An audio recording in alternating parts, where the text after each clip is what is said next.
All right. Welcome to the Talking Shit Podcast, Filthy Casual MMA Watch Party. I am Dr. Evil Genius.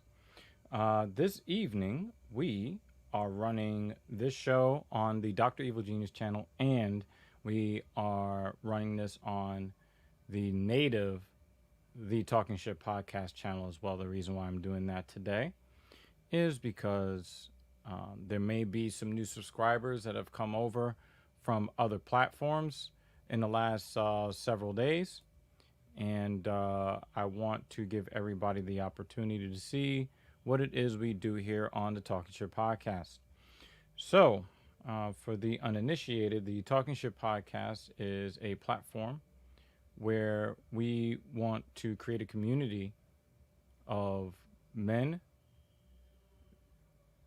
and women that understand, love, and respect the position that men hold in society.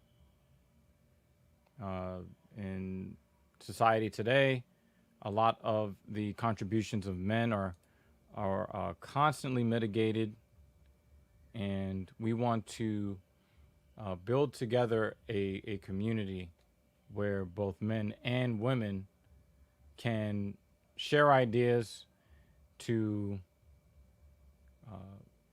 help people become the best version of themselves.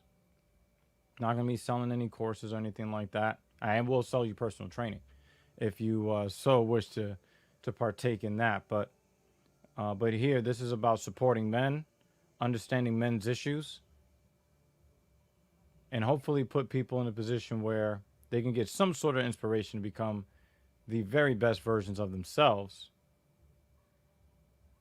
and be around people that know and understand the value of good people in general, but mostly men. Also, this platform is for women who love and respect men. What we don't understand is most women out there value men the way that they should, but most of these women have been silent. When it comes to men's issues, when it comes to debates in the public square, many women who side with men kind of stay quiet. So I wanted to build a platform where these women can feel comfortable speaking out on behalf of men. And while we will and we do hold women accountable on the Talking Shit podcast, we also give women their due. And we also hold men accountable here. When men fuck up, we hold the men accountable, because that's the only way you can get better. Is if you are held accountable from the outside and you accept that responsibility and then hold yourselves accountable. That's what we do here. We cover a bunch of different topics. Hopefully we can entertain you or otherwise bring value to your life. So every Saturday where there is an event, we do the Filthy Casual MMA Watch Party, a companion broadcast to whatever the fight night is for that, or in some cases the pay-per-views, the actual numbered UFC events. My Vivid Life showed up right at the beginning. See, I'm not even gonna front, Joe. I was just like, damn, she's so respectable. You know, she's so respected. And again, shout out to the lead attorney. I don't know if the lead attorney really gets down with MMA like that, but really, I really respect the platform and everybody that's there. My Vivid Life is one of the more respected and one of the moderators there. So shout out to My Vivid Life. And if you need a very easy microphone solution, definitely that Rode AT USB. Is that? I hope I got the name right. I got the box around here somewhere. But yeah, I hope that if you're able to get that microphone, which normally costs in the neighborhood of about $160 to $200, somewhere in there, that you enjoy that. All right, let's go and let's take. We have about 3 minutes before the event begins. So, just want to do a quick rundown of tonight's fights. During the prelims, leading off, we have Sasha Polaknikov, versus Ramiz Abrahimaj. Now, I don't know. This could be one of those UFC debut things, but I'm not sure I've ever seen this guy fight. But Sasha is a really tough character. That would be very interesting to see. Next up, we got Roosevelt Roberts versus Ignacio Mahandes. Two very tough guys, although Roosevelt Roberts is more of a flashy striker type, a little bit on the skinny side. I am looking forward to this. They're both 6'2". This is going to be a very, very interesting fight because you normally don't see guys at lightweight at heights that tall, 6'2". Next up at light heavyweight, we have William Knight, who's a tough guy, versus Fabio Charant. I'm not sure I've ever seen Fabio fight before, but William Knight, he throws heavy leather. Sometimes he has problems with his cardio. We're about to see what he has there.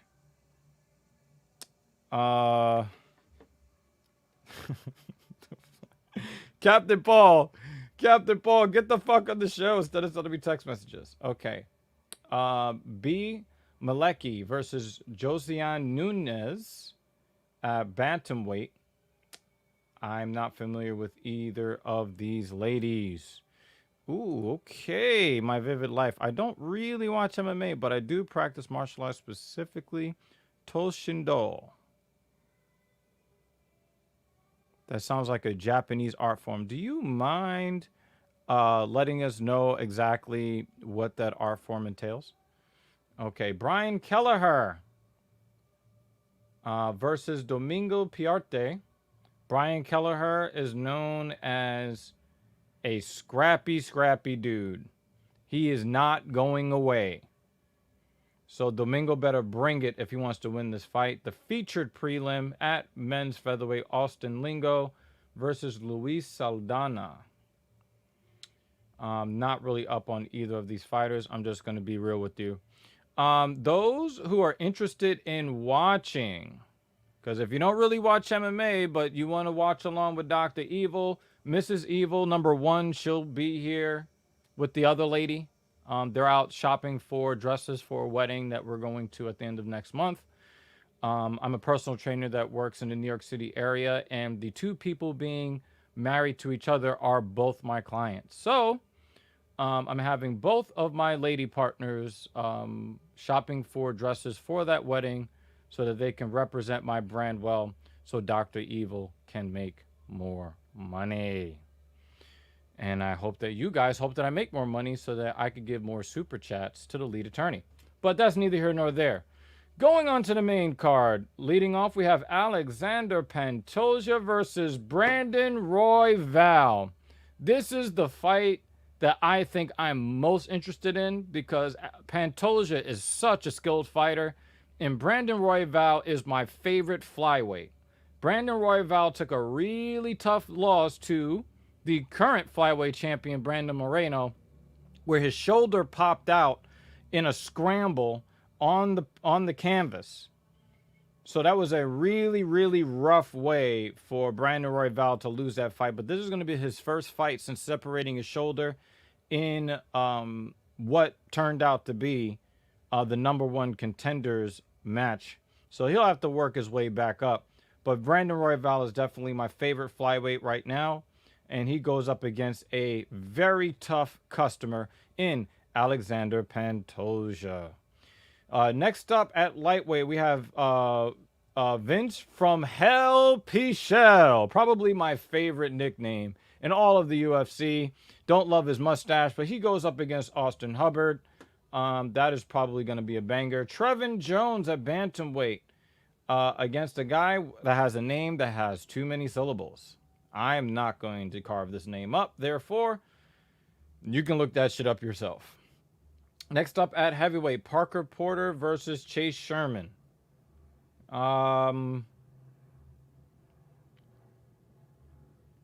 not particularly interested in this matchup, but maybe we might see a quick knockout that somebody gets separated from their souls, and it becomes entertaining, but not really one that I'm really like, oh my god. The co-main event is Clay Guida versus Mark Madsen. Madsen is undefeated. Clay Guida has a lot of miles on his odometer. This will be his 44th professional MMA fight. Mark Madsen has only had 10. He is undefeated. And then we have the main event, Jared Cannonier versus Kelvin Gastelum. Kelvin Gastelum, I think, is stepping in on short notice because Jared Cannonier lost his dance partner for this fight. Cannonier took a pretty tough losses last time out, and Kelvin is probably 2 losses away from being cut by the UFC. Probably 2 losses. So Kelvin really, really needs to win this fight. He really, really needs to win this fight.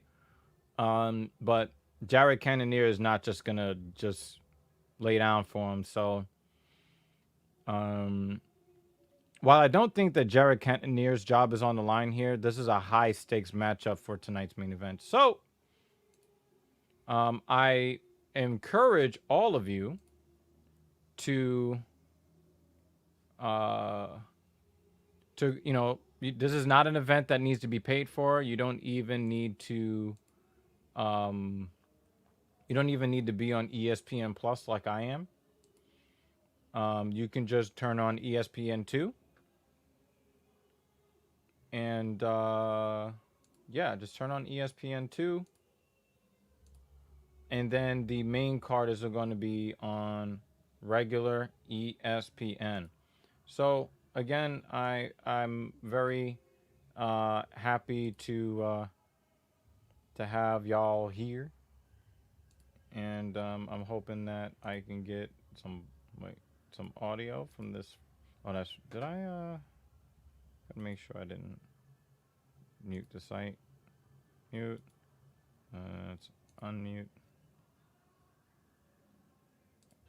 Okay. There's like several different ways to mute shit.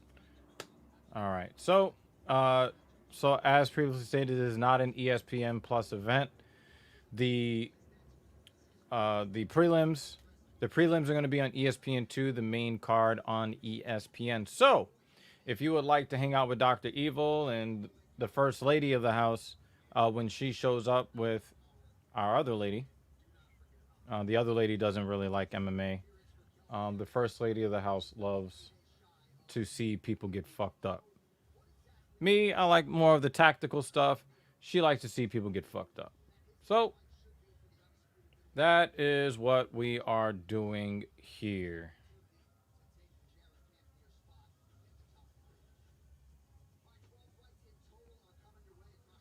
So really, anything that you guys want to talk about during tonight's MMA event, this is more of like a freestyle. You know how sometimes the lead attorney will do some freestyle type stuff. We watch the fights together here, but we have all different kinds of conversations. So, if you want to come here and criticize me for my appearance on the lead attorney's show, you can do that. If you have any opinions on the whole Abba and Preach / FNF fiasco, you can talk about that here as well. If you want to talk about literally any other subject, there are no holds barred here. So, the Simplistics wants to talk about the Taliban. Yeah, we can definitely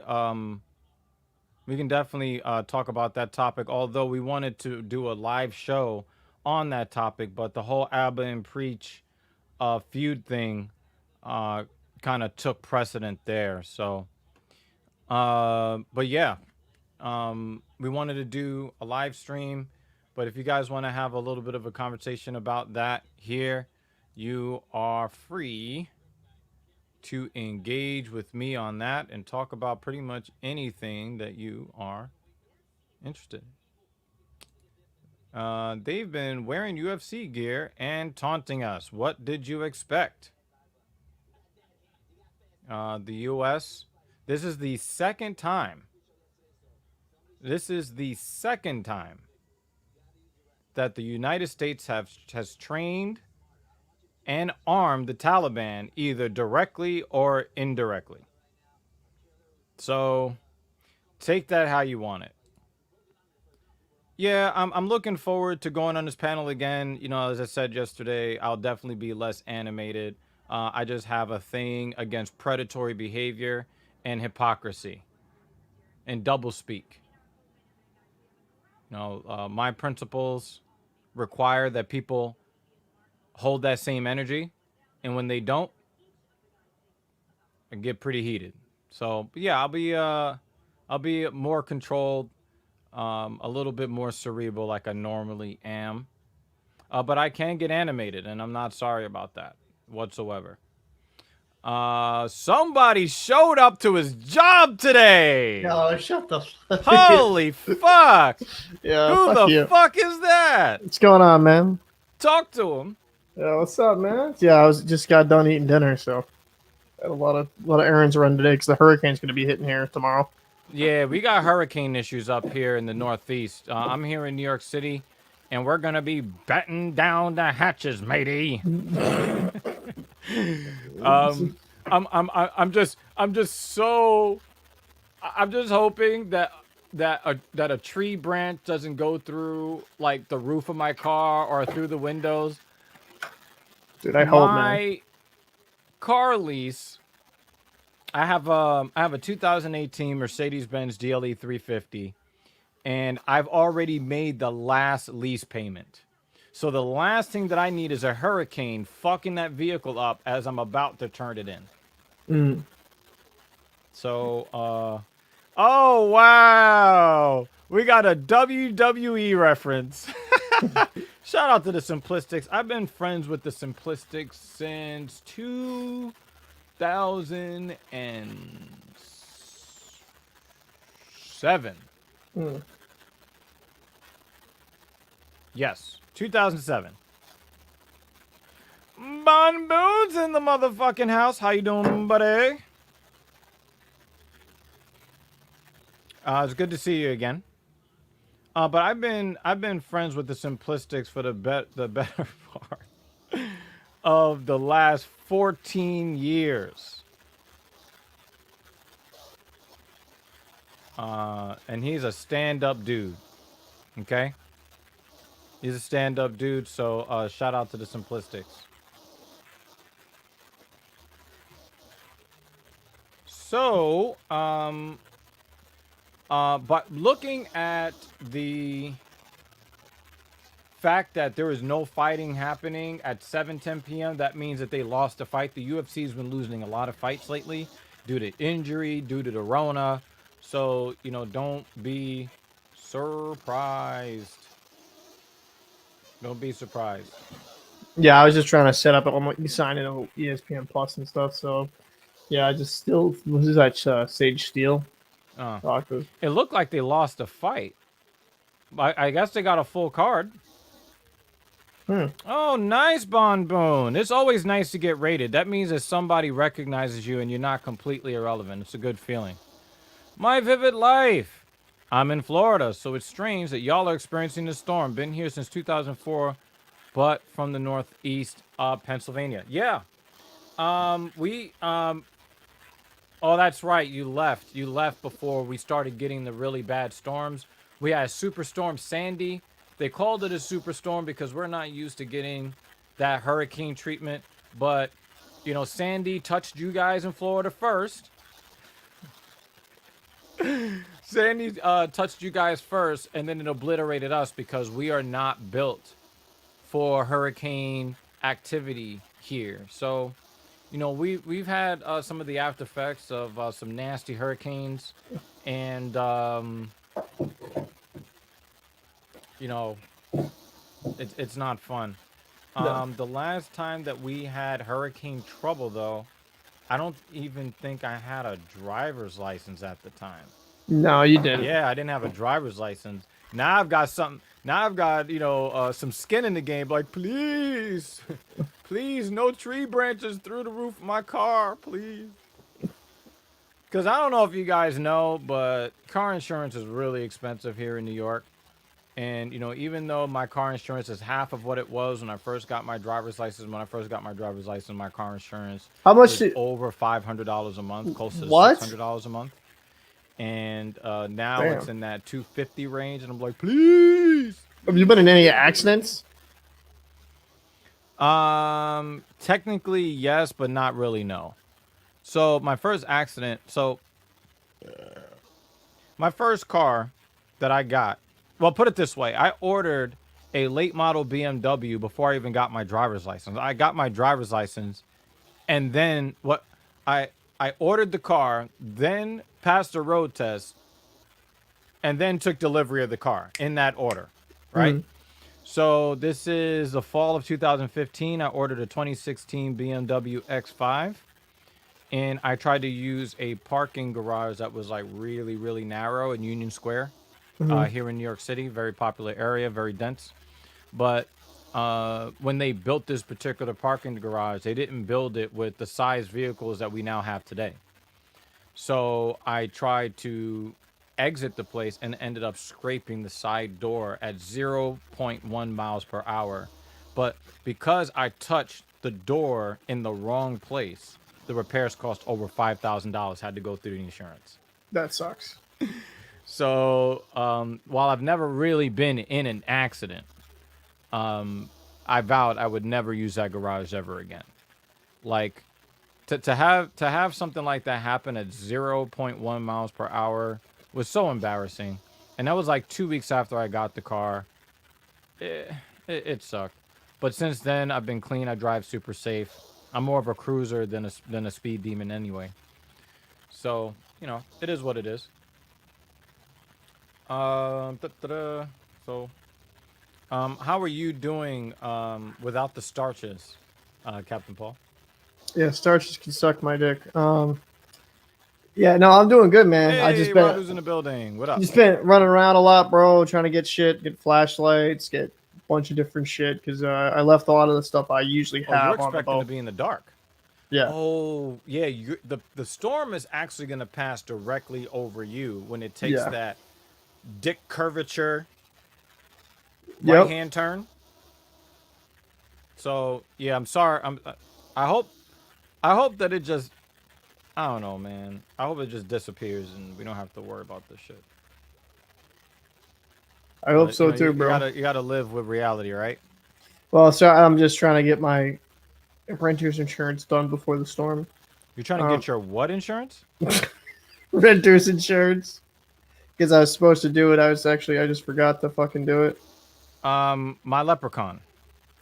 You're getting denied, motherfucker.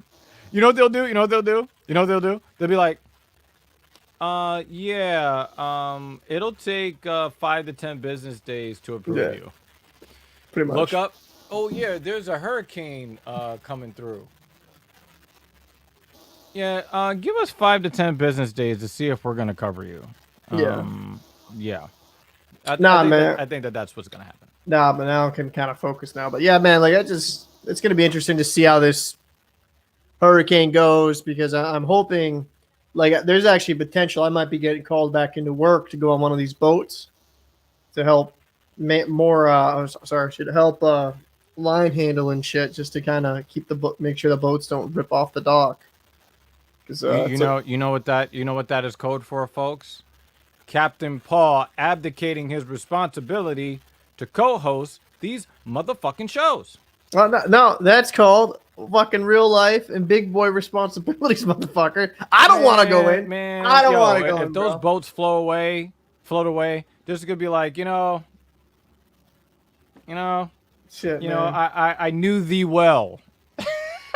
Bro, trust me, like, I don't want to pick up, and I'm probably not going to pick up. But, There unfortunately. are countless boats in a bottle that are just floating out there from 1894. You know what I'm saying? Just let them motherfuckers float, son. Goddamn, son. But yeah, man, like, I don't know. It's going to be interesting to see how this shit goes. How is your shit on the lead attorney? It depends on whose response you're getting.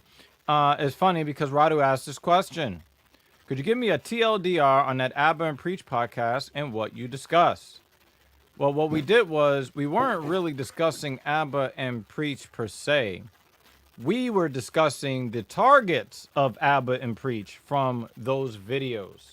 Mm. They don't really do a podcast, really. You know, sometimes they'll do like a live Q&A type of deal, but they don't really do a podcast. They just do reaction videos to different things that they see going on in society, and they'll call out some shit if they think that it's weird. You know, that kind of thing. But basically, what we were doing was we were breaking down the videos that Abba and Preach put out there, and you know we called them to account somewhat because you know we called them to account a little bit, you know, because you know the timing looked suspect, Yeah, it did. right? Yeah. However, all 99.9995% of the responsibility belongs on the F and F guys. Okay, we don't. I don't even want to give them any more airtime than we've already given them, because quite frankly, you know, we have less than 120 subscribers on this platform. They're not worth our time discussing. Okay, they have many times more subscribers than we do, but they are not worth our time. We analyzed their behavior. We called them out for what needed to be called out. We gave them the proper credit for what they have offered men, because they spoke a lot of truth. They really did. But now a lot of the truth that they spoke of it is now fruit of the poisonous tree, because in this fight against the radical girl power brigade, we really don't have a lot of leverage. We're behind the 8 ball. So anybody that claims to be representing men has to keep their nose clean. They have to make sure that their ethics are beyond reproach, because we are working from behind. So any inkling of impropriety puts the platform, the pro male platform, in peril. And there wasn't just an inkling of impropriety. We saw predatory behavior. We saw guys that didn't keep the same energy. We saw hypocrisy. We saw immaturity. We saw a hyper emotional response from guys that tell you don't respond with emotions. And then when they invited violence and was accepted, they either backed out or started buying guns. We don't support that here. That's not alpha shit. No, not at all. Right? Even us doing the filthy casual MMA watch party in support of men who sign a contract on the dotted line, and then they get into the cage, and then the cage locks behind them. Believe me, Eric Preach knows what that's about, because he's been in an MMA cage before. Right? This is real manhood shit. And this is one of the reasons why we have connected this to the Talking Shit podcast, because we want to engage in the kind of entertainment and education, dare we say, that is more along the lines of what men would appreciate. And men appreciate other men shooting the fair ones. So round one has just begun. Palatnikov versus Brahimaj. I'm assuming this go. I'm assuming this go around we're going to be a little bit closer with the the amount of time between. You know, remember when I was on the boat? It was like a 10 to 15 second difference at times. Yeah. And the thing is, you can watch it on ESPN if you want to. On ESPN2, the prelims are, and then on the flagship ESPN for the main card. Simplistic says, Abba and Preach did say why they came out so late and made that video was because some random fan asked about it and they just wanted to revisit it. And that is absolutely true. That is true, but come on, man. Like, I'll say this. Like, I'm not saying they're lying, but that's just a little, I don't know. But they didn't covered lead stuff that. years late. They have covered topics years late. They have covered stuff years late, but I guess what I'm saying is it does. I'm going to give them the benefit of the doubt, but to be fair, somebody from a neutral position would look, that's kind of fishy. Yeah, I mean, we called them out on it, right? Yeah, like that's, and like the thing is, you could say like the problem is. Read this chat? Hold on. Yo, Jimmy, why you gotta do me like that? Brahimaj is already in mount position. Damn! It's 90 seconds into the fight. Oh, and he's got up. He's got the Dagestani handcuff. His arm is pinned. Oh, okay. Damn. He let it go. Okay, now. Oh, is he under the chin? No, he's on the chin. All right, so rear naked choke attempt. Brahimaj has the body triangle. He was in mount, turned him around, and his arm is now under the chin. Oh shit! He's gonna tap. Nope, he's fighting the hands. He's fighting the hands. Keep fighting the hands. Don't go down. Don't go out like that. And now the hands are hidden, and he's trying to push. Is he gonna survive? What? No, I'm sorry. And he goes to sleep. Good night. Damn. Nighty night. Don't let the bed bugs bite. Damn, son. Damn. Yo. Shout out to Palatnikov. He was like, no, I'm not tapping. I'd rather take a nap. He was fighting the hands, but at some point, dude, once his opponent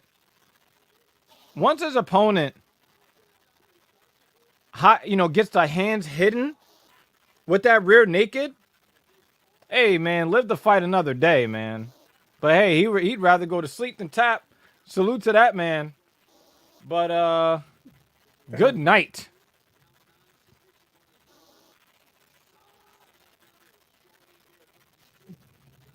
You know, generally speaking, falling asleep on the job is not a good idea.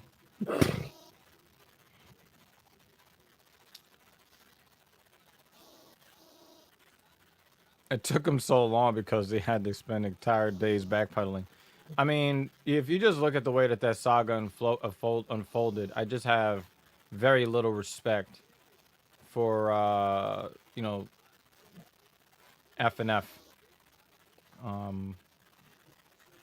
And I stand by what I said previously. If you claim that you're not about the money, if you claim that you are about supporting men, understand that your presence in the sphere is a liability. You are now a ball and chain on everybody trying to deliver a positive message to and about men. You'd change your content or you'd shut the channel down if you really cared about men. But they rather get paid because that's what it's really about. They're really about getting paid. And I can't judge them for that. Because if I was in their position and I was acting like, a certain kind of predator, and I've already shown the world that I only really care about myself, I would try to do whatever I can to salvage it. I don't think that I would delete my channel if I had 450,000 subscribers, but then again, they no longer have 450,000 subscribers. So, Omari Techie, how you doing? It's good to see you again. Basically, we're just kind of, we got a request from another person in the chat that wanted to know, basically what was in our almost 4-hour live stream early in the week referencing the conflict that Abba and Preach had with a couple of other content creators. And I was just kind of giving a TLDR, a Cliff Notes version of what we spoke of during that show. The Simplistics, can't really see them the same after that drama. The women there can now say, you wasn't this bold with Preach if they get kicked out now. Yeah, I mean, there was also one male rapper that was high that they kicked out. They didn't have that same energy with him. He said, at this point, I'd like you to leave. He didn't say get the fuck out. He only started cursing after the guy and his entourage was gone and the door was closed and locked. Yeah. Then he was like, "You're not going to disrespect my platform. Fuck out of here." But he wasn't talking about that fuck out of here when that guy was sitting in front of him. He said, Because he's "At this pussy. point, I'd like you to leave." Like a gentleman, because he understood that if he would have, you know, kept up the same energy as normal, then there was going to really be a real problem. So, you know, so I found that to be pretty suspect. I found that to be pretty suspect when it happened. But I gave him the benefit of the doubt. I'm no longer giving him the benefit of the doubt because he's already told on himself. He's a coward. He's a predator. And worst of all, he's a hypocrite.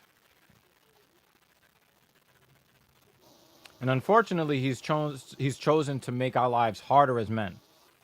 Because his presence in the manosphere makes our lives harder, whether he wants to admit that or not. Yeah, I don't know. I just think with I don't know how he's gonna even survive in this But you know what? climate. Like, the thing is, it's really none of our business, right? We said what we needed to say. Mm-hmm. I'm standing by everything that I had to say. And that's the long and the short of it. All right? The only thing you need to know is that somebody called to shoot the fair ones, and then when it was accepted, he ran out and bought a gun.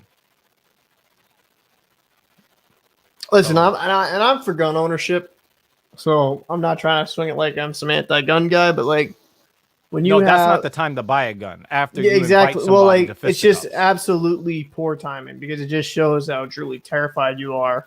Because it's not even just buying the gun. If you watch the story that he posted, the guy he was buying the gun from is also does like a self-defense with your firearm type program. Mhm. So it just the optics of that looked fucking horrific. So it was laughable when I watched that. I'm like, God damn, bro. How the fuck are you that goddamn blind to it? I'm gonna take a 10-minute break. It'll be worth your while. Your spot is open. I know it's open. I mean, do you want to come and like back me up for like 5 minutes so I can move the car? Like real quick. Okay. All right. Mrs. Evil is gonna sit in my chair so that I can go and move my car so I don't get vandalized. Oh shit! Someone is already went to sleep on the job. What happened? You got fucking knocked out night night. Well, not knocked out, but choked out. Oh, I was like, First Captain first fight. Paul fell asleep. What's going on? No. I'm up. Jeez, hey, what's up? Shit, Oh my man. God. Henry God, has already arrived. yo, this is gonna be interesting to see this next fight if it goes to sleep again. But god I damn. just hope the drama doesn't start until I can officially like really sit down because I want to make dinner real quick. Shit, what you making for dinner? That's an excellent question. I think it's gonna be bacon pasta. There you go. Bacon Shit. pasta. Not I think it's gonna be. It's going to be the bacon pasta. I've convinced myself now that I've said it out loud.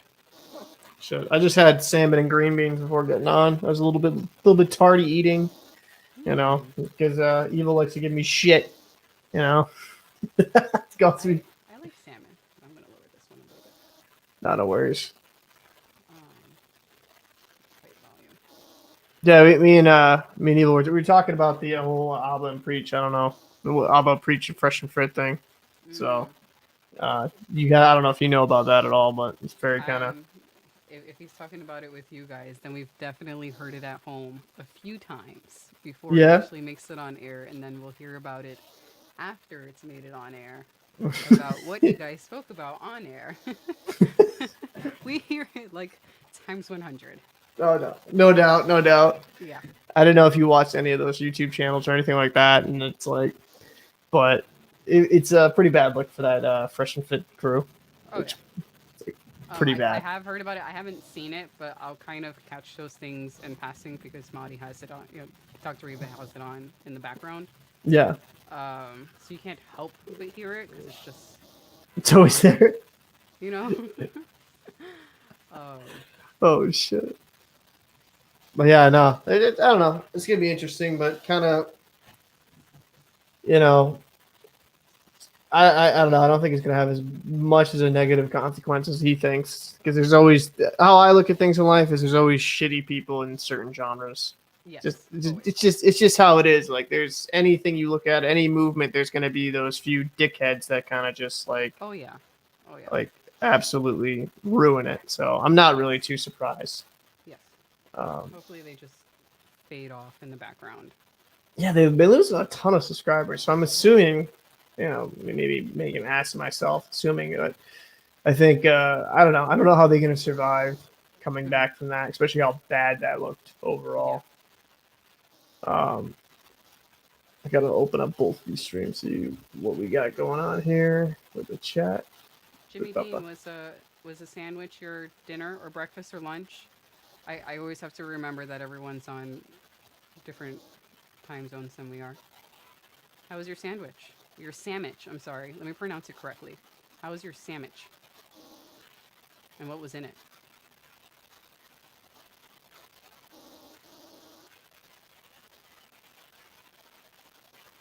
Shit.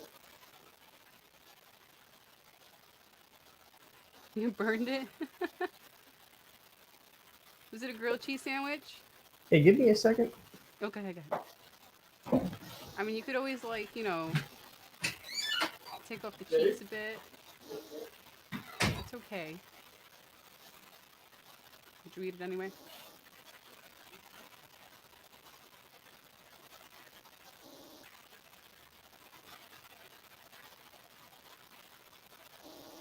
Dead Man Slayer, Slasher Slayer, I can't read. Dead Man Slasher, I hope we could teach you something. I don't know what you're gonna learn. You're gonna learn that I like bacon. I don't know. It's supposed to be toasted like Scrubway does it. Okay. I hope it was at least edible.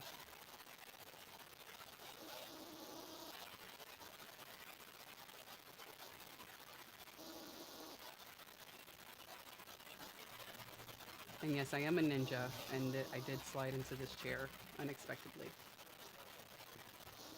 Huh?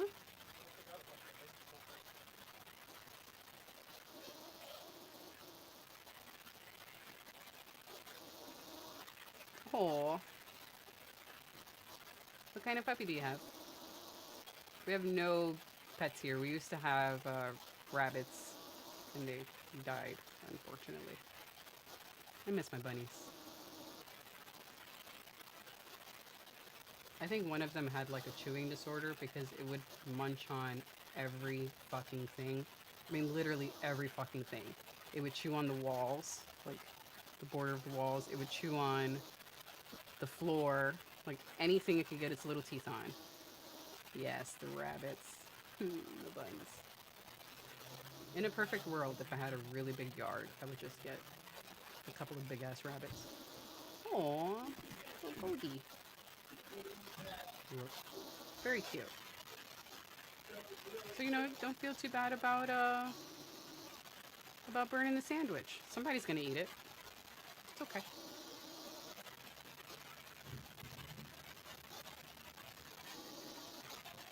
The young guy out of the group. Very cool.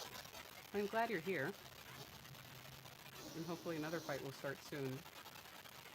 And I will try to chop with making dinner.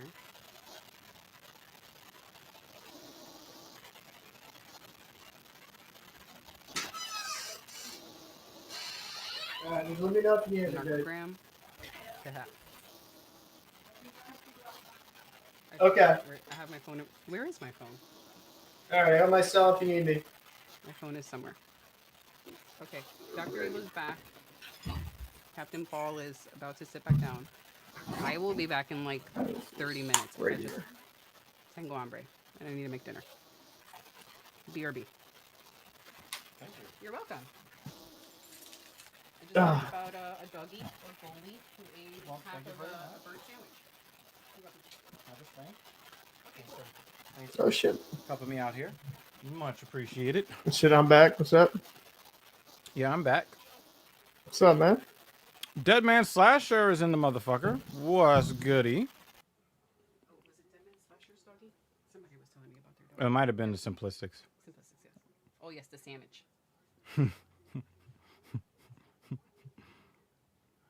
Yep. So, oh my god. I hit the back button by accident on my Oh, mouse. I thought that the hurricane like fucked your shit up.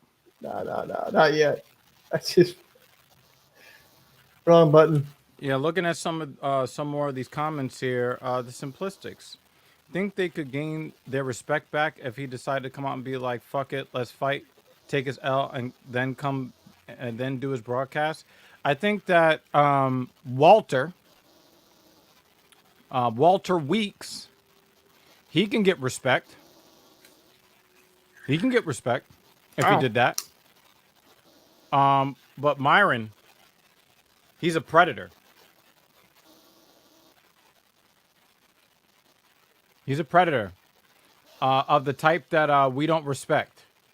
So, you know, I'd say that, you know, I don't think that it's fair to just write people off. I think that if he wanted to be a different person and wanted to, you know, act with more ethics and treat women with respect, if he did that, I could fuck with him again. Yeah, hell yeah. Because it would be unfair for me to say that I wouldn't, because like a lot of people have said, there are people who have done the wrong thing, made the wrong decisions, but then they go and they make the right decision afterwards. That is part of the maturation process of a man, a real man. Fuck all this beta alpha stuff. That is the mark of a real man. To understand where you fucked up, take steps to change those things, and then come out a better on the other side. I'd have a whole lot of respect for that, and I'd be able to fuck with him again under those circumstances. But I doubt that he really. I doubt that he really. I don't think he has the. Really I don't. cares. I don't think he has the. He cares about the money coming in. I don't think he has the amount of self-awareness to realize, though. Like, yeah, he has money coming in, but this is actually affecting his bread long term, in my opinion. The thing is, he doesn't understand that what he has done is affecting men long term. But then, you know, I gotta really call into question. You know, did he come into the manosphere because he sensed that there was an opportunity, or does he actually care about men? And that's a real question. And I guess, like I said, this is where me and you disagree. I get where you're coming from, where it affects men in a certain sense, but there's bad people in every fucking genre. Bad, you know, there's gonna be those oddball But there's also people who used to be bad and now they changed their ways, and we got to give them that credit too. It takes a lot of courage to change something, especially in public. When you fuck up publicly, your first inclination is to double and triple and quadruple down on that fuck up. And it really does show humility and maturity to know, yo, I didn't said the wrong things, and I'm man enough, and now I'm gonna apologize to you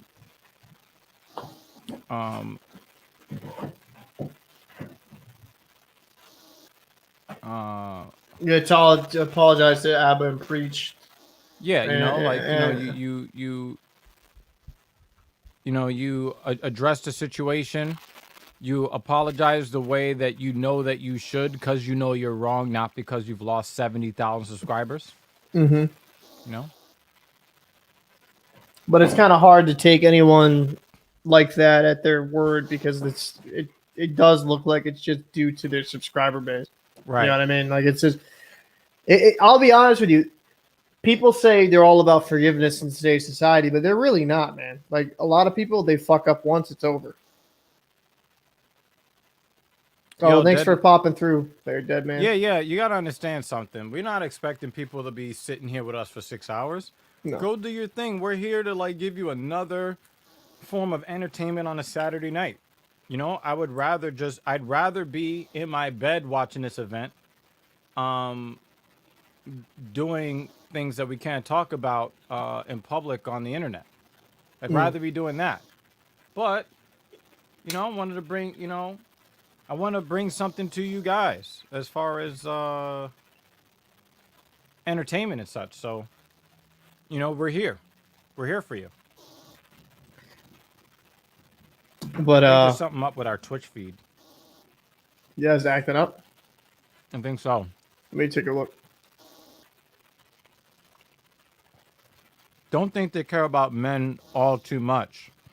This is because of the way they started off. Said they just randomly went on a live stream while hanging with some women. I guess there's more to this. Afterwards, some viewers were like, they like this. So that's when the money eyes came. Yeah. But you can't blame them for that. They saw an opportunity to monetize something. But even if you're doing something that's beneficial to others accidentally, you know, like I accidentally did something good for somebody else. We gonna get a sexy bedtime stream? Not on OnlyFans, we ain't. Yo, do you want to address that in a video? Yeah, This whole, fuck yeah. yeah, we'll put something out for y'all Yeah. tomorrow. Something that's good. That's something that can be actually we can kind of expand upon it. Because like that's just like so much material right there for the picking. Oh, You know, this guy is really, really heavy with the sarcasm, son. Shout out to Jimmy Dean, yo. no, it's true. Oh, Jimmy here we Dean go. is like a day one fucking supporter, yo. And we appreciate it, bro. Even though apparently I'm just a guest on this show now. Jimmy Dean will show up to my Genius Take the Wheel live stream on the Dr. Evil Genius channel. He'll show up. He'll disagree. He'll stay in there. He doesn't get butthurt. You know? Damn, this is Roberts and Bahamondes. Bahamondes. Bahamondes. I'm a big Roberts fan, so I'm really hoping that he shows out here. How much weight is lightweight? 155. Okay, that makes sense. And these are some of the tallest lightweights that you'll find. Yeah, because they look very lanky. Yeah. One of the things I find funny is that for the first time ever, the black guy and the non-black guy has a longer reach than the black guy. You never see that. And Bahamondes has a 1.5 inch reach advantage. You never see that. Damn. You gonna tell me go back to a boat on Haiti too? There, goddamn. Holy sh! Being sarcastic. Oh, I didn't hear what you said. I said you're gonna tell what me a to go. wet dick.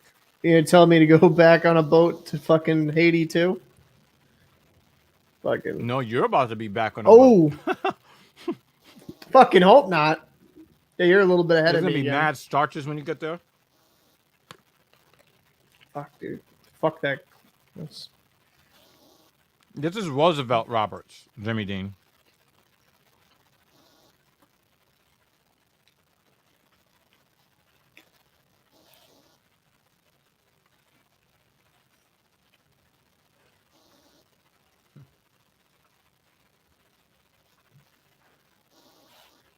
What's your time right now on yours?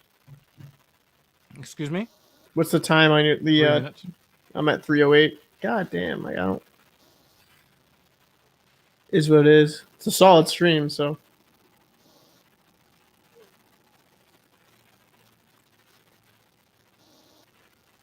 The Simplistic says, TikTok about a woman going off about how men were just jealous of women doing OnlyFans because they hate on anyone doing better than them, etc. This is where men's excitement comes from. I'm going to say I agree with her 20 to 35%. Because there is a sentiment where guys are just happy that these girls are doing bad, right? So they're like, oh, you know, Wendy's is hiring and stuff like that. There is an element of that. However, I don't think that that's really where the ire and the celebration is coming from. The celebration is coming from the fact that these women actually believe that they are entrepreneurs who are super business people, who are super intelligent, and that they are, you know, so they're so valuable, and they have like, they're so talented that they know how to take their clothes off in front of a camera. Right now, Yeah. props to the ladies for monetizing whatever their character allows them to monetize. There's a lot of women out there that are not going to be selling their insides for money, no matter how much it costs, right? And there are some women that they say, hey, $5 here, $10 there is enough for me to show off everything and forego being able to get married in the future. I'm going to take this money now. I'm going to get the bags. I'm going to get the dresses, the expensive shoes. I might get a car I can't afford, get a condo I can't afford, because, this gravy train is always going to be here, because there's going to be some simp-ass, bitch-ass simps always there, right? Listen, I think the problem with OnlyFans as a whole is that it kind of. I agree with that lady, maybe 15%, right?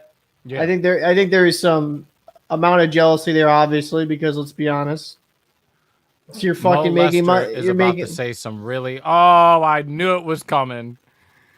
What? I'm not even gonna click on the next comment. I'm just gonna let y'all. I'm just gonna let that rock. So, like, my big thing, man, is that you have, of course, guys are gonna be a little bit jealous. There's gonna be jealousy in it because they're making money just for fucking. Let's be honest, taking pictures. Say it ain't so, Mo. That's too savage. But no, but when it comes down to it, that's essentially kind of what it is. It's like I think it's more of a problem with young men in today's society that they're allowing Absolutely. themselves to be taken advantage financially by these women that give them like what's the return on investment, right? You're not going out, you're putting money into a woman that doesn't give a fuck about you. Right? They'll never date you, will never fuck you. So why are you putting this amount of money per month into something for pictures? Right? These girls are just the new fucking Pornhub girls, the new fucking thoughts. It's just, to me, I see so many of these OnlyFans girls, which a lot of them are older women, even right, 30s, 40s. Like there's that. Remember that story about that Catholic school mom that got her kids fucking taken out of the school because she was on OnlyFans. But a lot of it comes down to men not having enough self-respect to not, be like, I don't know, maybe I could spend this money wisely elsewhere and actually go out and meet women in person. I don't know. I just think it's pathetic. I would never pay for an OnlyFans. I don't understand the logic behind it. You're spending into something that you're never going to be able to achieve. So why bother? I could go out, go on a date with a woman in real life, and have the potential, excuse me, for that to go actually somewhere. There was a viral clip of Kevin Samuels trying to Kevin Samuels and the roommates on the FF show. They were trying to talk some sense into these women, and one of the things I found that was really interesting is that none of the men said that the women should not do OnlyFans. None of the men said that they shouldn't. What they said was do the smart things with the money that you make. Invest it properly, save your money, don't spend beyond your means. Don't think that you've got a money tree because you've got titties. Mm-hmm. Okay, that's not a money tree. Because there is an expiration date on your product, right? With men, you know what I'm saying? Yeah, I know with what men, you mean. we have to actually work to make money. Putting a camera pointed at your foot, some cameras pointed at your foot does not make you an entrepreneur. It does not make you talented. It does not make you valuable to society. Pointing a camera at your feet. Right. Okay? There's no tangible fucking skills that you learn by that. And the thing is that while you're able to take advantage of it now, oh my God, this is savage. Fuck the comment. Look at the username and the avatar. I'm dead. Let me see. I'm dead. I'm dead. I just died. It went to hell, kept going, ended up in heaven, back around, back down to hell. Why you do DC like that, man? Why you do that, man? No, man. Like I'll just say it, bro. Is that a lot of these OnlyFans girls, like without this income, really, truly, what are they?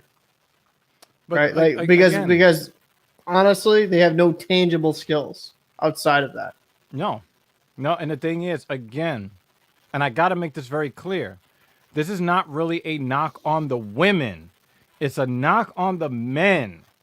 Because men don't understand that we do not, we're not the majority of the population. Women are the majority. So when men defy market dynamics, supply and demand, there are many more women out there than men. But men are out there thirsting and you're fucking it up for yourself and everybody else. Okay? So I'm not gonna put this OnlyFans shit on the women. I'm gonna put this OnlyFans shit on the men. Do you know why? Because if men didn't subscribe, none of these chicks would have any money. No, I don't disagree. Like I said, the main reason why this is a problem is you have young men spending their money on something that's unattainable, and that you don't have enough father figures or male role models to realize this is simp behavior. Like, dude, if I listen, I actually had a friend. I had a really long conversation that was like subscribed to some OnlyFans because he was lonely and shit. And I was like, bro, like, why don't you go out and meet some women, sorry, bro? that's very unmanly. I was so lonely. But bro, the problem is man, you're in a society right now that a lot of dudes get fucking beat down, and they just get, instead of picking themselves up by their bootstraps. Unfortunately, we live in a society full of hate victimhood. That phrase, right? I don't give a shit. But so I don't give a shit. It's talk your shit. Talk your shit. I don't give a shit because that's how it should be, man. Like, if you feel down about yourself, put in the work to actually better yourself. And we had a conversation, and mind you, it wasn't one conversation, it was multiple, but it finally sunk, and now he's finally getting women again. Like, he's just getting women relationships. I think he's in a relationship with a girl right now. It's like, bro, like, just put in a little bit of work. It's not that difficult to get a woman. It's really not. You know, it's not. I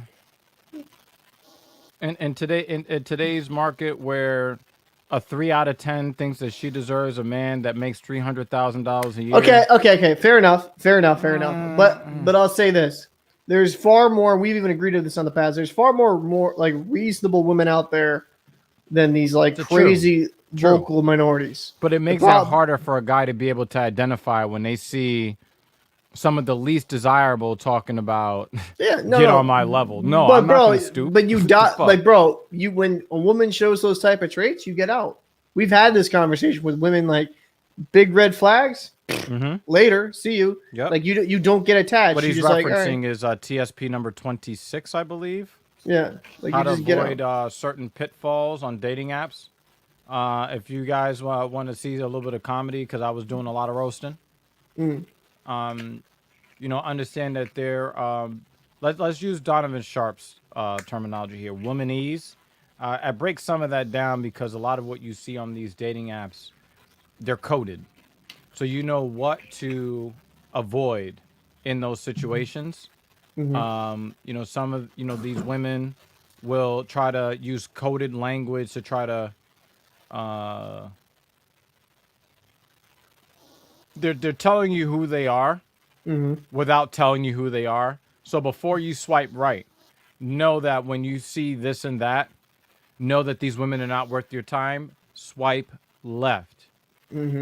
Because even if you swipe right and you don't match, you just blew up their ego. You basically gave validation to their ego that is completely undeserved. So I know a lot of guys go into dating apps and you just swipe right on everybody. No. Study everything that is in the bio. Only swipe on the women that you believe are worth time. And when these women stop getting full inboxes, then they'll learn they're going to have to either come correct or they're going to have to buy a dog, Or a cat. die alone. Being real. I just think the I didn't make the rules. Kevin Samuels didn't make the rules. Myron Gaines didn't make the rules. This shit was true long before Fresh and Fit was talking about these things. you just got to learn. Men got to learn to actually have value within themselves and realize, oh yeah, I'm not going to just be strung along by a fucking has bloodied up Bahamondes' face pretty bad. but he's hurt. He's trying to keep that poker face like he's not really hurt, but I think that his league leg is torn up because Bahamondes really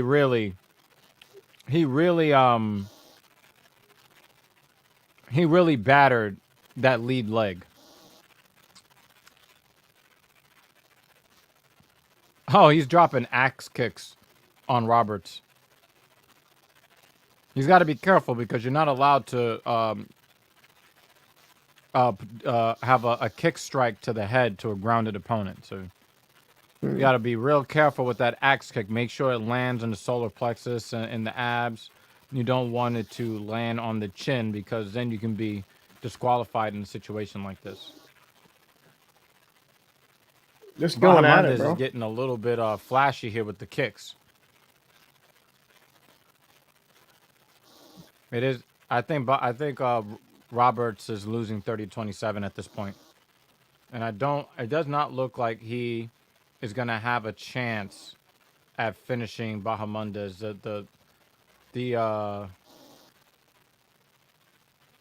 The momentum of this fight, Bahamondes is in full control.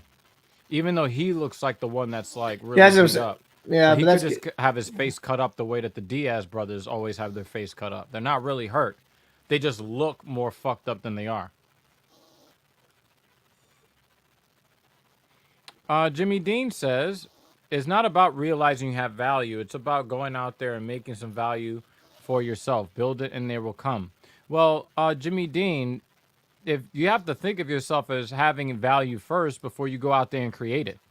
You don't just magically just walk out of your house one day and say, I'm going to create value. First, you have to believe in yourself that you have what it takes to create value. You have to figure out what gifts that you have to offer the world. And then you can build value. You've never seen a building just being built.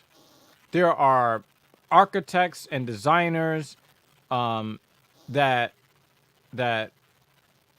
work on plans, make sure that, physics is in their favor.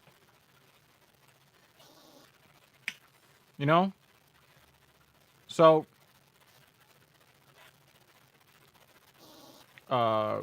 it's not that simple as it's not as simple as just create value. There's a whole process that goes with that.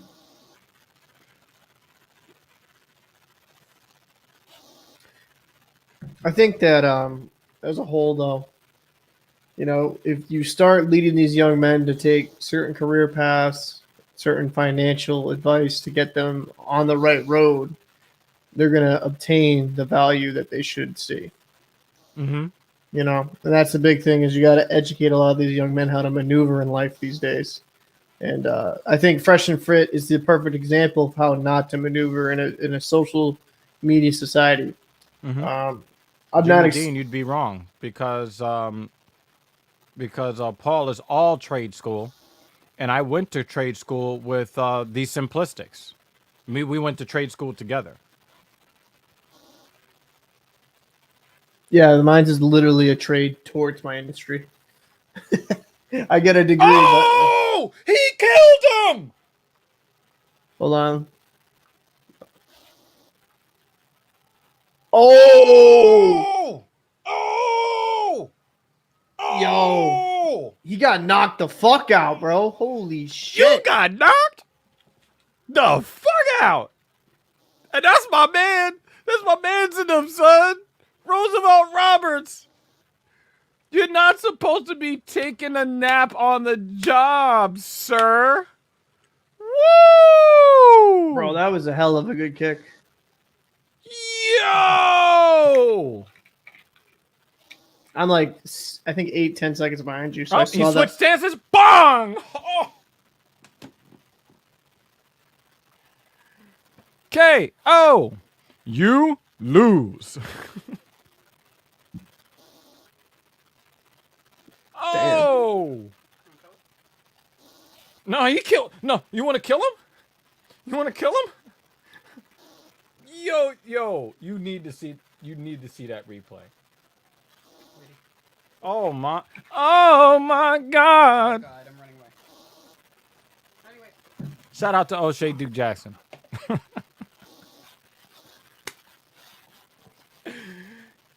Yo, hold that one, son. Damn. Yo, why you do him like that, son? The fight was like 5 seconds left. That's fucked up. He just wanted to secure the win, bro. God damn.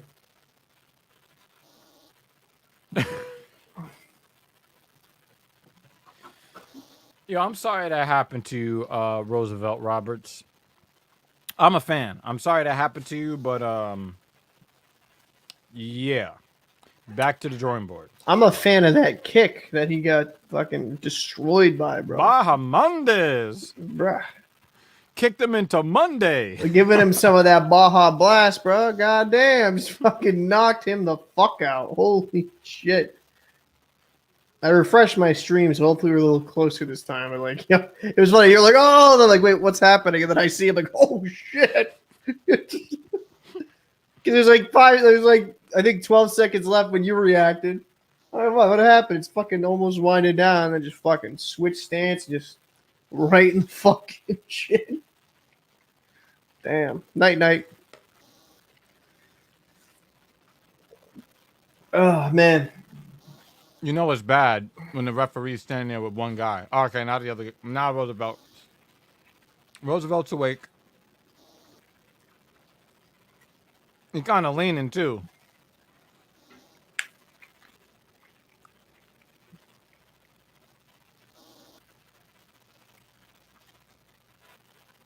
Yo, why are you rubbing the back of his head, yo? No, like gently, bro. You need to go to the hospital, son. Babe, real quick. They're gonna run this. I literally have soap in my hands. Watch. Do you know that they're gonna? Let's go to the videotape.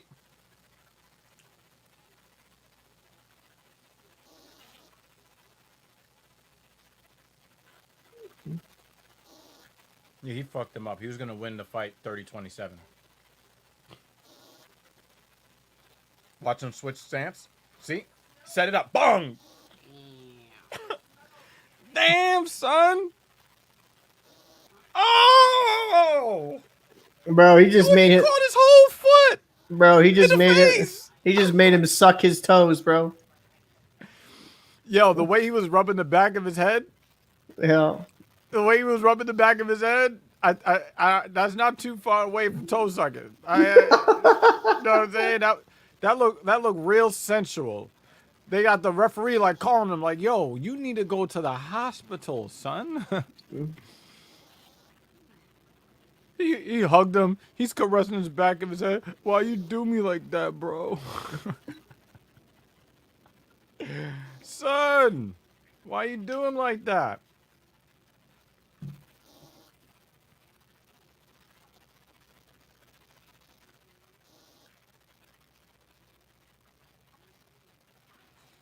And the thing is, Roosevelt was running his game plan, you know, but he's not used to being the guy that has the shorter reach advantage, but he was still throwing that jab out there. He cut up the guy's nose, cut up his eyebrows, had him looking all fucking crazy.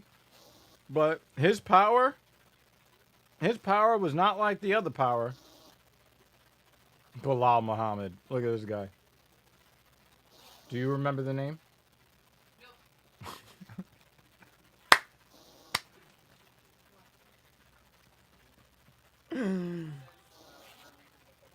Yo, Bilal Muhammad ran out of the studio.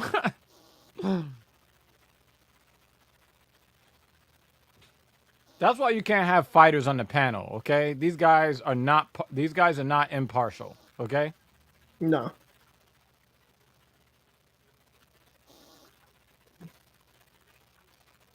New England based, eh? From my neck of the woods. Oh shit. Hold on, I gotta buzz my girl in. She forgot her keys. Oh shit. Yeah, it's raining like a sumbitch. I was glad to be able to move the car. Can you I think I had a cup of water in the bedroom, I think, on the nightstand. Okay. If you can hit that with some more water, I'm mad dehydrated. I'm not dehydrated enough to create an OnlyFans account.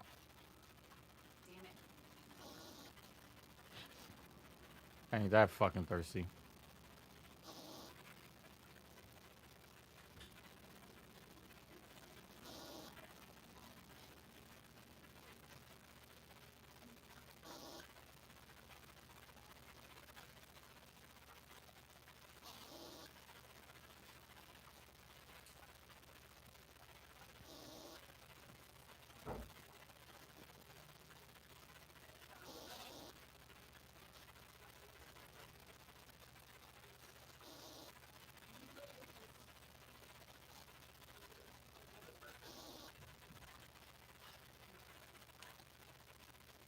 Gulp, gulp.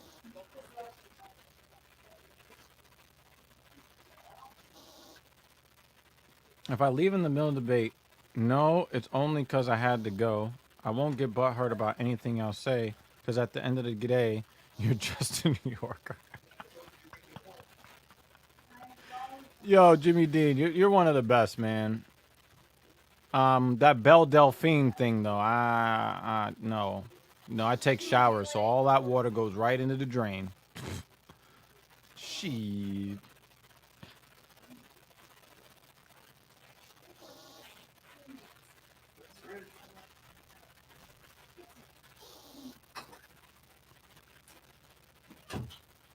If anybody watches professional wrestling, anybody think the return of CM Punk was a big thing? Because I think that I am this close to starting to get back into professional wrestling and watching AEW. Mm. Mm, mm, mm, mm. What are you talking about? Oh, I'm looking at photos of them trying on dresses. Wait, what? The ladies. Oh. Mm. Mm. Mm. Mm.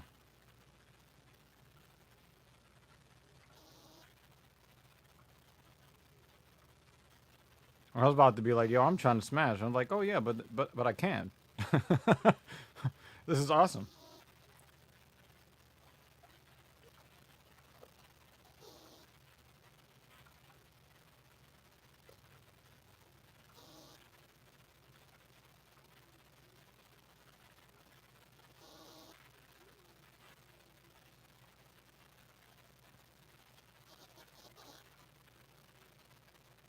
Let me get that $50 used gym towel. Wow. You see this? You see this? Son. Yo, I'm gonna call him a simp. God damn.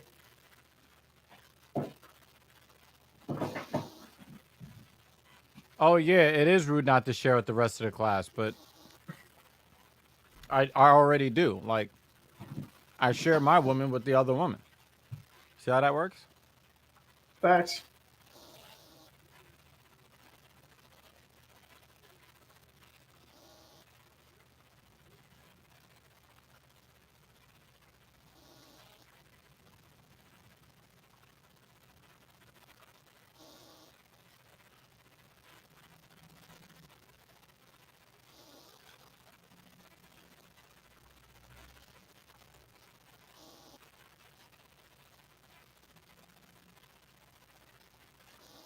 Oh my god.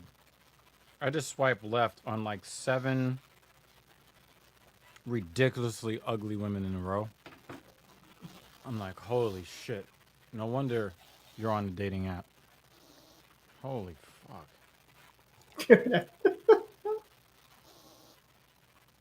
Y'all not getting no swipes. Not even from the thirstiest among us. You know what? You know what I just realized, Captain Paul? What up? Can you imagine being a woman on a dating app, but all of the desperate dudes on OnlyFans just paying chicks that will never, ever, ever touch them? And they'd rather do that than mess with some of these chicks on these dating apps? But these chicks still delusional though, son. Yeah, that's crazy. I have no words for it. You just. I mean, like you got all of these dudes on OnlyFans, but none of them are swiping right on you. These guys would rather pay a woman to not have sex with them than to even give you a swipe. That's savage. That's. But you know they say that they deserve guys that make six figures though. So. And these guys should just be attracted to them because they are who they are, you know. Woo! Rent the mat. Bro, I used to work 30 minutes from there when I was on the Cape. Rentham? Yeah, when I used to work on the canal, Cape Cod Canal. Mm-hmm. That's like so close near there. So is that enough for you to root for a black man to win? I mean, if you're going to make me look like a fucking racist on stream, I guess. Jesus Christ. No, Rentham Outlet. No, Rentham's actually closer to Walpole. Yo! I'm just keeping it real, bro. Like, fuck, man. Is it racist if I vote for one or not the other? Like, what's going on here? Like, Is it that you need to figure out what kind of black they are? Is that what it is? yeah, I'm confused, man. I'm scared. I don't want to get canceled. All right, so he's in the white trunks. I'm going with the one in the black trunks. Oh, your guy from your area of Massachusetts? No, I'm gonna get. Was Knight from Rentham? No, it's Charant. All right, well, I'm gonna go with Knight though from Connecticut. I feel safer with that pick. These big dudes, huh? Light heavyweight bout, huh? Knight's kind of short for light heavyweight too. Yeah.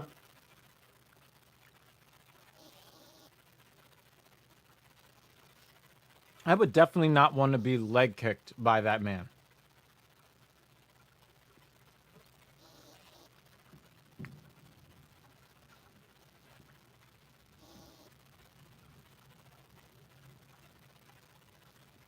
Oh my Ooh. God! I told you that is not a leg kick you want to catch.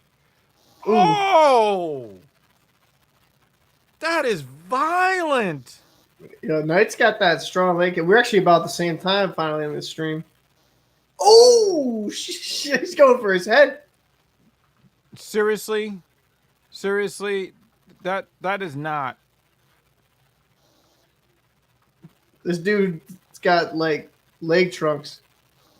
That is not. That is not a leg that you want to get kicked by.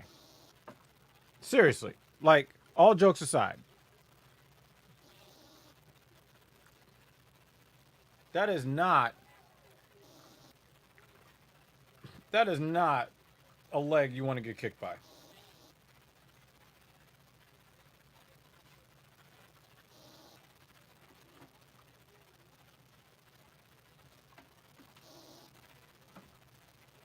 The Metro North and Amtrak has been shut down for Sunday. Yeah. Damn. Yeah, they should. They said that you know what's really funny? They said they don't want people to drive during the storm. They want them to take public transportation. But you shut public transportation down, so what you're telling people is stay in your fucking house, and it's okay. Well, they haven't shut down like New York City. Yeah, I think they probably will, though. Especially after what happened with Superstorm Sandy. Yeah. They don't want that noise. That looks good. What the fuck is that on that side? This is rice, chorizo, and I ended up not making the bacon. I lied. So We we're have gonna make bacon? It's in the freezer. But then I didn't want to defrost it. Chorizo was already in the fridge. Oh, there it is, family. There it is. It's on the stove if you want. You could, like, I still got the hard-boiled eggs. I've got the salad there. I've got this Greek shit with the olives. we're a Snickers commercial. It's a feast. It's a No, big this is ass. actually a real feast, though.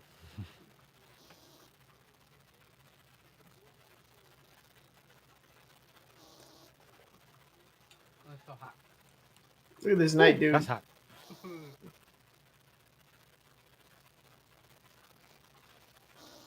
No bacon, I'm sorry.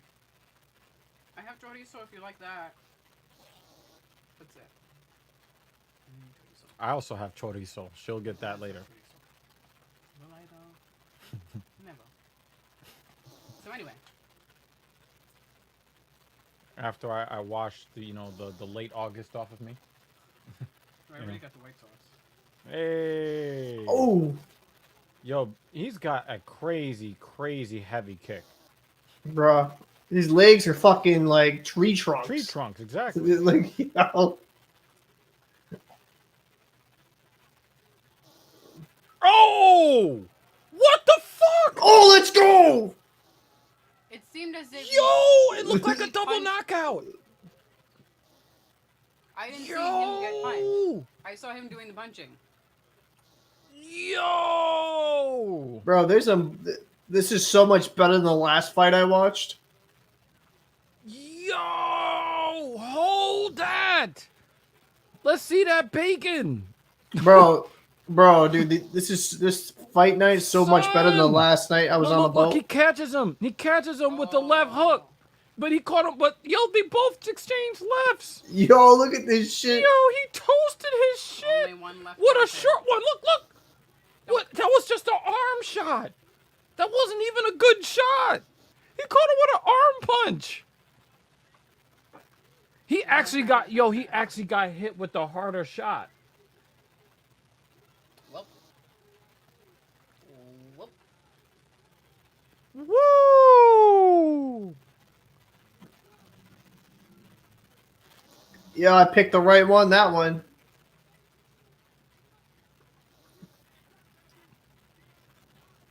Now I'm Connect gonna from sit down Connecticut. so I don't get kicked or punched. The fuck? The fuck you talking about? Damn, bro, he fucking knocked him right the fuck Holy out. Fuck.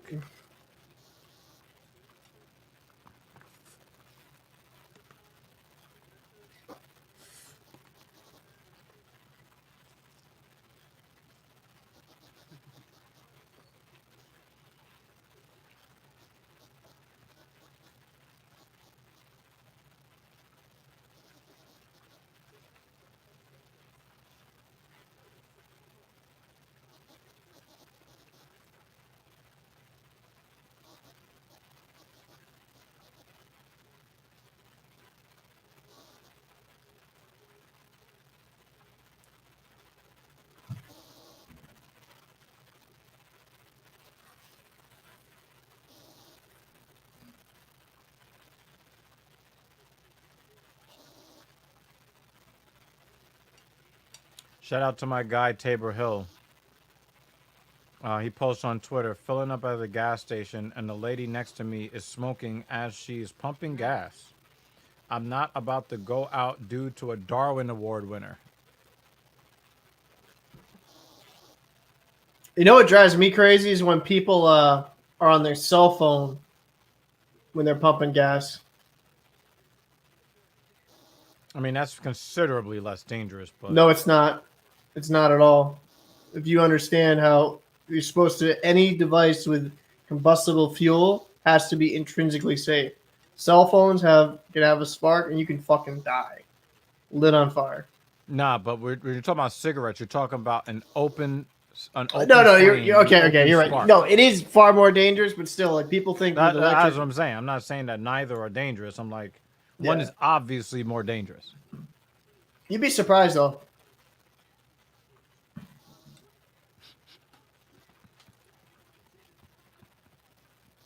Yo, you have Yo, you have the best. You, yo, why did he do DC like that? Why did he do DC like that?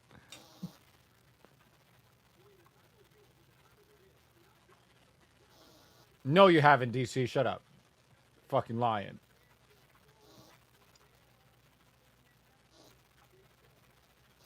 Humans having ready access to combustibles is the most dangerous. I mean, but you know, you put a cigarette. I mean, come on, come on, guys. That's just ignorant, bro.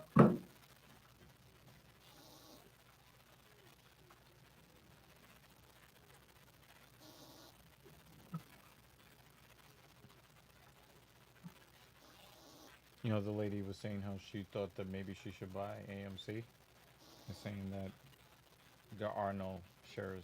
Oh wow. There are no shares to buy. Nope. So not only is it a meme stock, but now that these production companies are now agreeing to have these exclusivity windows for movies again.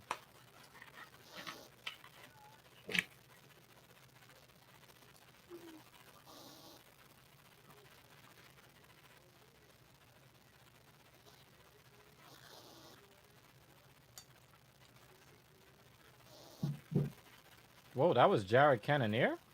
Mm.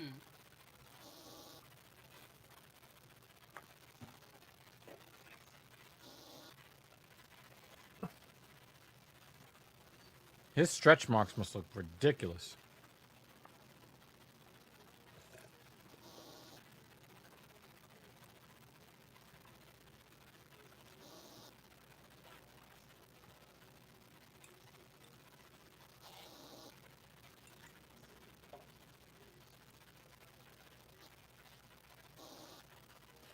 He looked like that black guy from that show Judging Amy. He doesn't look like him anymore. Oh my god. Oh man. He looks like a completely different human being. He does. He's Jewish? Yo, there's too many surprises, okay?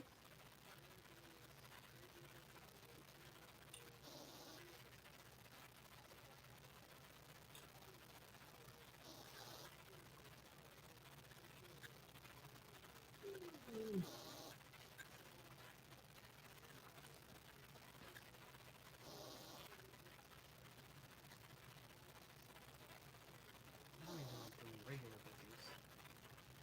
Goodness gracious. Yep.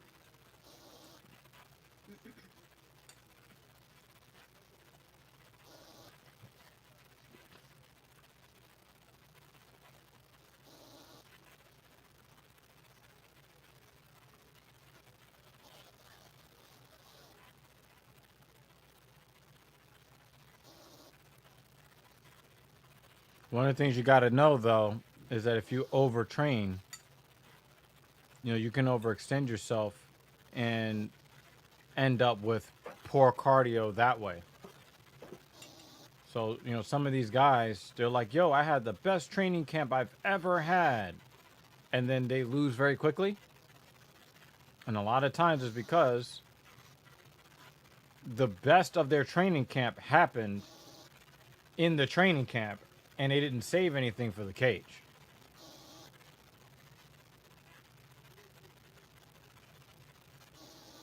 You know, we've had all finishes. Good. And we're talking about, no, we're talking about unconscious. Like, separated from consciousness. Yee. Any blood? The one guy that was bloody was the one that delivered the unconsciousness. Hmm.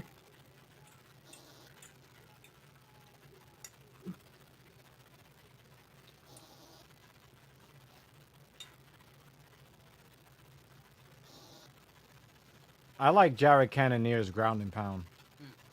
He, you know, a lot of times you see these guys trying to search for the absolute perfect angle and all of that. No, he's dropping that fucking elbow and it lands wherever the fucking Really lands. starting to look as he looks now. Yeah, yeah.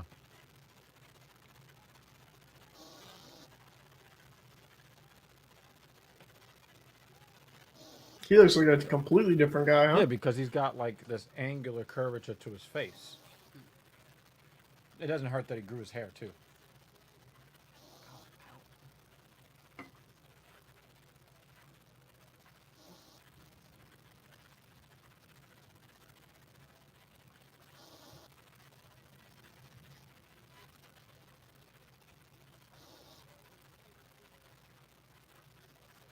He is an asshole with that elbow.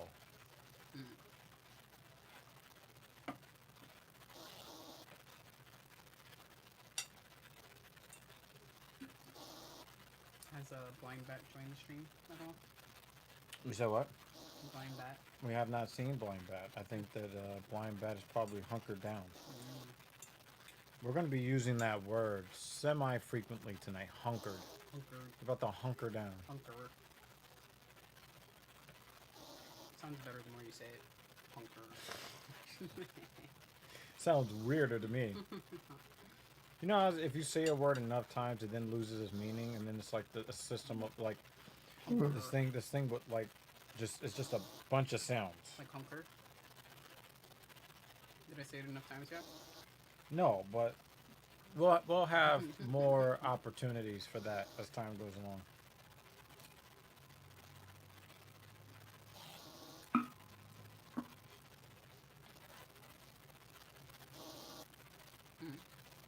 I'll look at that in a second. Is it gonna tell you this? No, we were outside. Okay. Sorry. Or they asking for documents or new listings? No. Okay. Oh, Ryan Benoit was let go as well, including our guy Justin James. He was let go this week. I don't remember those guys. Justin James was supposed to be a recurring contributor to the Filthy Casual MMA Watch Party. He was the one I was saying that looks like a character in Empires and Puzzles.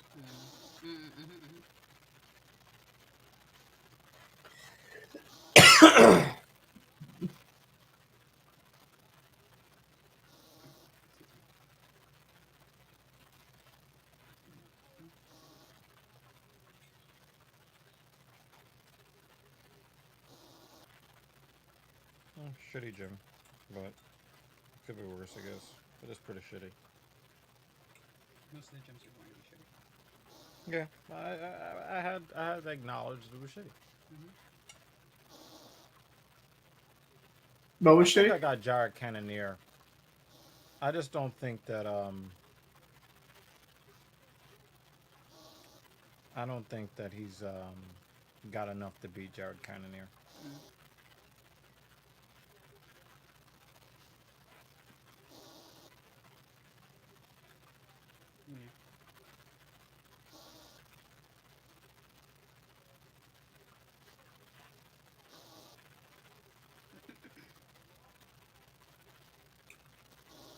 We'll do it anyway, 'cause that's brutal.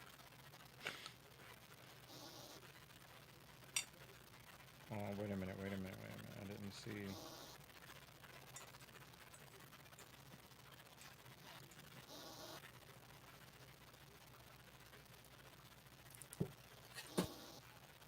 So that could get a little difficult.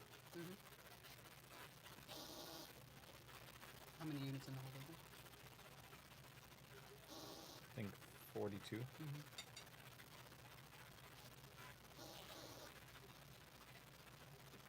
Oh, also, what were they wanting every period? They wanted.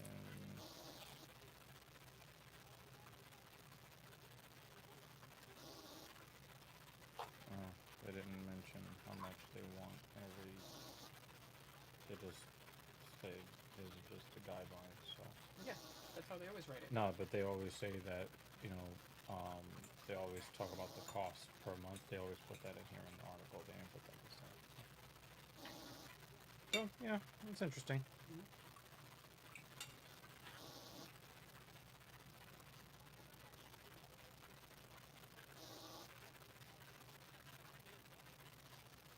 Guinness World Record. Alyssa Clark ran 95 marathons in 95 days.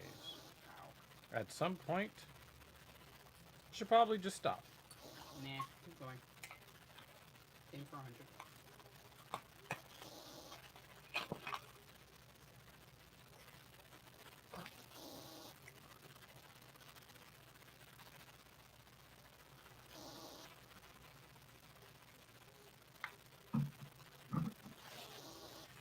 James Bond actor Daniel Craig says his children won't be receiving his multi-million-dollar fortune. Damn, really? Is he the asshole, or did he breed the little assholes?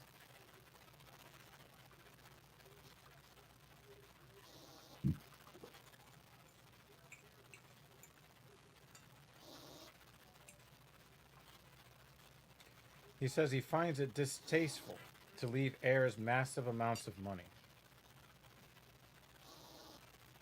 What are they gonna do with it? Get rid of it or give it away. But don't give it to your kids. Give it to somebody else's kids. That doesn't make no fucking sense.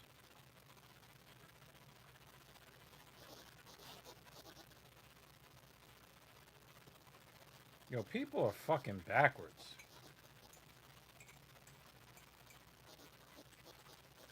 I definitely think less of him. A man was found dead at New York City Field Baseball Park. Nice. He was tired of watching the 2021 Mets and just gave up. I was gonna say it sounds like something out of a gangster movie. No, it's something out of the Mets suck, and he was tired of watching. I think Paul went to sleep. No, we got my phone blowing up by my landlord. You're just resting your eyes? Uh-huh. He's just resting his eyes. He's resting his eyes.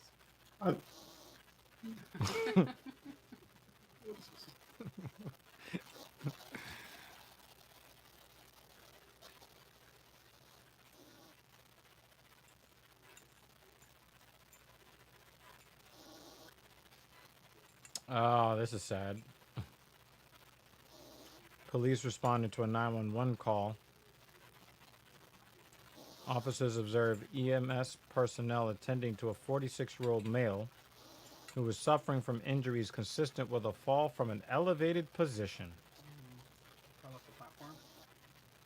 You know, he might have. Train platform. No, he fell in the stadium. Oh. He probably fell from like one set of seats down to another set of seats.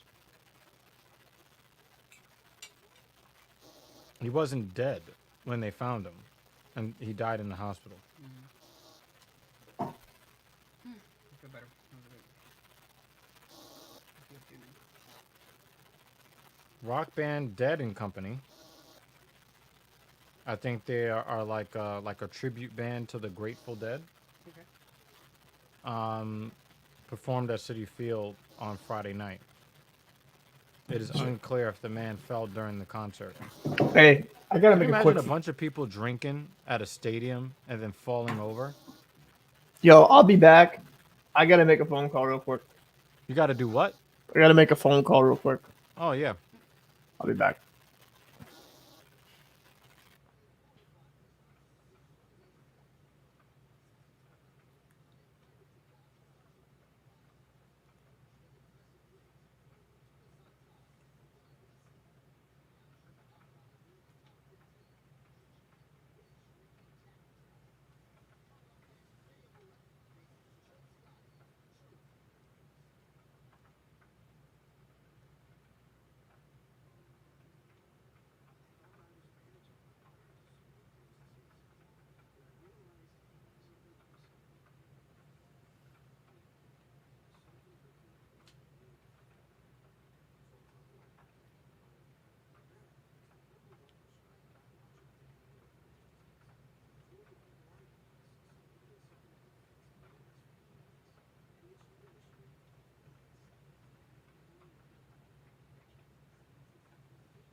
This is what happens when you have fights end so early, is that you're basically just kind of sitting around,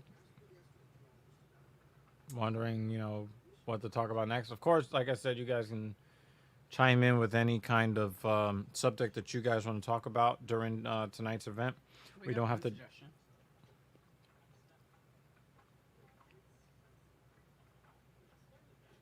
What? From Jimmy Dean.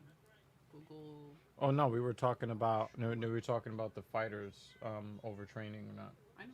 He disagrees, but I Yeah. agree what I said. I don't know what he means by sure. Stop. There's probably somebody that believes that overtraining doesn't exist. But I'm also pretty certain that the Schwerer Gustav guy didn't actually train for a specific sport. If you're training just to train, then there's an argument that could be made that you can't overtrain. Although the human body would beg to differ. But if you make your body adapt enough, then you can just keep going. Like I was saying, the 95 straight days. Yeah, well, I think her body was already conditioned to be able to handle consecutive marathons.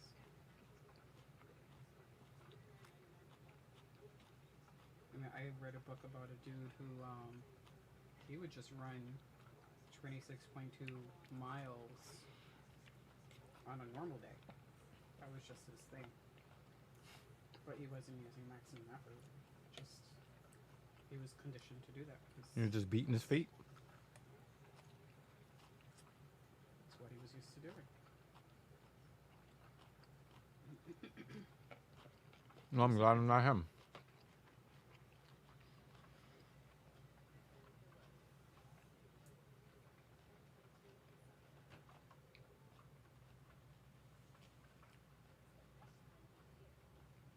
Okay.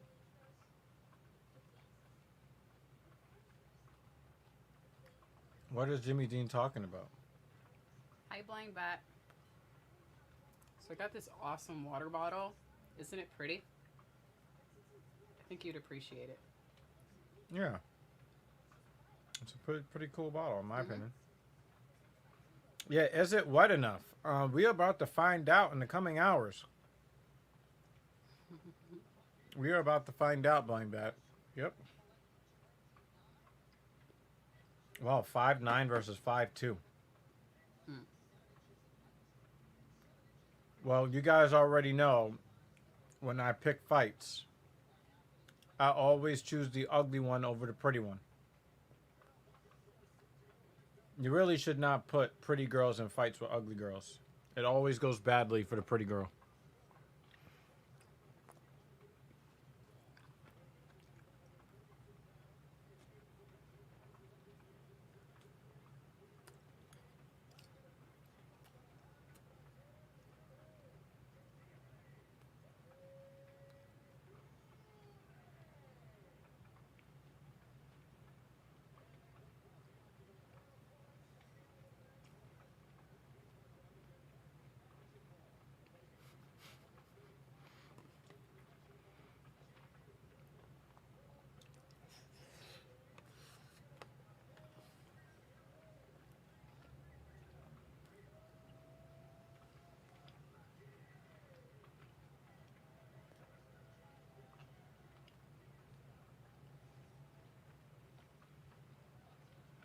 Of course, your favorite announcer.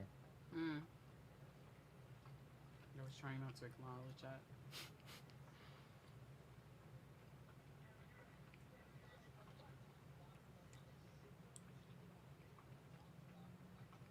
First thing that happens is a head kick attempt.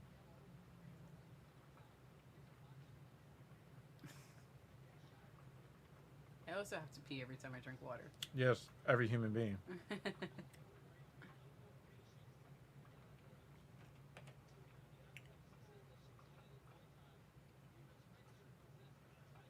That's like a body kick for her. That's not like a head kick. She reacted to that leg kick.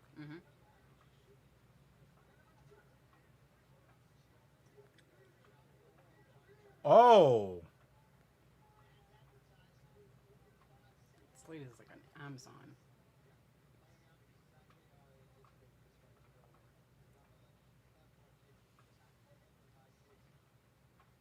I mean, if her eyebrows didn't look so strange, I'd be interested.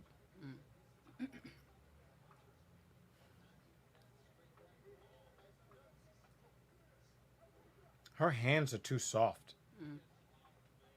Her hands are way too soft. I think for somebody with a reach advantage like she has, it seems like she's looking to wind up a beautiful head kick. Yeah. And now she's let this little woman or wannabe man, because that looks super masculine to me. She wants so high. yeah, but the thing is she's trying so hard to kick. Throw your hands. Throw an elbow in the clinch. She's all up in your face, and she looks like that fucking the thing in 300, the one that betrayed Leonidas and all them. Yeah, that's what the fuck she looked like. You don't let her get in on you. Come on. Use your length. That's the thing that always annoys me, males and females, in fights with much shorter opponents. They try to fight down to their opponents. Reach and height, and it's like, no.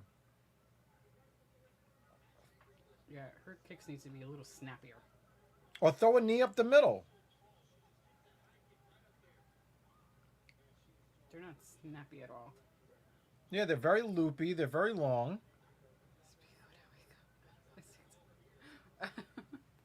This motherfucker right here, yo.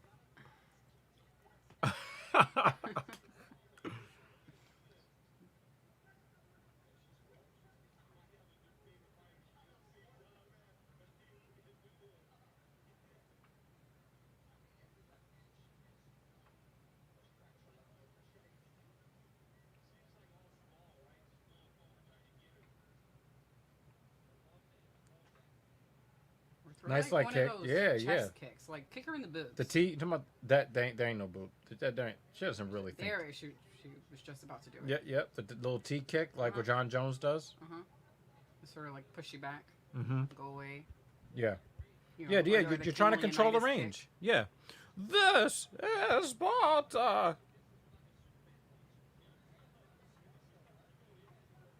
And the thing is, when she gets in on you, throw the knee up the middle. There are elbows that you can throw. That's not snappy at all. I mean, your elbow is almost as long as a woman's punch.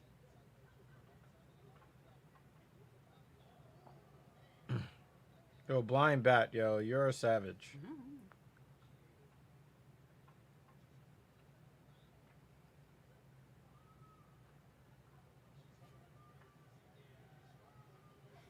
Told you, this cardio kickboxing, you know, exercising, combat sports for women, it's okay, if but. Like they said, she's the Muay Thai champion. Of what? Of cardio kickboxing at her local women's gym, like. Her. Now she throws an elbow. Like, what were you waiting for? But all her shots are slow. Yeah, they're all loopy. And that's why she's allowing Nunes to get in on her. Throw that goddamn elbow.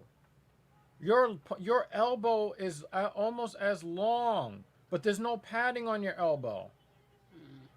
Look, and now she's covering up. Oh, she's dead!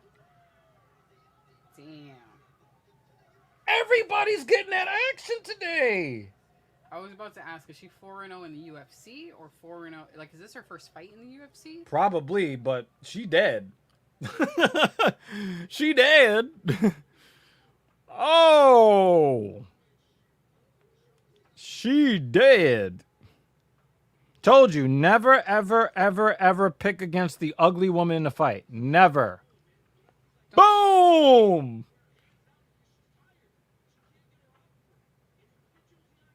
Boom! You saw her eyes kind of roll back a little. Yep. Like one of those flash, like, nope. I don't know, yo. Yeah. I don't know. So her Nunez might eyes have do to the go to looking jail thing. because we don't allow men to assault women like And that. so, I think I think she definitely peed on herself. maybe a little poo too. Okay. Remember, we saw that in a fight once too. Remember? Did somebody peed themselves? No, the other. They shit themselves? Yeah, I don't think I was watching that night. What time? I think yeah. Or it came late.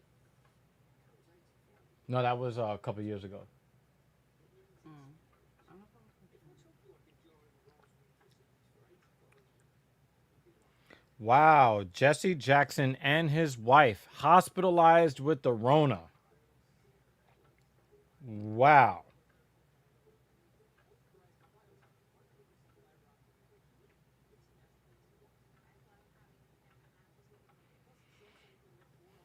Damn.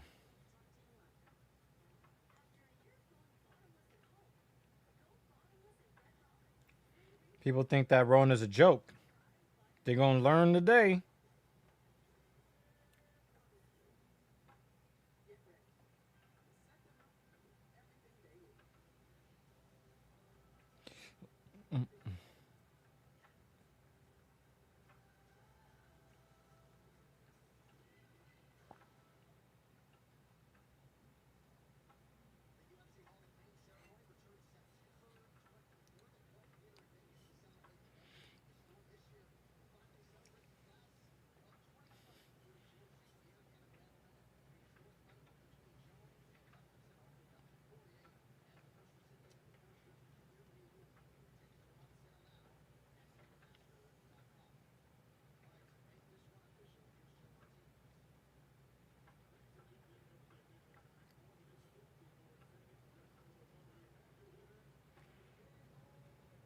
She gonna learn today.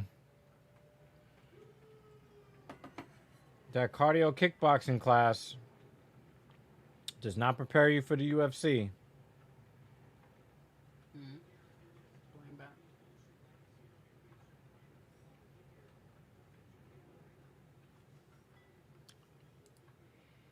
Yeah, if I ever saw kids drinking Corona, I would definitely feel sorry for them.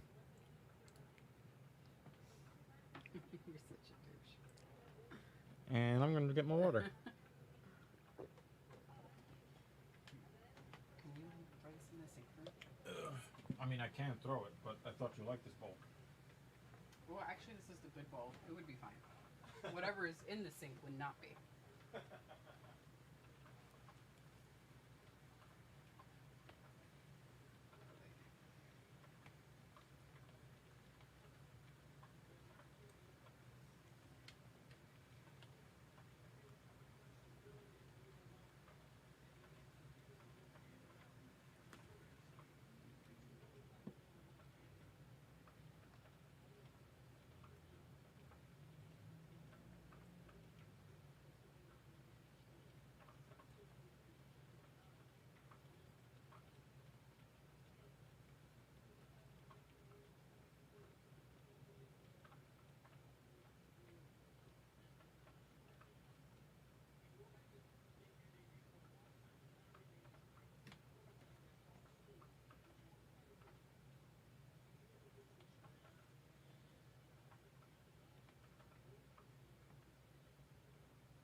It's really crazy. You know, we always ask for knockouts and submissions, but when we get them, we're forced to watch video packages. Excuse me.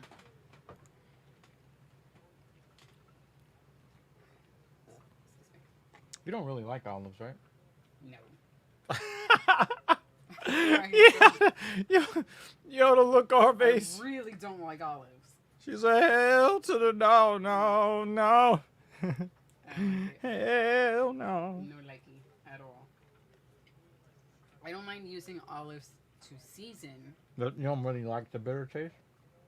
I don't know. It's just a flavor of olives I don't like. But I like to use it as a seasoning. I think Let's this is use it the as a only seasoning. bitter taste I like is olives. But I will not eat an olive.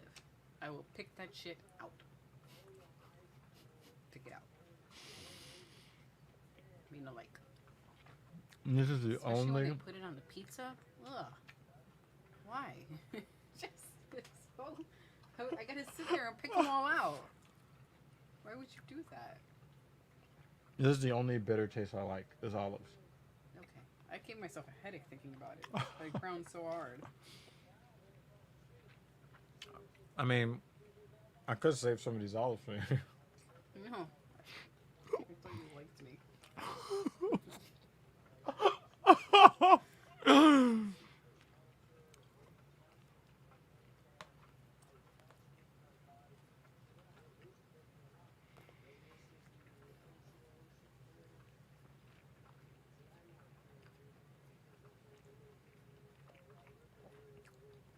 This is simultaneously the most exciting and the most boring card. Yeah.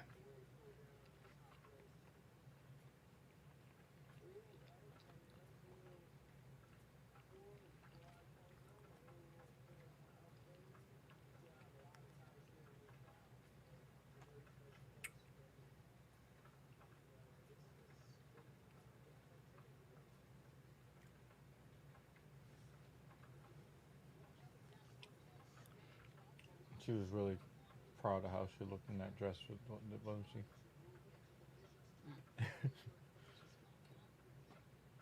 You too.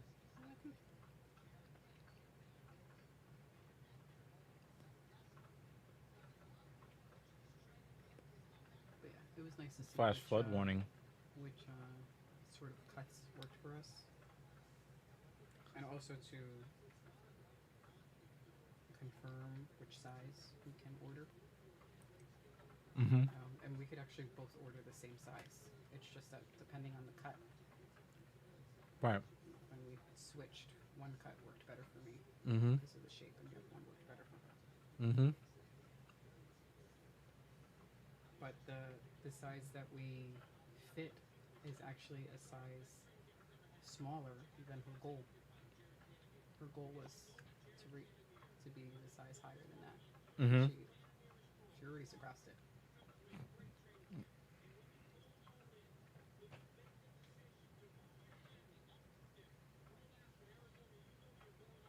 Well, there's a flash flood warning, not a watch.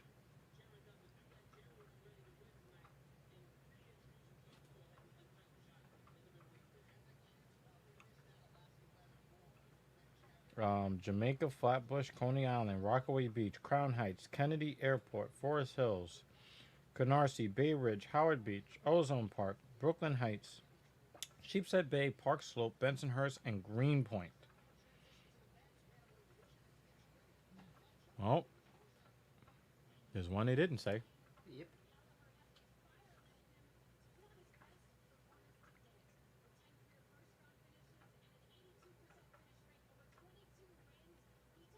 They're like safety tips. Build an emergency kit. I think it's a little too late for that. I think we'll be alright. Also, if you guys see that we just go off the air randomly, our shit got cut off. Yep. I could probably come back on my iPad, but Actually, that's a good point. I should probably charge this phone.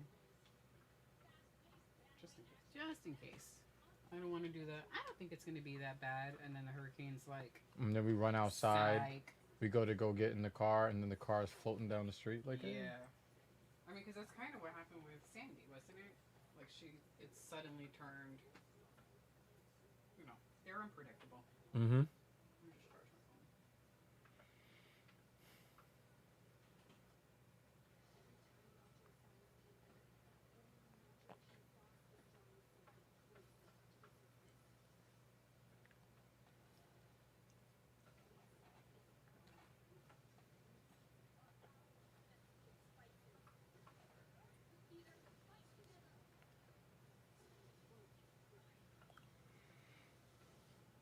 Yeah, we got a big ass storm.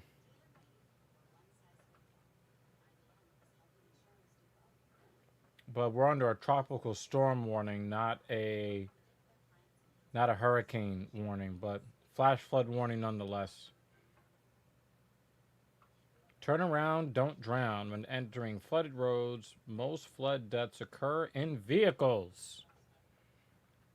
Be especially cautious at night when it is harder to recognize the dangers of flooding. Be aware of your surroundings and do not drive on flooded roads.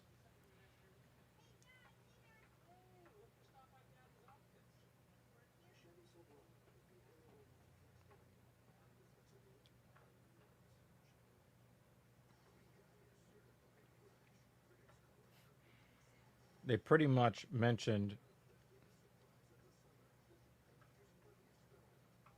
every neighborhood except for mine and the one over.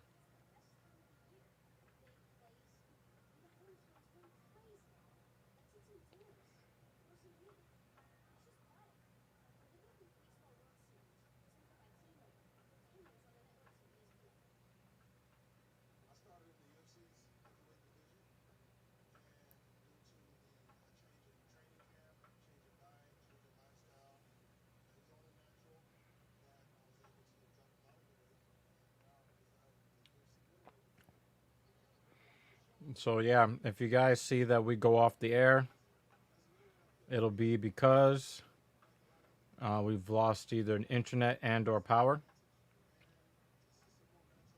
Um, if I can put the stream back up on a mobile device, I will try to do so. Uh, but no promises. You know, it's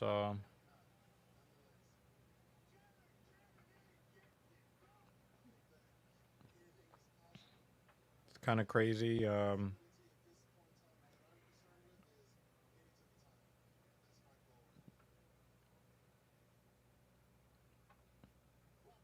it's just kind of crazy.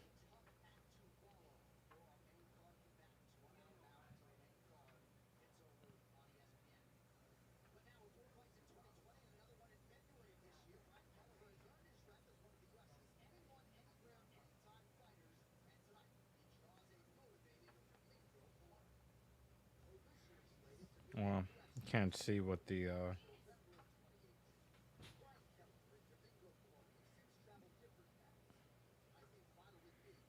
I guess Google doesn't have an actual like weather thing going on. This is stressful. But anyway, you know, we're gonna stay here live for as long as we can.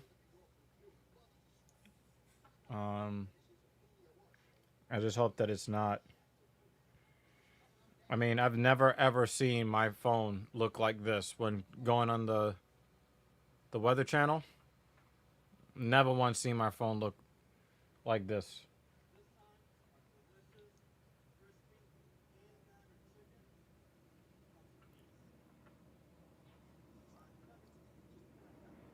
But it looks like the hurricane warning is gonna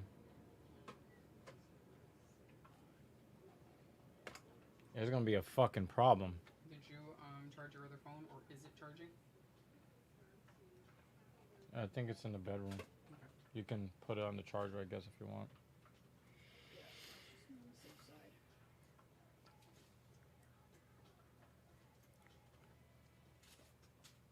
If one phone dies and calling the other phone, hey everybody, we're floating. Yeah.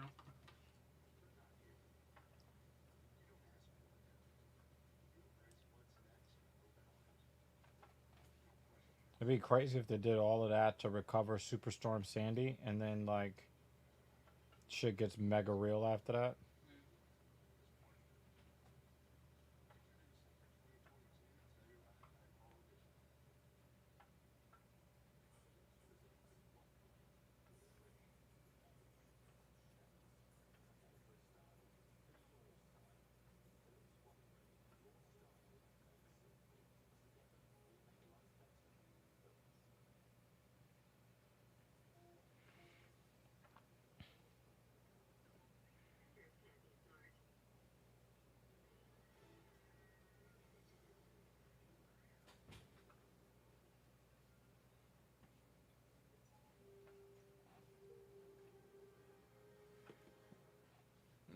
so it looks like the hurricane is just gonna kind of Okay. brush us, but it's gonna smash Long Island and then hit like Bridgeport, Hartford, Providence, like all that. You can tell that it's here, Mhm. so it's gonna scrape us. At least this part of Jersey is okay. That little part that goes choop. Nah, they're actually no, it's not. I mean, they got some rain, but Yeah, but they're not. They relatively they okay. have yeah they have all of the warnings we have. Mhm. Yeah, it's an issue Mhm. there.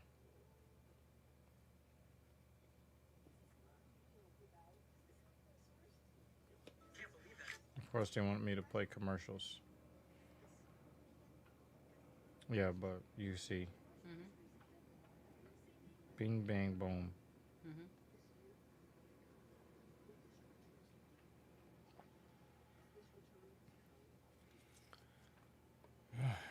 Fucking crazy.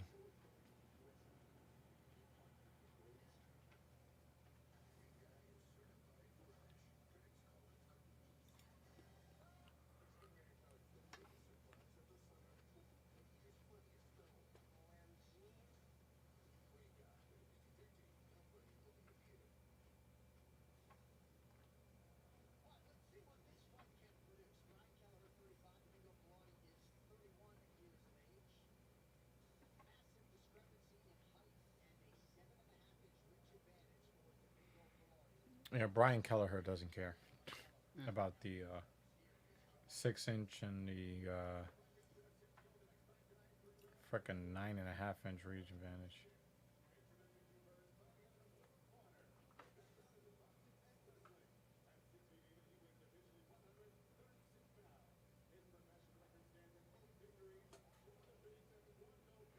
Yeah, Captain Paul is out of commission because of Verizon says service is down already, Damn. and they haven't even had the storm hit. So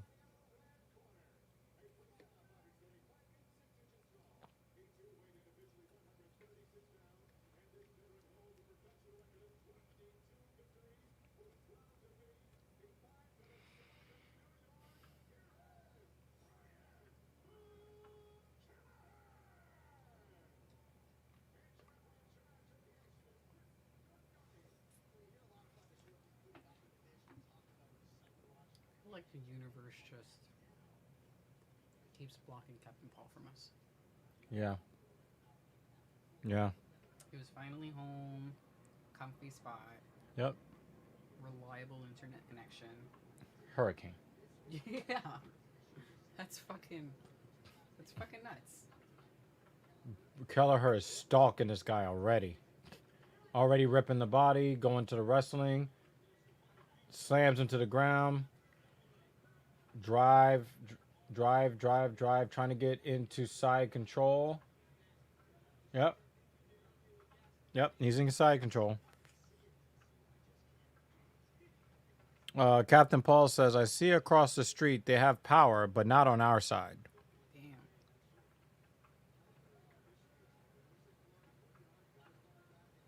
So Pilardi's got the full guard.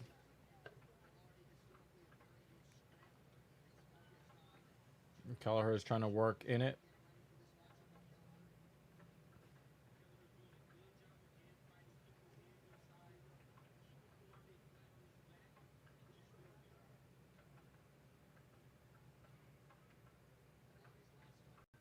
Nice elbow to the jaw.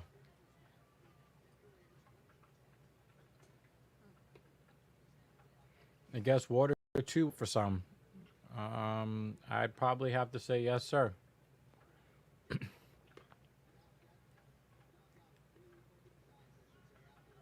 Oh, he's trying to throw up a triangle.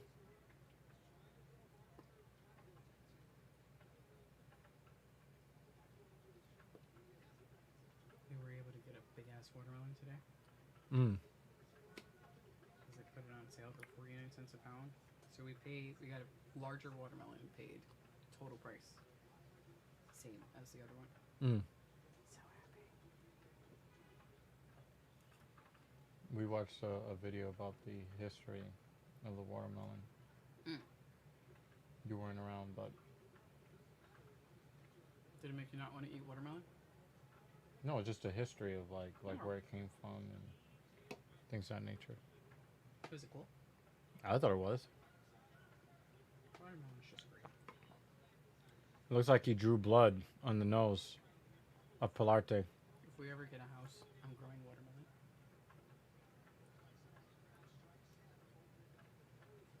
Blind Bat likes water and watermelon.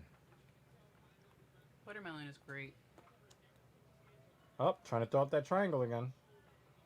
It's like the candy of fruit for me. To me, it's the water of fruit. I don't know, but I crave watermelon. I think more than I crave tangerines other- are. I think tangerines are the candy of fruit. I don't get as excited to eat tangerines as I do watermelon. Mm. Maybe it's because we only have watermelon, during the summer. Mm-hmm. Kelleher is super aggressive in Pilarte's guard. Really like this.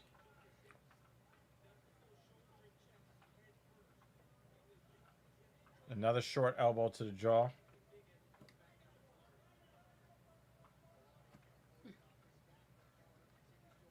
I'm making a mess.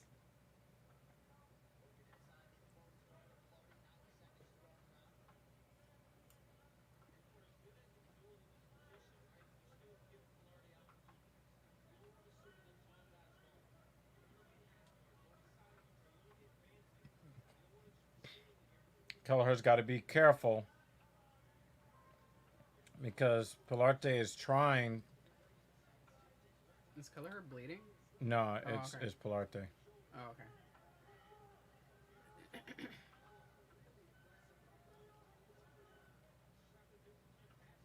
So there's like some blood on his forehead. Yeah, but I think that is from him rubbing the guy's nose. Did he almost stomp him in the balls? That would be really crazy if he did. Oh, he's trying to. Oh, he tried it. He tried to get that guillotine. That was really almost a ball stomp. Yeah, because he's trying to posture up, so he's like trying to keep his weight on Pilarte so he can't get up. Mm-hmm. So, oh, what an elbow, Kelleher, Yeah, let's there goes the blood. go. Yeah, so he kind of like was kind of like rubbing his head on the guy's nose. I think that's how he got the blood on it. Got it. Yeah, but it's not like blood on a cut on the nose. I think it's blood coming from the nose. Yeah.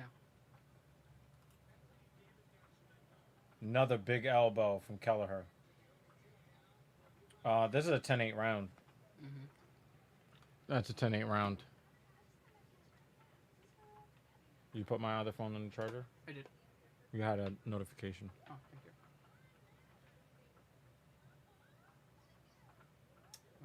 Flight advisory extended until 10:30 p.m. I think that'll just keep getting extended. Well, the one I saw was past that. Oh, actually, so there was at 9 o'clock flight advisory to 11:45. Mhm. 9:10 flight advisory extended until. It seems like they're just sending out these messages like Rapid fire. rapid fire, and they're not coming in order. Yep. But I didn't go into work tomorrow.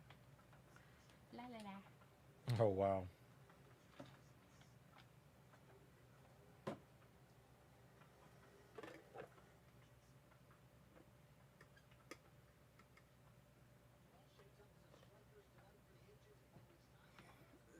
Excuse me. I can't wait for that. Mm. We will be covering that.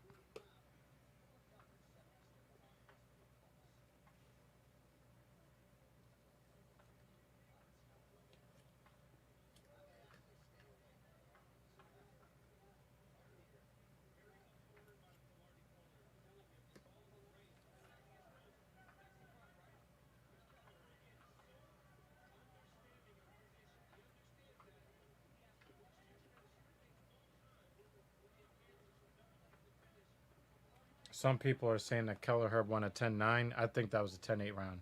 Mm. Absolute domination from beginning to end. Mm. It's not like Pilarte was ever out of the fight, but the domination level was sufficient for a 10-8 round, in my opinion.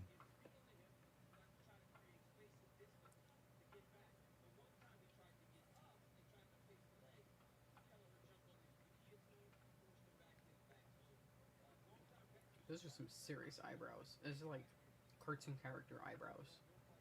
Super villain eyebrows. Pilarte? Maybe he's just, Latin. Yeah, I guess so. But still. He has he got the Serious-ass telenovela. eyebrows. Yes, those are some telenovela Yeah. eyebrows. Mm. Really dramatic. Best song ever.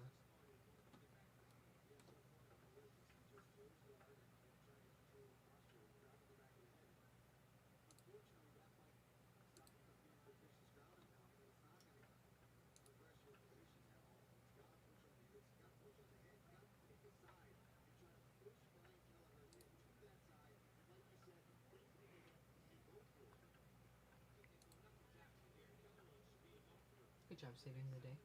Mm-hmm. Yeah, we don't do spam here. Maybe ham.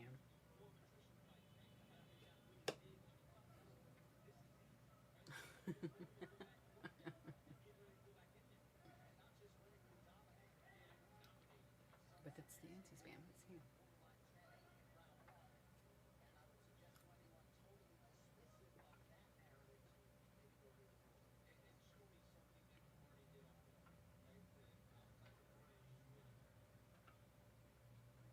Oh, he's trying to tee off with that elbow. Kelleher knows you got to be super aggressive with a guy that is murdering you in terms of height and reach advantage. He just goes right at him, gets up in his rib cage, gets the double leg, because it's almost the same height when they're on the ground. Mm-hmm. He's in side control now. Yeah, Pilarte's like a short, tall guy. It just doesn't seem that No, tall. you're just seeing him be dominated. So it looks like that. Mm. We haven't seen him be tall in this fight. Oh, he pulled it. He pulled the guillotine and he's shaking him off. Yep, he shook him off. Oh, there's a lot of blood now. Blech. Yeah, he's not going to be able to keep him down. He's not. Pilarte is not going to be able to keep him down. Oh, he's got another guillotine. Yo! What's good? One of my favorite guys on planet Earth. Hello. What's up? Okay, now I feel better. I was still really hungry. Pilarte is very lucky. He's in a position to have a 10-9 second round. Mm. Or you'll have that one judge that gives it to him. Oh, I'm not trying to hear that. Just saying. Is he trying to get a head and arm choke? Kelleher's in trouble. He's like, nope, not today. Yep. Although if he was able to pull off an elbow right there, right in the ear, that would be awful. Yeah, Pilarte could still win this round.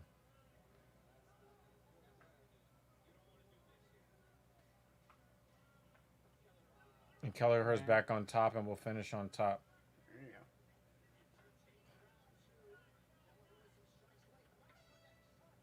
They look like children at Yeah,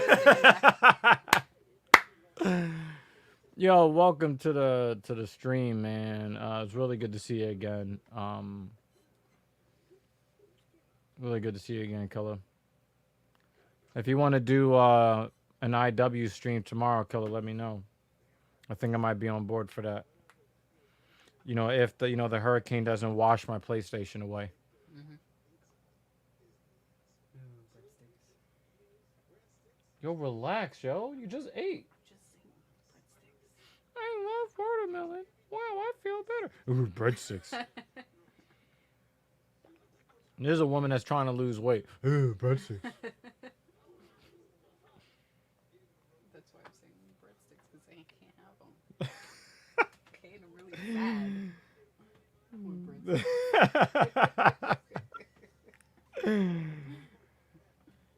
Goodness gracious.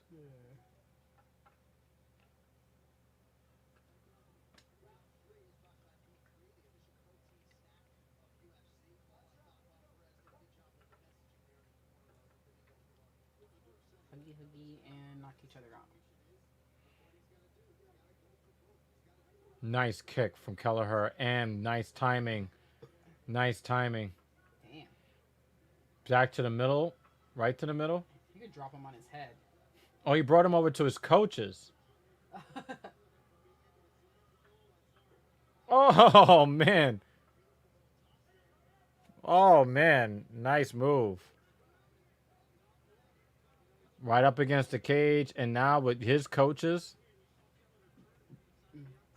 Also, that is a way to, like, really psychologically defeat your opponent. When you basically just, you fireman carry him over somewhere else and you're just standing there talking to your coaches and you're just having a good old time. Hey, look what I found. You know? Body. Yep. Imagine if he would have done like some WWE shit. Well, Oh, God. it's the big show. No. Now I need breadsticks. You know, CM Punk came back to wrestling. I saw. Asked JD. Shout out to JD from NY 206. I text JD and I was asking him, like, is this like now the time to watch AEW? He's Yeah. like, yes. What time do they air it? I don't even know what channel they air it on, so we'll have to go searching for it. But you know, I definitely want to see CM Punk in professional wrestling. I don't want to see him in the octagon.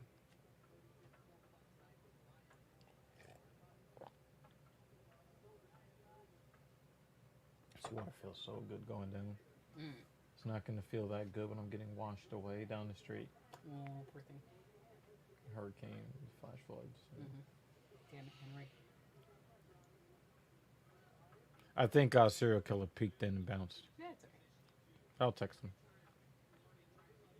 I want to thank everybody that pops in and out of the stream. Thank you for clicking on us. You know, at least hanging out with us for a little bit and Dropping a little hello. yeah, Much dropping a appreciated. yeah. I appreciate a hello more than you guys know. I know that some of you come over, you might drop a like and run away.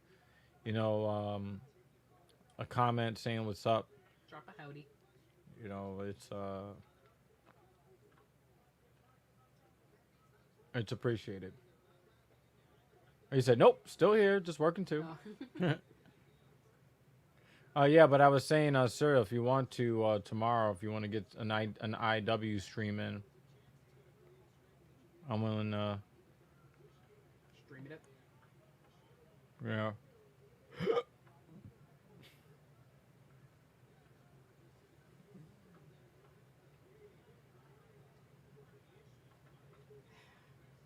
Poor guy couldn't channel the power of the The Modelo power. eyebrows. The power. What time? Whenever, man. We're trapped That- at that- home anyway you from know- the storm. You know that's if we have electricity. They really are fighting like little kids. Stop hitting me! No, you stop hitting me! Stop No, hitting me. no, you're hitting. Stop hitting yourself. Ma, he won't stop hitting me in the ear. You won't stop touching me. I'm not touching you. You're touching me. I'm not hitting you. It's just my forehead. It's really crazy. We've had some really crazy finishes, and then this. Although this is a domination. This is Yeah. definitely a domination. This But is entertaining. oh, you didn't want to watch another video package about Gastelum? No. You know, No. used to No. liking French fries when he was a kid, or some bullshit. Nope. that they have for B-roll. No tanks. Yeah, we're charging them up now. I think we still have the portable batteries, the portable chargers already charged from. I have a portable battery in my last summer. electrically warmed hoodie.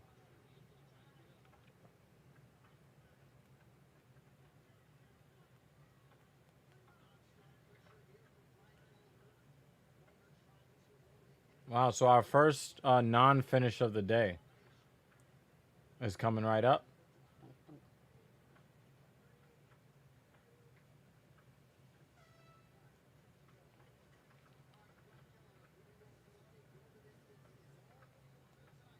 That dude is tired. It's like, I'm gonna lean on the guy. I'm gonna lean on the guy that just grounded and pounded me. Pause.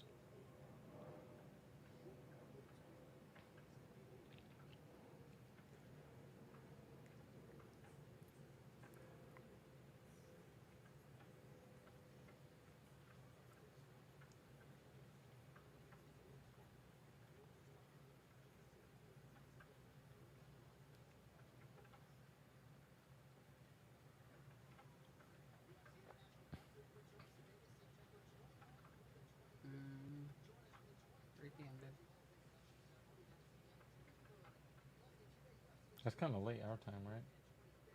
I don't know. That's like in the evening. What's the time difference? I think like 2 or 3 hours.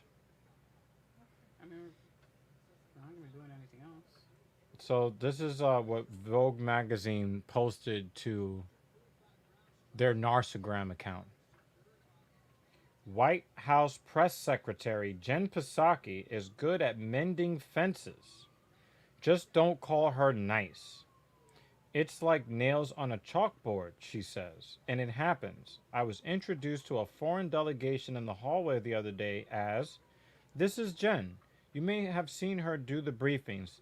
She's a really nice person." I'm like, really? You can't think of a better description? The word is sexist and a little diminishing. But she says it's also this desire to put people in a box. Yes, sometimes I'm friendly and joyful. Other times I'm tough. Sometimes I'm straightforward. And yeah. Someone said whoever psyoped women into thinking it's empowering and girl boss to be an unlikable asshole should be in prison. And I agree. Now saying that someone is nice is sexist. You see how like they just keep moving the goalpost, right? Yeah. Because if you say that women are this, and then you say you can't say that, that's sexist, and you take that away, then they're like, oh well, people stopped saying the thing that I said was so bad. Let me find something else to have a problem with. So when I get called a nice guy, is that sexist? You should be upset. You wonder why you get no respect.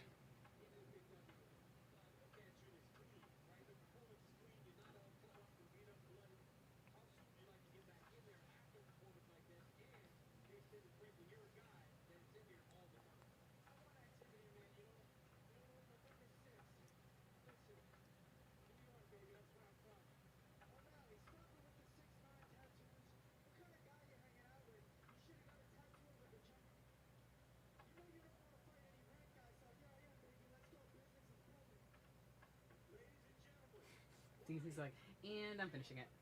Wait, who is he calling out? Mick. I almost said McNally. That's not his name. The kid with the rainbow hair. O'Malley. O'Malley, yeah. Sugar Sean. Yep.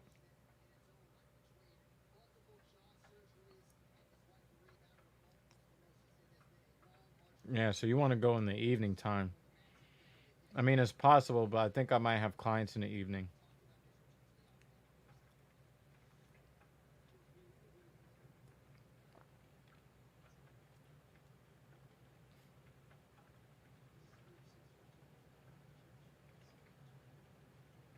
Sounds like the rain is getting harder. What does a dick sound like when it's getting harder? Don't.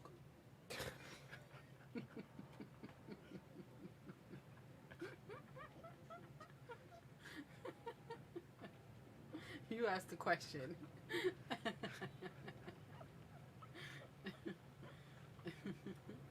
That's what you get.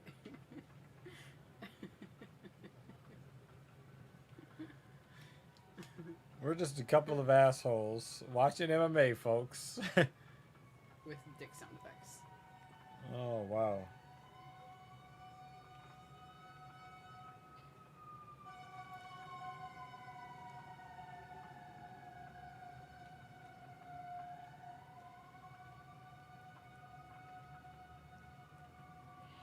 Oh, they oh, now I understand why people are mad.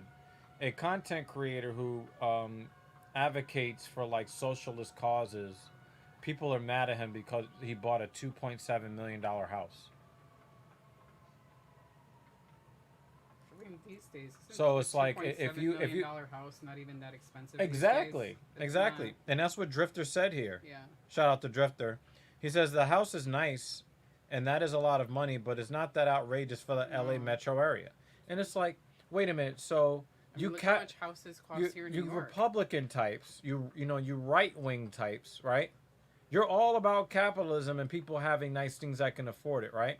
But you think that because someone advocates for the downtrodden, that they have to devote themselves to being dirt poor too. No, like I had an argument with somebody on Twitter today, and I'm like, no, I actually do pretty well. You know, like, yeah, I can do pretty well and still advocate for others. Like, it's not a mutually exclusive thing where, you know, if I'm a person that has some sort of economic privilege, that I have to shit on the guy underneath. No, I can recognize that that guy deserves to have a living wage if he's working hard. yeah.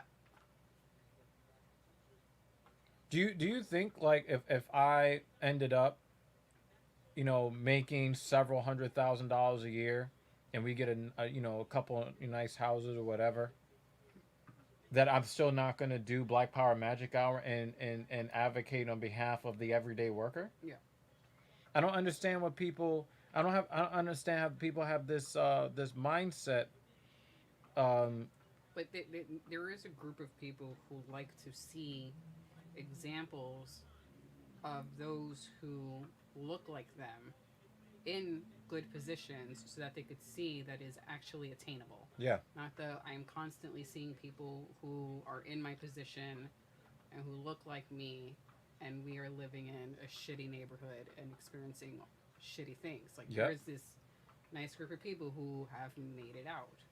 So there are people who give a shit about that. Mm-hmm. So Yep. It's just show the examples. Yeah. Show how you made it. But people think that, you know, if you advocate for the disadvantaged, then you just need to be in a shitty, you know, rat hole. Yeah. Along with them. And it's like, no, like I can look back and say, yo, like I respect. And the thing is, why would you want to keep people down that do work that you don't want to do? And if like this guy kept saying, oh, these people should take these jobs because they need to be done.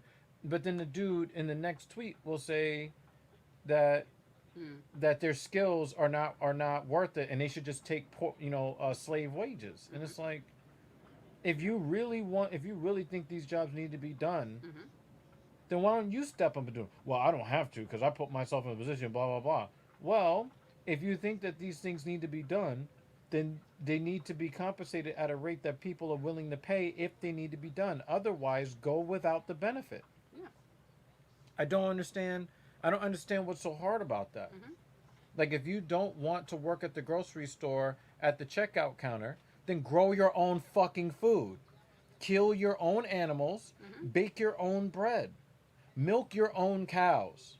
Oh, wait, but that would take all of your time, and then you can't do that lucrative job.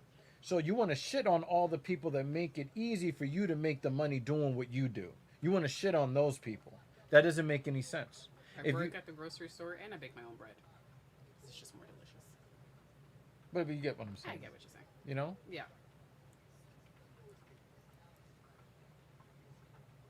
No, well, I don't think these people are worthy of respect Yeah. and dignity, and I always like it when there's somebody doing worse than me. Yeah. And it's like if you see Fuck someone outta here who's with made that. it, who's not a trust fund baby, wouldn't you want to see how they made it? Yeah. Try to learn from them? Wow, that is a really really bad position.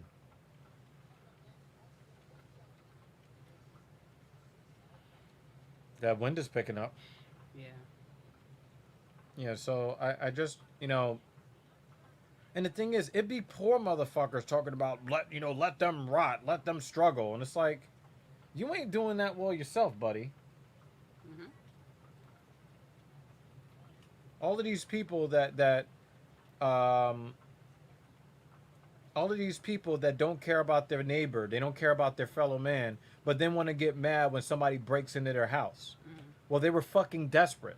That's why they broke into your house. But if you had any semblance of empathy for your fellow man and understand that we have to share this planet with other people, you cannot be advocating for people's misery and then think that they're not going to make their problems your problem. Mm-hmm.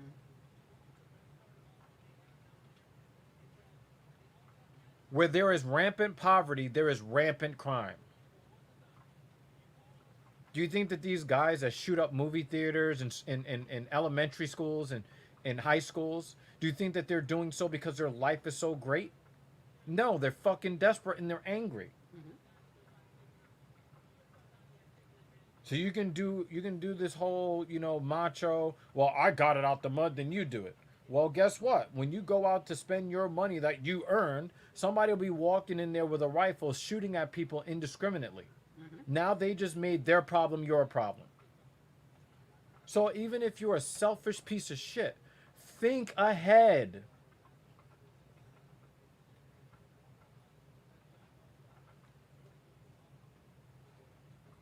When was the last time you heard a millionaire stick somebody up in a robbery? Mm-hmm. No, that's what happens when people are fucking desperate. I'd rather not live around desperate people.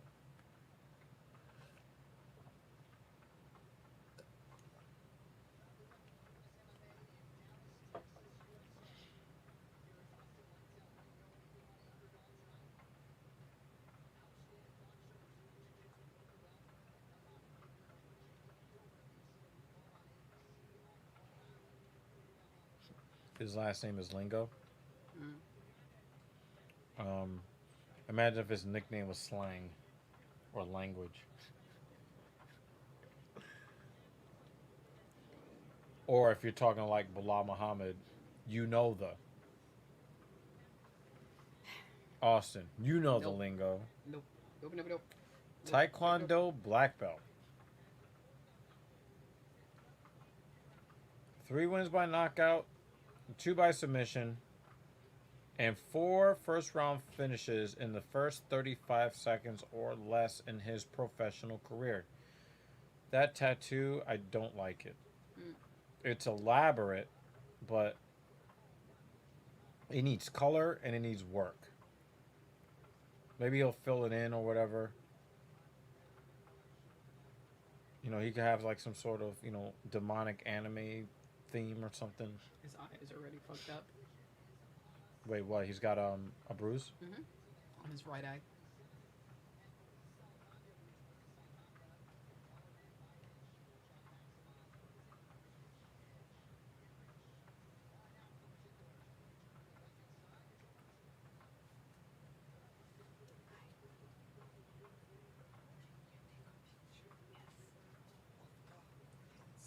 You wanna go in the Wait, you're bathroom and able turn to on the wear light? those pants again? Mm-hmm. Looking hot. When was the last time you were able to wear those pants? I was never actually. The moment Beyonce gave me, it was too small. Uh-huh. It's like Turn around, let me see. Yeah, try to avoid mentioning people's real names I'm sorry. during the stream. Forgot. Just gonna turn this on real quick.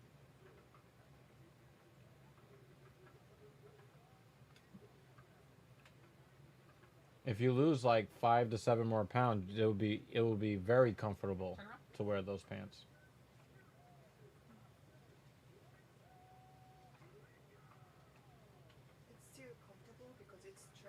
Right. but I have Yeah. some Just a here. little bit. Yeah. More, 'cause then it won't be so. Cause she's eating it. Yeah. 3 to 5. Oh, okay. Yeah. So. She's like, pants. Oh my god. Okay, I cannot wear. I need to lose a little more. That's okay. But you can put them on. But at and least you can get them on button where you them. couldn't do that before. That is progress. Yo. Lingo is hooking off. That was a power left hook. You can see why he has 4 knockouts in the first 35 seconds in 4 different fights. I missed it because I was distracted. Oh yeah, she's got a lot to be distracting with now. Mm-hmm. Nice body kick from Saldana.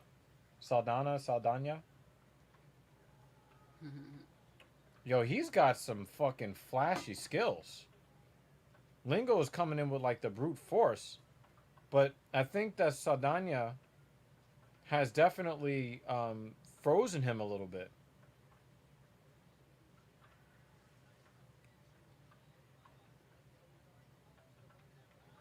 Yeah, he's hooking off.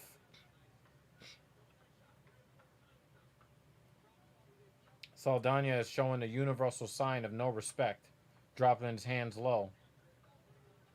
But he's also a Taekwondo guy too, so it might not be necessarily disrespect. Oh wow, another kick to the head, and now he's bleeding. Yeah, that was the side that was already bruised. Yeah, you were talking about. Oh, another body kick. He's hurt. Yeah, he's he hurt. is hurt. He's hurt. His elbows drop. Saldana is throwing some lethal weapons.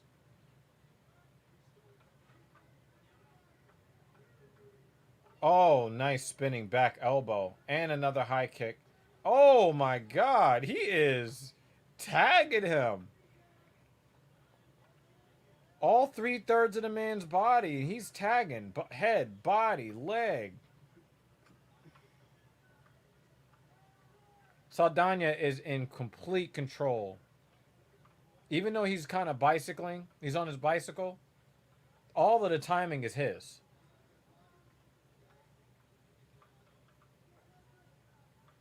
Lingo does not know what to defend. But he's super aggressive too, so he still's got a puncher's chance of winning with a knockout or something like that. But Saldana definitely has the momentum. He's got the flow definitely on his side. Look at that bruise already. Oh my god, See yeah, how his red it body is? is ooh.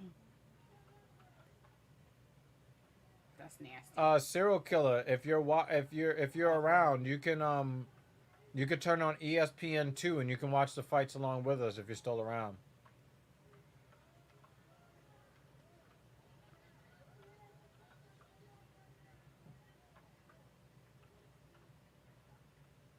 Yo, Lingo is really trying to protect the body. Mm-hmm.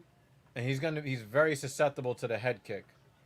And what Saldana will do is he'll show leg kick, switch stance, and then he'll go up top. We might see a highlight reel knockout. Side kick to the body. Right hook. Spinning back kick.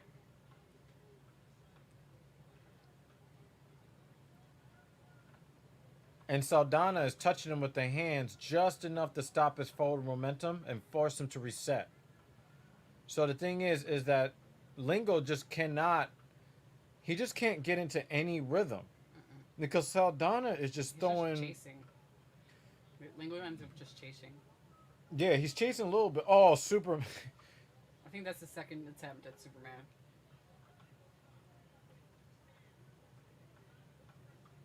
Yo, this dude is the truth. It'd be mad funny if he gets starched though after like dominating this entire round and then gets starched. That'd be funny. I mean, I hope he doesn't, but that'd be funny. I'm pretty sure that Captain Paul would not approve of me using that word again. Starch? Why? I'll tell you off camera. Okay. Oh, another spinning attack. Now you know the thing is Lingo's gonna see that coming. That's the second time he tried that spinning attack. Third. No. Oh. Saldana.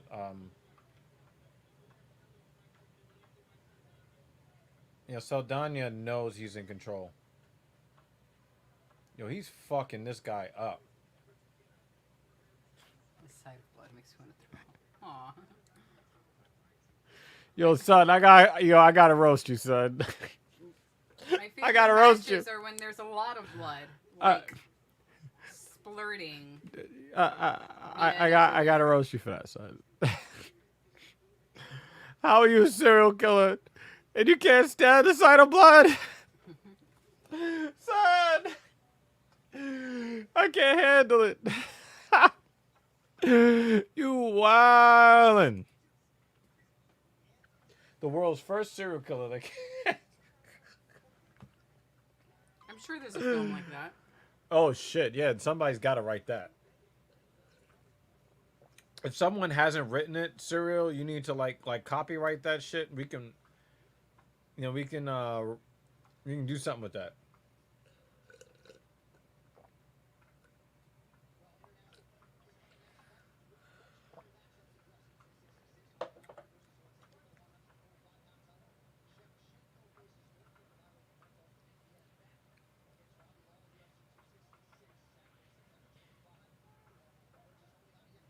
No, he's rushing him. He's rushing him.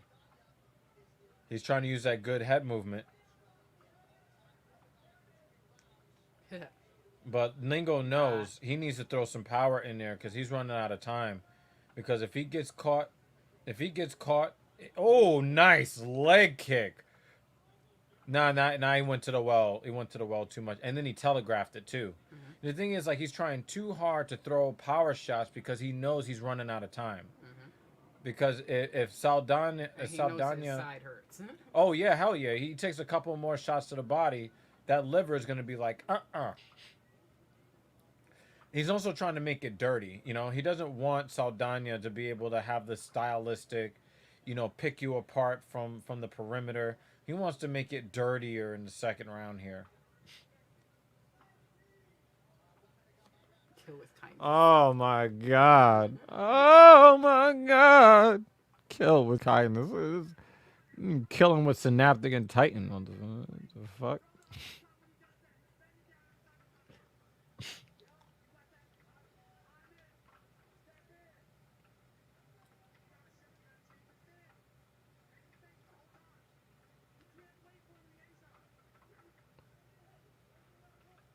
Now, what Saldana might run into problems is if he starts to get a little bit tired. If I'm not mistaken, it's possible that he may have had a kick checked. If you see, it looks like he's either got bruising or blood on his lower leg, and I can't tell where that blood is coming from. So it may be bruising, heavy bruising from getting a kick checked. Oh, he was going. He was loading up for that flying knee. He hit him right in that spot again. And the thing is, Lingo. No, like, but you see that he's trying so hard to keep that poker face. Yeah. Now he countered to the jaw when the guy went for a leg kick. I mean, yeah, that's kind of like what you want to do. But how much power does he have left if Saldana took his legs out from under him already? I don't understand how much power he could possibly have at this point. But he is countering properly on that outside calf kick. Now Saldana is throwing. Every time he throws it, he follows that with a right hand.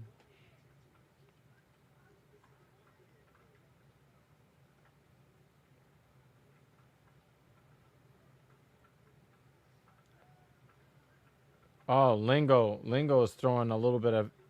Yo, even with his arm punches, he's throwing heavy leather.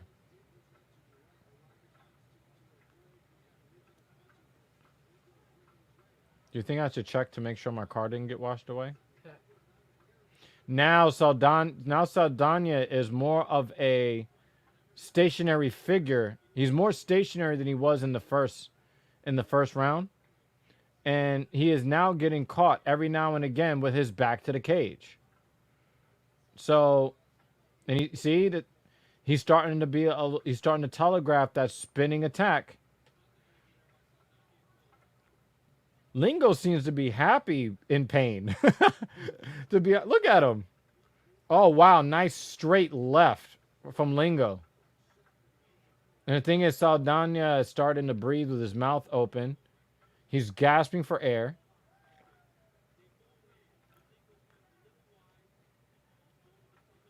I thought that was a knockout. I thought that was a That would knockout. have been I thought Lingo.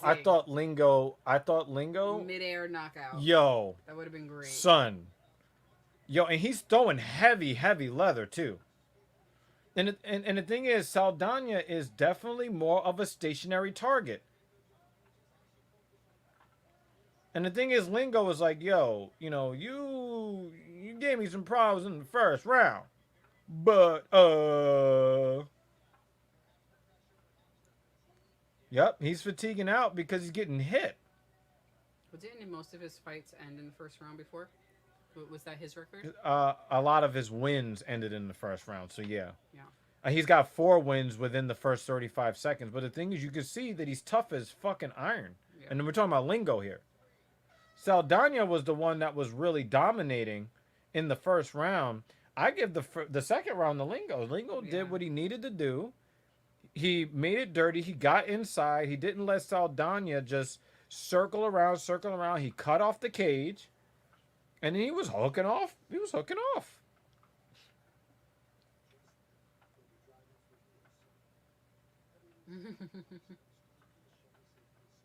I'm wondering if I should go check to make sure my car is still there. Maybe it washed down the street. Doesn't sound so bad now. Don't tempt fate. True.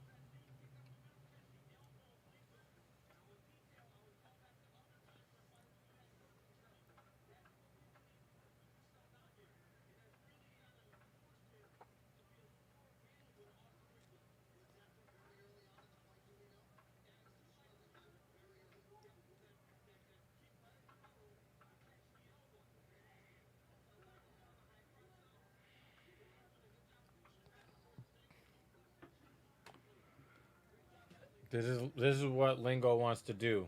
He wants to get inside. He wants to make it dirty. Saldana wants to use flashy attacks. Saldana is the one who went for the takedown. Yeah, but I mean, he's in trouble. Mm-hmm. But that's what Lingo wants.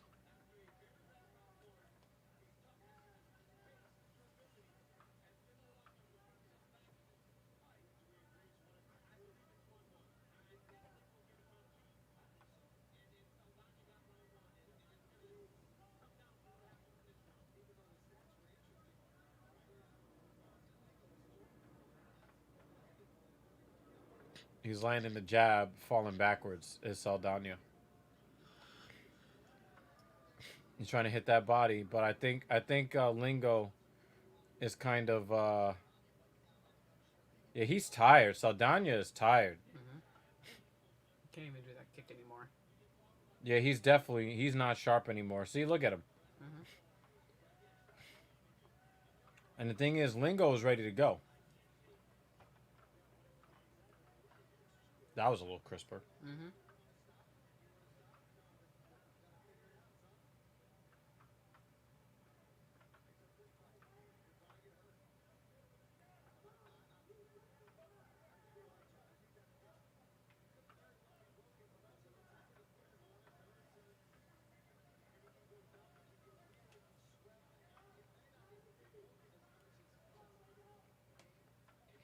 Yep, he is not precise at all anymore.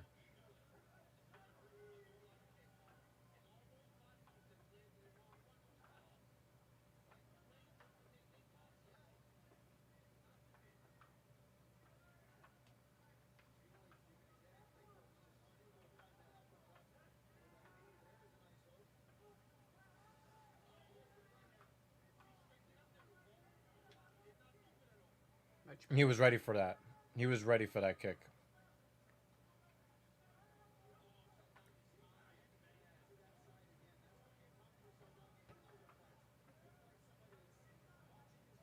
Oh, wow. He did not react well to that strike. Saldana did not react well.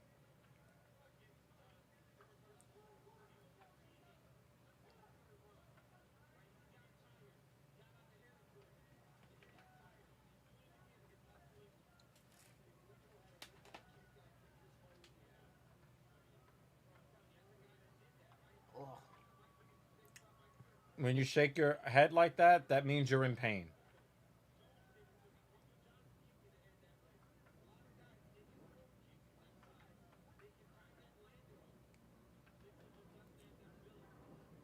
I think Lingo is figuring out the timing.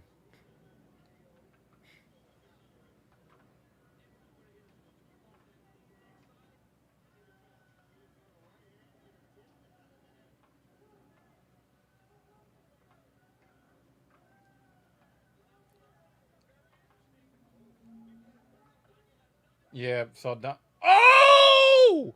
Yo! He Really? hit him with a liver shot!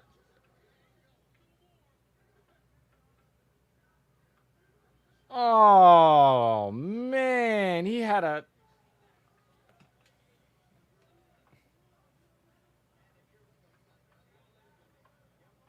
He should let that go. Yo, one shot to the body and Saldana fucking collapsed like a fucking stack of flapjacks. Flapjacks. Uh-oh, get the hooks in. Oh, he blocked it with the elbow. He blocked the hook.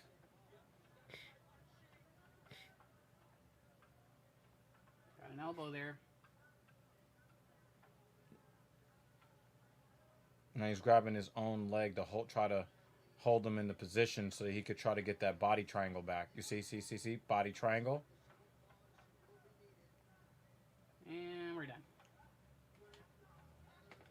Yeah, he knocked him. Yeah, wow. Lingo. Now put your fucking arms down, Saldana. You lost. You lost to a real man. Not saying that Saldana's not a real man, but he definitely fell off. And get some water.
Lingo one. Oh, 29-28? Yeah, that's the right score. 29-28 Lingo is the right score.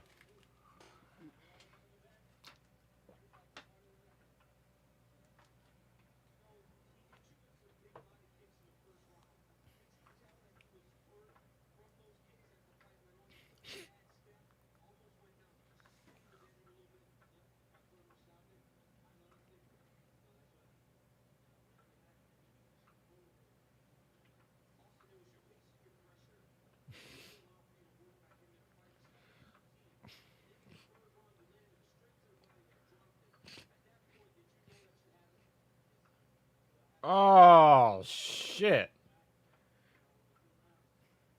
Yeah, he didn't like that at all. Eyeball. Yo, his whole head was like, ugh. Mm-hmm. That's a real man right there, because he was getting tagged.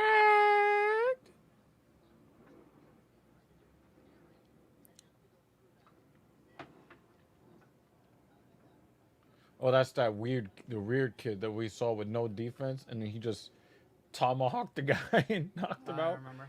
Yeah, that was that guy. That guy. I was just like, yo, what the fuck is wrong with his defense? Like Chickaway something. I don't know. He. I remember. Oh, sorry. I need to. Sorry about that.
Apologies.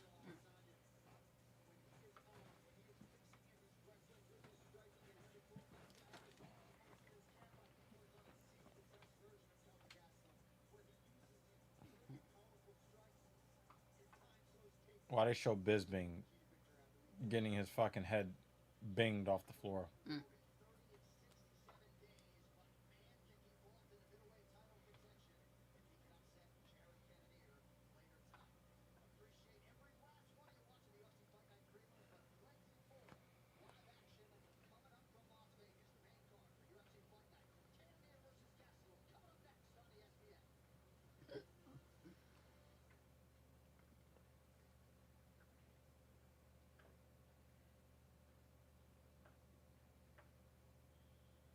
Who is that?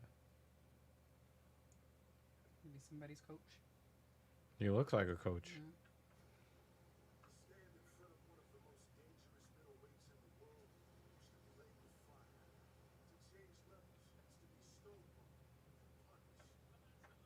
Oh, he died of the Rona.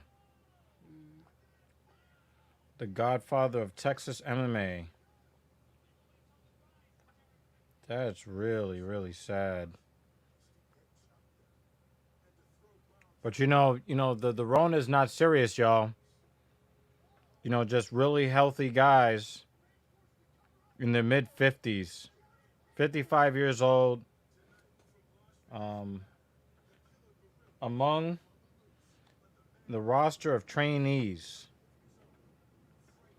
Tito Ortiz, Quentin Jackson, Michael Bisping, Mark Coleman, Chris Cyborg, Michael Bronzelis. Those are among the people that he's coached.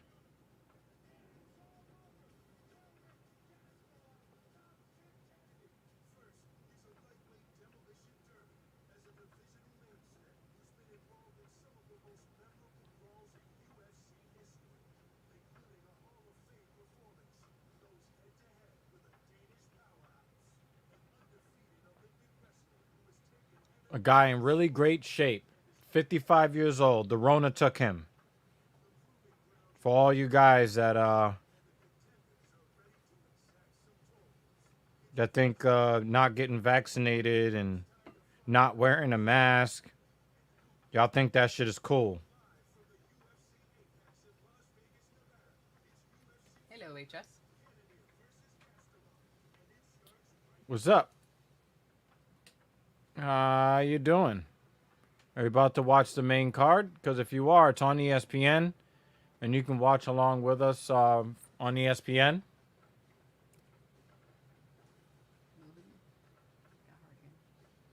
Yep. But yeah, so I didn't know who Saul Solis was, but he's dead. He's dead of the Rona in Texas. Legendary mixed martial arts coach. Also, Kevin Randleman, he coached him too. So yeah, that's I hope you're trolling. Because that's a good troll, I guess. Yeah, but it sucks. 55 years old, in great physical shape. You know, coaches fighters. And he's gone. So, you know, it's unfortunate. But, you know, people will continue to think it's a fucking joke and more people will die.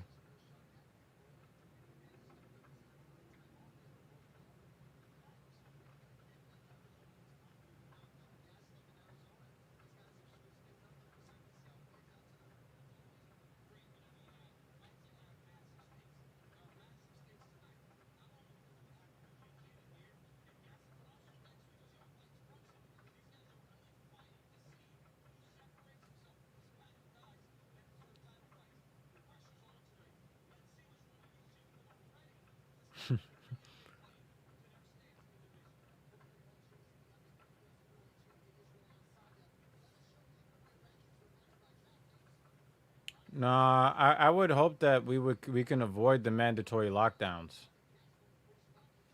Um, I don't know who Marvelous Marvin is, but should I look him up? Let me see something. I don't think he spelled that. I don't think he spelled that correctly, but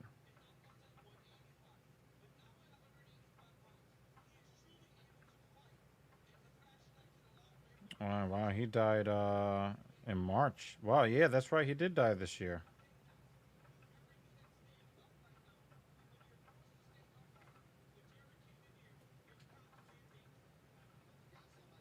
66 years old. Mm.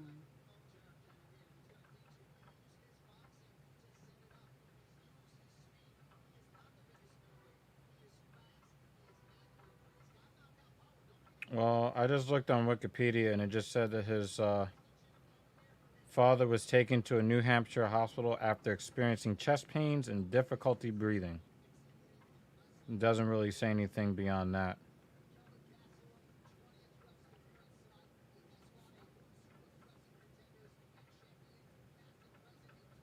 Uh,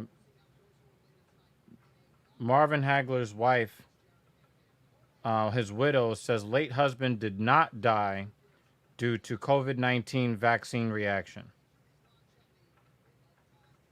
So, the widow of Marvin Hagler denounced the internet rumors that her late husband, the former middleweight champion who died over the weekend, passed away due to reaction from the coronavirus vaccine. Quote, I am the only person that knows how things went. Not even his family know all the details, and I do not accept to read some stupid comment without knowing really what happened, end quote. Kay Hagler posted that comment on the Marvelous Marvin Hagler Facebook group. Quote, for sure it wasn't the vaccine that caused his death. My baby left in peace with his usual smile, and now is not the time to talk nonsense, end quote. So, When did he die? March? yeah, that was in March, yeah. Yeah. Was that during the time where When they the just released the vaccines- vaccine? Yeah. I mean, Oh. since it really was just old people who were getting the vaccine, they were like, Mm-hmm. sorry, the old people are more likely to die because they're old. Mm-hmm. That's Yeah. just So- to be blunt. That's So, what it is. yeah, he did get the vaccine, but the vaccine is not what killed him. So, um, you know, looking at the Wikipedia, it's possible that you know he could have had complications from a heart attack. Yeah. But yeah, there's nothing to support. Um, there is no evidence to support that he died from the Rona or the Rona vaccine. You took the vaccine. Did you die? I mean, I might be dead on the inside. Okay. Let me just get like this off your face. Okay. Now I'm alive. Okay. I mean, I got the vaccine. Actually, I got the vaccine at the same exact time you did, right? Yeah. And Our Lady, she didn't die of the She didn't vaccine. die. My grandmother did not die, who's in her 70s. She was the first one in the family to get it. Mm. She's still alive and kicking. A lot of kicking, right? A lot of kicking. Okay. Grandma kicks. Yeah. Yeah, so I don't want there to be any more lockdowns.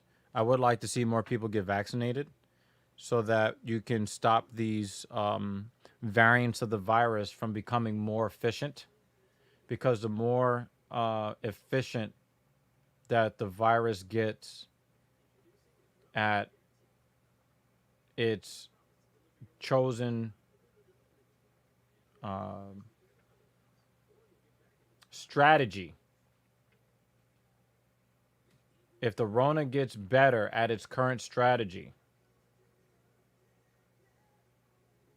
we could be in for another 630,000 deaths on top of the 630,000 that we already have.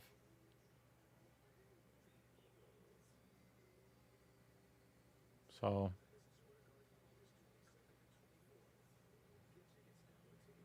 children's hospitals have filled up.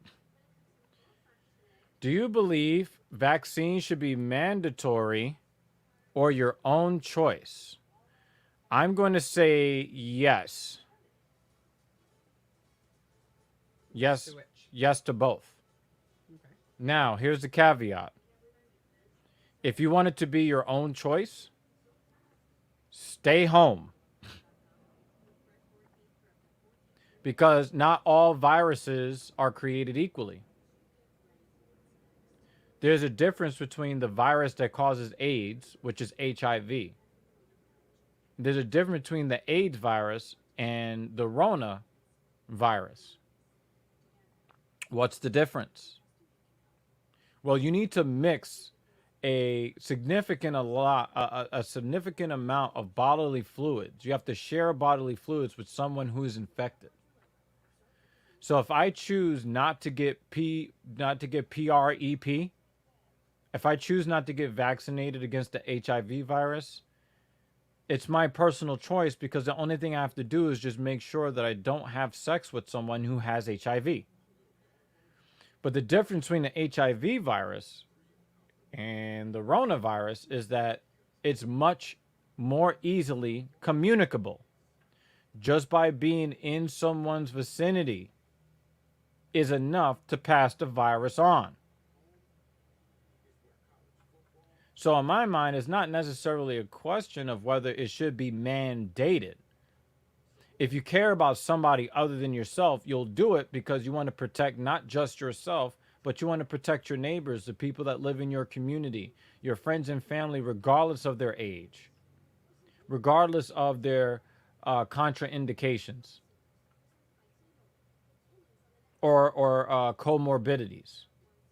You should want to protect the people around you if you care about somebody other than yourself. Are all vaccines 100% safe? Absolutely not. We've seen evidence of that. Nothing is 100%. Nothing is perfect. Anything generated by human beings who are imperfect, whatever they synthesize is going to be imperfect. But I tell you what, the risk of being vaccinated are way more remote than catching a Rona. And one of the things you have to understand about coronavirus, the coronavirus 2019, is that every single person that it passes on to, it trades genetic material with every single host. And every single time it trades with genetic material and then moves on and then trades genetic material with somebody else, is actually becoming better at what it's trying to do. So we have a lot of people who keep passing the virus around and they only care about their freedom. We're going to get a variant of the virus that even the vaccines will not be able to deal with. And once we get there, we're going to go back to lockdown. So You're saying, oh, we need mandatory lockdowns. Is that what we want?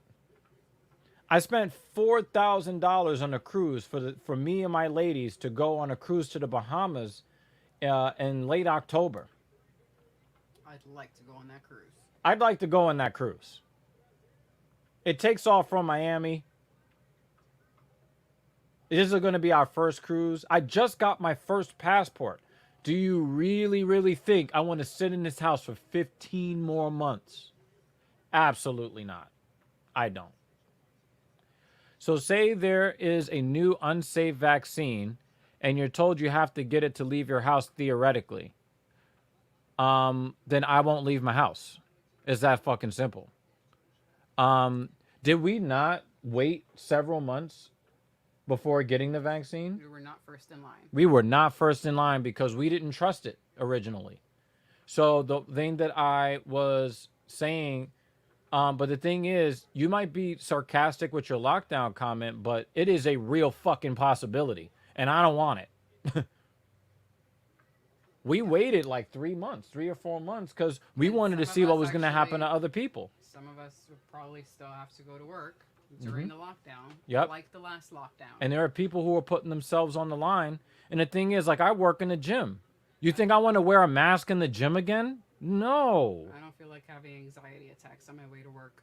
That wasn't fun. Yeah, that was all. difficult. No. Dealing with an attack on the train. Yep. And gotta suck it up and get to work. Yep. It's not fun. And the thing is, the panic attack might be worse because the threat is worse now. This is definitely my fight of the night right here. Pantoja versus Royval. Royval is my favorite flyweight in the UFC. I love his attitude. Always has a great attitude, great sportsmanship, and he's also very imaginative with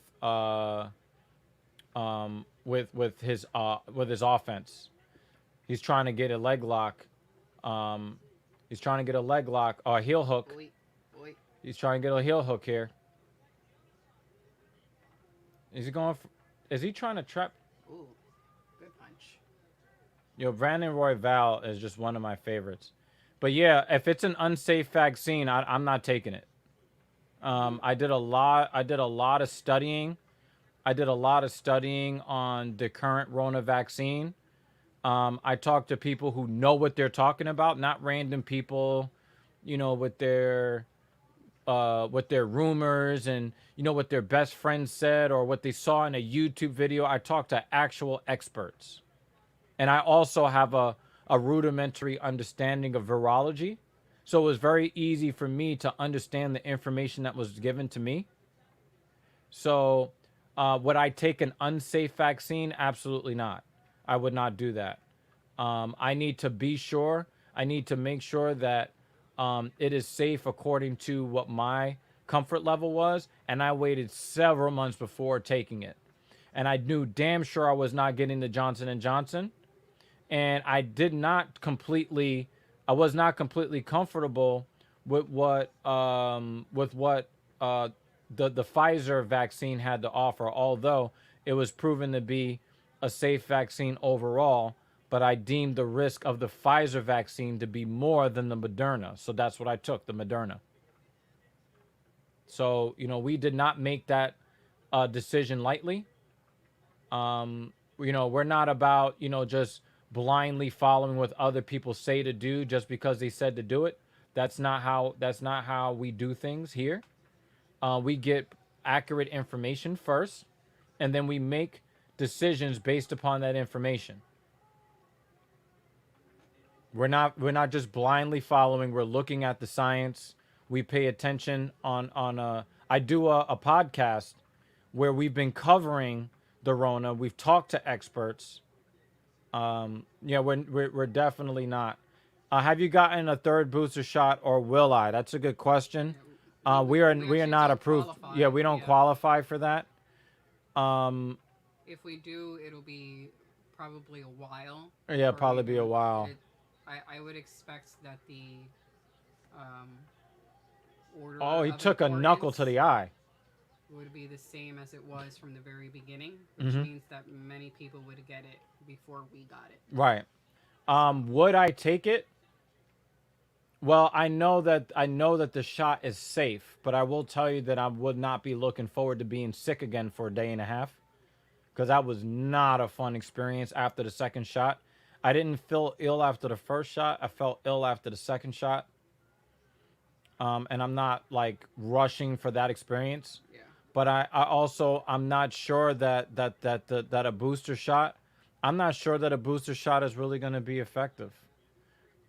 Because I think that because people refuse to get vaccinated, enough people are refusing to get vaccinated for long enough for there to be a Delta variant, and then we're talking about a Lambda variant. You know, every variant is going to get more and more efficient at attacking your body and evading the immune system.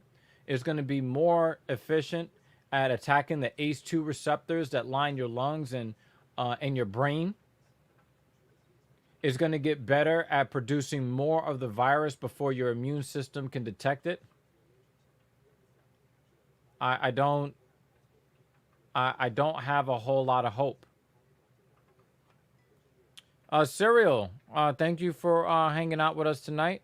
We'll talk about Infinite Warfare tomorrow. And, again, thanks for hanging out with us. Have a good night.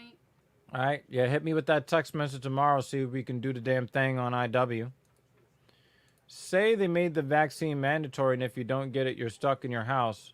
What should the punishment be if you go outside? I mean, I think that's ridiculous. I think that's ridiculous. It's already happening right now. I mean, if you want to do certain things, you must be vaccinated. So Yeah, what right. difference would it be But if you go outside, going outside is not the problem. It's going to other places where people are, and not just a few people, like a massive amounts of people, like a concert or restaurant where everyone's just. Yeah, we have a concert next month too. Yes, well, actually, so that venue is not making it mandatory yet. Their mandatory vaccination will be in October. Mm-hmm. But it's an outdoor venue anyway, so. Oh, that's right. That's right. So we will be getting there before they actually implement, but they plan on implementing mandatory. For the Jersey show. For the Jersey show. Gotcha. I keep forgetting that I had to get you to get our tickets. Yes, I mean at my current place of employment, vaccinations were mandatory, and I will say that it was.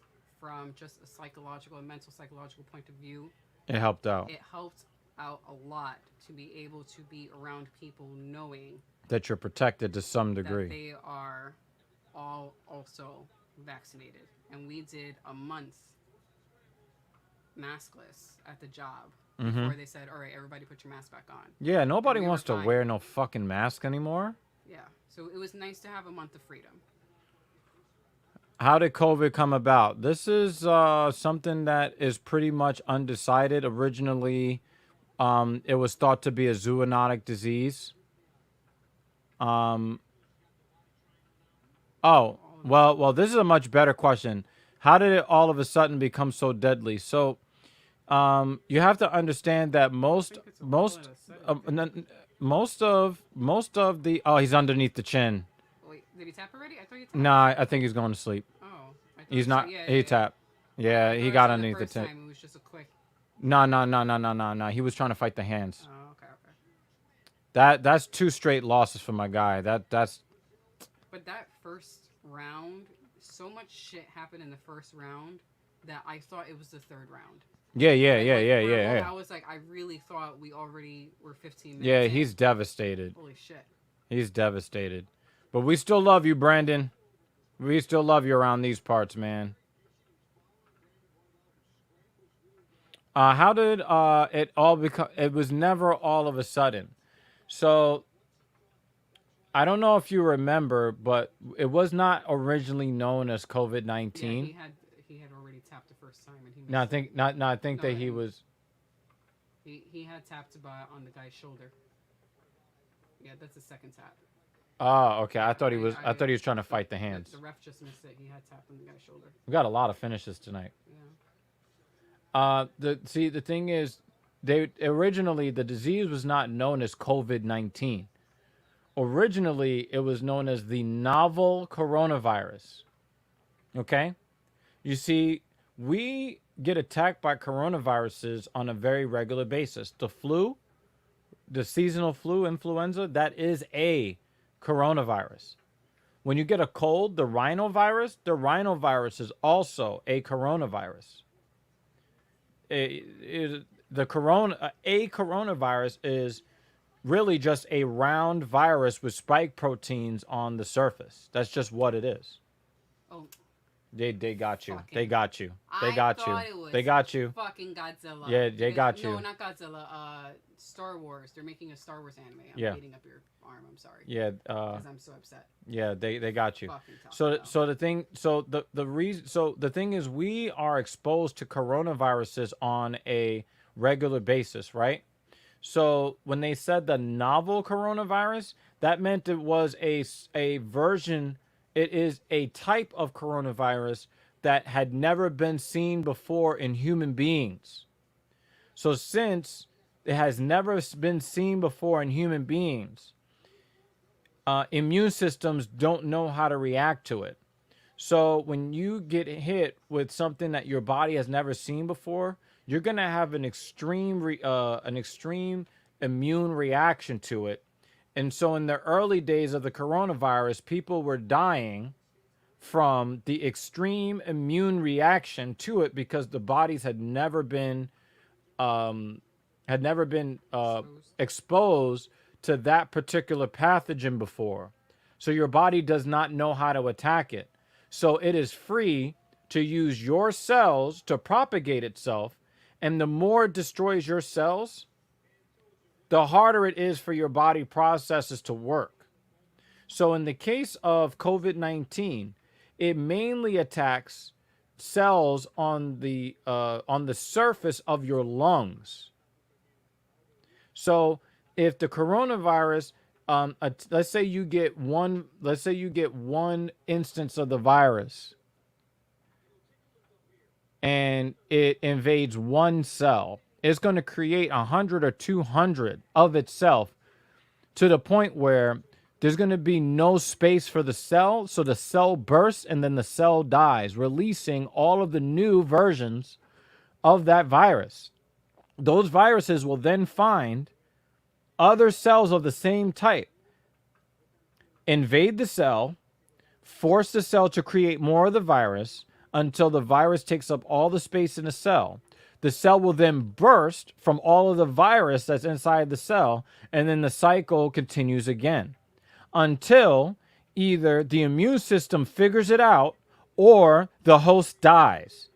Because it just so happens that that we cannot live without the cells in our lungs. If we cannot transport oxygen, then we can't live. So if you get a high enough viral load to where the cells in your lungs are destroyed, you're going to die. That's how it works. And sometimes the virus attacks cells in the brain that also have the ACE2 receptor because that's its gateway into individual cells. So you have people that have a condition called COVID psychosis because it actually attacks cells in the brain and in the heart and in the lungs and in the bowels as well. So when some people get it, they get the symptoms of bad shit that happens in the stomach area. But we don't hear about that as much because that's more of a rare thing. Most of the time, it's going to attack your respiratory system. And if it's successful in attacking your respiratory system, you will no longer be here.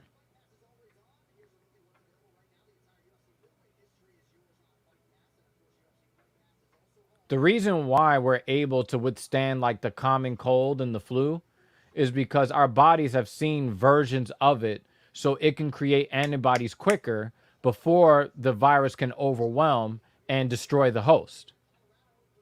But with the novel coronavirus, a coronavirus never seen before by the human immune system, every time it hits somebody new, they're going to struggle with it, or maybe their body's going to find it do something about it, and then, maybe they just get a couple of sniffles.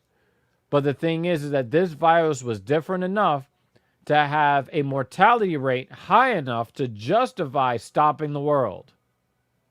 Now, the problem that we're going to have now is that every single time the virus hops from host to a new host to a new host, every single time that happens, the virus changes just a little bit. Why does the virus change just that little bit? Because it exchanges RNA code with its host.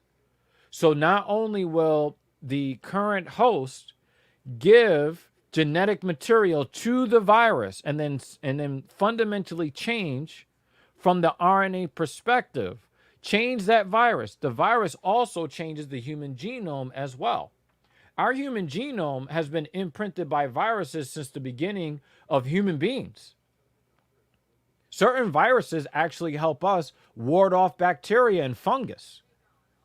Some of the viruses that are imprinted into our body throughout human history have made it possible for us to survive as long as we have as a species. But then there are some viruses that are not helpful. And the novel coronavirus, aka COVID-19, not one of those helpful viruses. Not one of them. It's not. So it didn't suddenly become deadly. It was deadly because it appeared suddenly. So you might have gotten that backwards a little bit. I've heard the COVID vaccine isn't a normal vaccine.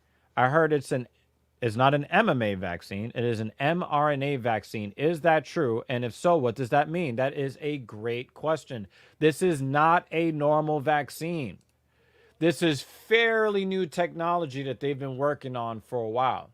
So this particular vaccine, normal vaccines give you a portion of the virus or an inactive form of the virus so that your immune system can identify it without it attacking. So when your body recognizes that there is a foreign invader in your body, the old style viruses would put a version, a deadened form of the virus, or a portion, a broken piece of the virus, so that your body can recognize it. And then when your body sees it, it will create antibodies. The white blood cells will create antibodies and then attack. With an mRNA virus, it removes a certain amount of risk because you don't actually put any of the virus in your body. So you don't give the virus a chance of infecting you, even with a so-called deadened form, because you're not actually putting any form of the virus in your body. What you're doing is you're putting a protein that's synthesized. And then the protein gives your body the instructions to create the antibodies without actually having to put the virus into your body. So it's actually a safer way to do things. Can you imagine if you wanted to take an AIDS vaccine, but they had to put a form of the AIDS virus in you to do it? I don't know about you, but I don't think I want that. Right? But with an mRNA, a messenger. Yeah, I'll just, keep my dick out of dirty pussy. Okay? With a messenger RNA vaccine, and one of the reasons why I felt comfortable taking it is that even if the vaccine doesn't work, it is a very little risk to me because no version of the virus is going into my body. I don't have to get the virus into my body to defend against it. That yearly flu shot that people get every year, they have to put that year's expected flu into their body, which is why some people actually get sick from the flu vaccine, which is why I never get it. There are people that get the flu shot every year. I'm not one of those people. Well, I did get it this year, and this year, as in like when? Or you mean last year? Last year, because they're about to start the last winter. Yeah. Because when I went for my physical, and I had asked my doctor about it, and he said no, that the version of the vaccine that they were using at his office was the kind that they changed up how they do it. So I don't know if it's similar to this vaccine. I didn't ask them any questions. Okay, so you don't know if it's an mRNA vaccine. I don't know, but he said that they started the current vaccine that they're using for the flu, at least in his office, is the one that does not make you super sick. And they're doing that because so many people were just getting sick, and they're like, it's Right. really not necessary Right. anymore. And the thing to is, do what that. if they And chose wrong? Because remember, they have to synthesize it yes. early, and you don't know which version of the flu that you're actually going to. They Yes. can try to predict which version of the flu that you're going to try to be protected against, Yes. but you can get sick from the shot, and it might not even be the proper flu, so you may end up getting the flu anyway. So the one that they use in his office, he was saying it's one that you will not get sick, or you are less likely to get sick. I don't want to say it's 100%, but you are less likely to get sick. Right. And part of the reason why I took it is because I didn't even want to chance getting the regular flu. Right. I almost never get the flu, knock on wood. But I didn't want to chance even just getting the regular flu and then having the anxiety go up of, oh my God, I think I have COVID. And if I have COVID, that means I'm going to give it to my family. And if I give it to my family, that means somebody's going to die. And if somebody dies, it's because I gave them Right, COVID, and you don't want and that I on just your killed my conscience. family. Right. You don't want that on your So I got the conscience. flu vaccine. Right. And I intend on getting it this year as well, this winter. What's the world like post-COVID? Will it be different like after 9/11? I think this is a good question. I think this is a really good question. I'm one of those people that I really, really hoped. I really, really hope that we can just go back to the way it used to be, except that people wash their hands more, and when they know they're coming down with a cold, they wear a mask just to protect other people from getting that cold, or staying the fuck home when you're sick instead of forcing yourself to go to work. I mean, that was the change that I was hoping for, but you know, It's a reasonable ask. but I think that if we go through several more waves where the virus becomes more likely to kill than not, if it gets to that level, I'm not sure I'm not sure that we have a civilization that survives. I think our infrastructure is too big. I think our economy is too big to have so many people die in a relatively short period of time. I really hope not. I hope not, man. I hope not. Why does China have 0 COVID cases for the last few months, according to first thing that popped up on Google? I think there are 2 parts to that story. One, China has reported that they are going through a bit of a rash of COVID cases and more deaths. They are going through that. I don't know, what you clicked on, but China definitely's got cases.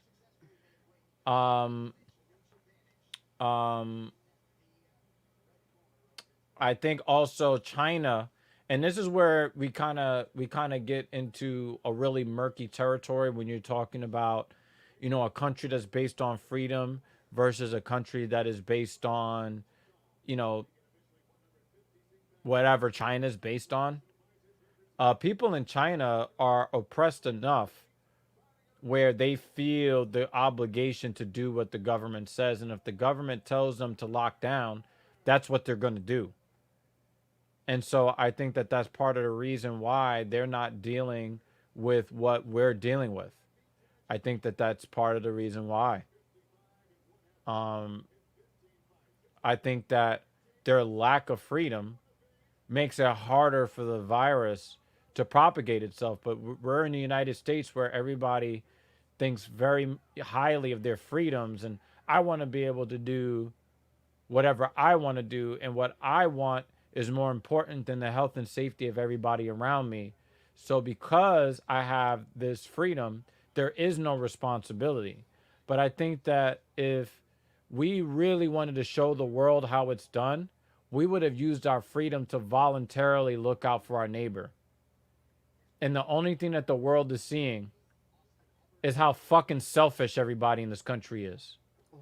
That was a hard kick. Wow. You know that meme? Everything from him is from hell. You know that meme of the guy with no shirt? Yes. Yeah. I knew he was going there. Would you like to engage in fisticuffs? Yes. Great, good sir. The stash is just. Yeah. I keep thinking of that meme. Yeah, I don't like the mustache, but I can see why you would. Yeah. So So China is definitely having less of a problem with it than we are. Put it this way, right? We have over 20% of the world's COVID deaths. We only have 5% of the world's population. That's cultural.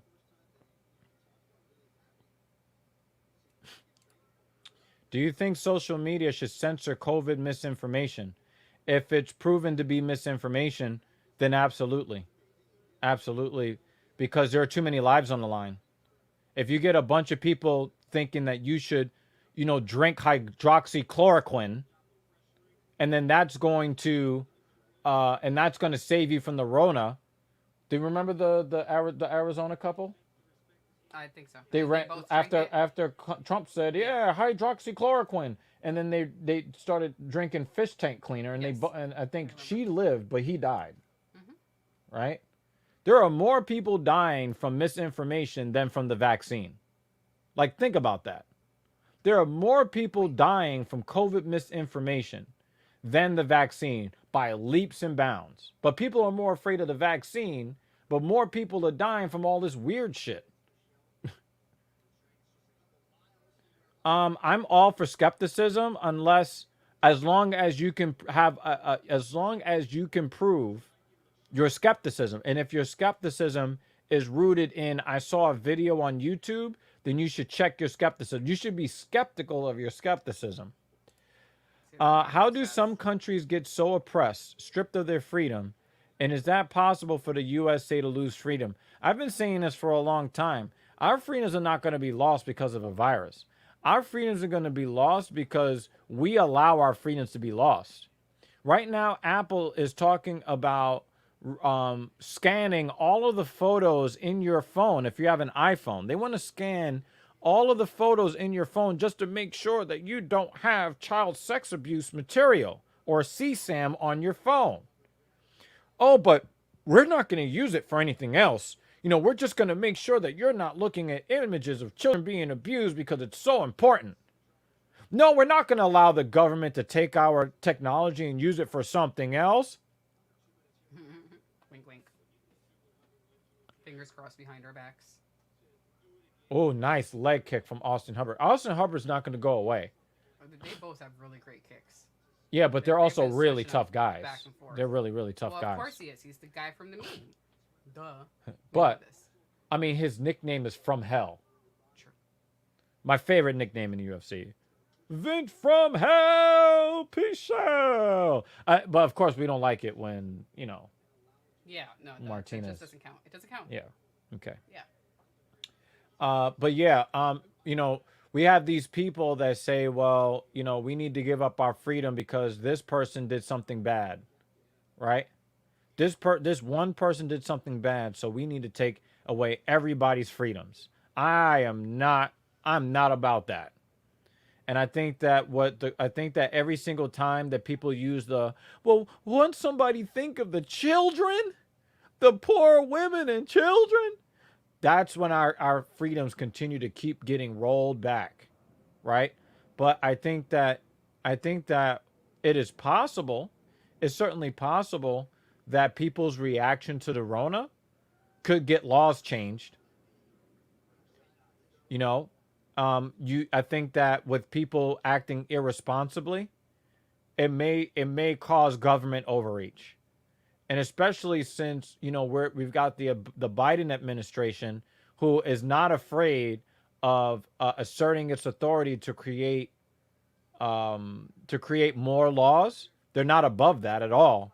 If we keep acting irresponsibly as a people, and then the death rate goes up considerably, they may put something into law that we can't get off the books once it goes on the books, and that's not what you want. That is not what you want. Apple runs slave camps in China. It's okay because Tim Cook is, no, Apple was doing this when Steve Jobs was alive. They still had these slave camps in China. And that was before they put Tim Cook as a CEO.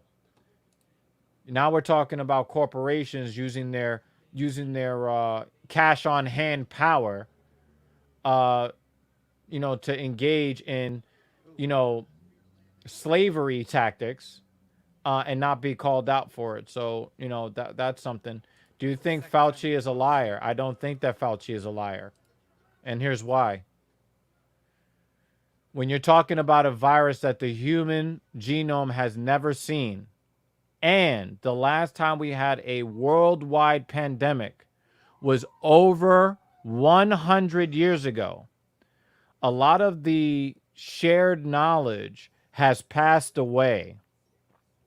So you're talking about probably in the triple digits on all planet Earth, less than 1,000 people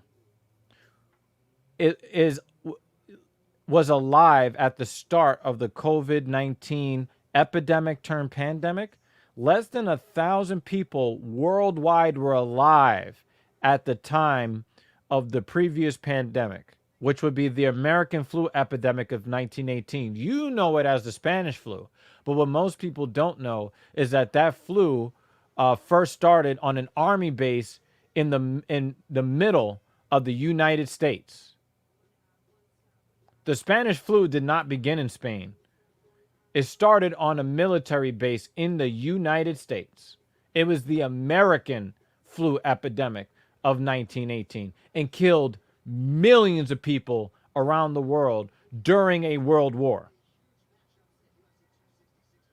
And since it happened so long ago, we don't have enough people still alive to be able to say, look, this is what happened and this is what we should do. A lot of that information that we could have benefited from is gone. A lot of those people that were alive during that time have passed away because most people don't live to be 95 or 100 years old. So this pandemic started 101 years. No, actually, I think Spain got wind of it in 1918, but the actual pandemic probably started in like somewhere between 1916 and 1918. So, I mean, that was just over 100 years ago. So when you're talking about a doctor who understands virology, until you can sequence the genome of the virus and then figure out exactly how the virus propagates itself and understand the strategy that it is trying to use to make more of itself, the only thing that you can do is give the best information that you have at the time. That's all you can do. So there was no way that Dr. Fauci was going to be an expert on a virus that the world had never seen before. As soon as it becomes a problem, he was flying by the seat of his pants, just like everybody else. So he had to give out some sort of instruction before they were actually able to find out the genome sequence of the virus. I mean, he had to give scientists enough time to figure it out. And then once they figured it out, they was able to give better information. But the thing is that now you've got the Delta variant, and that is changing. That is changing the equation. So a lot of the things that we knew to be true about the virus are no longer true because the virus has become more efficient at doing what it wants to do than it was with the original variant. And if people would have socially distanced in the beginning, we probably would not be going through this right now. But since people wanted to cry about their freedoms, now we're stuck in this hyper fucked up environment where children's hospitals and intensive care units all across the southern United States are filled with people deep throating ventilators. I mean, we're talking about ventilator all the way down the throat. HS has a lot of questions. Yeah, I mean, yo, I gotta tell you, there are a lot of people deep throating ventilators. She won't deep throat me. But if we get the Rona, we'll be deep throating some ventilators. Do you understand, man? Like, go to your local hospital and then see how they're doing. And that will give you an idea of what we probably should be doing. And again, if we're supposed to be number one, America, number one, we're the best. America. Right? Like, wouldn't it be better if we said, you know what? even with our freedom, I'm going to look out for somebody other than myself. It is not all about me.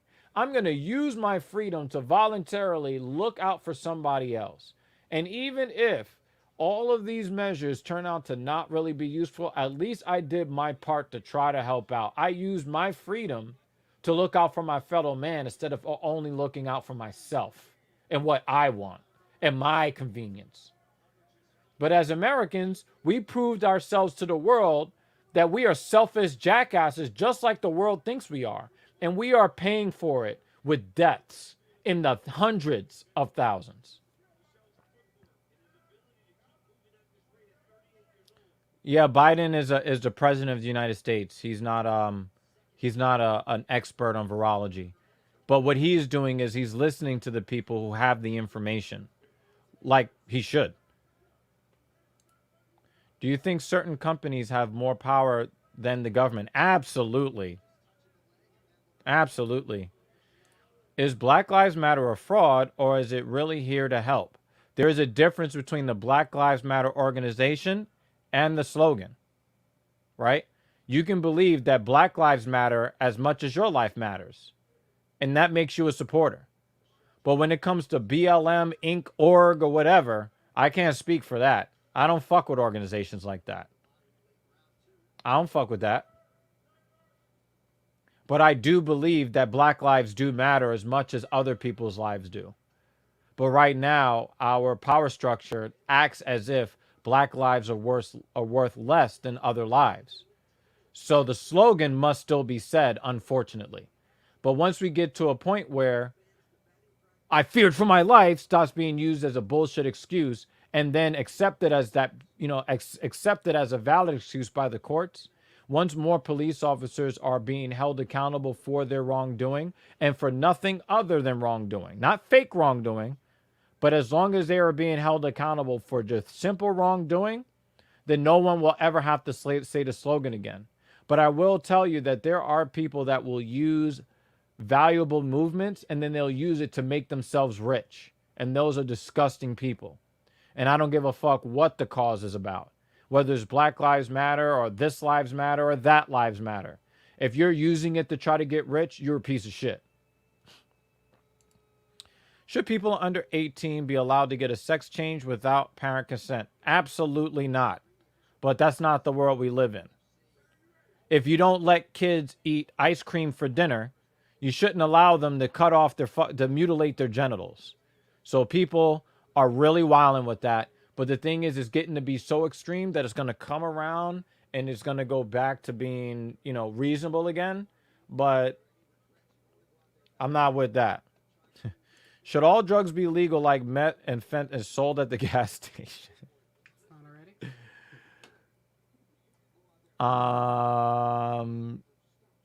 I'm one of these people that believes that if you make drugs legal, people will lose interest in them. Austin Hubbard is in trouble.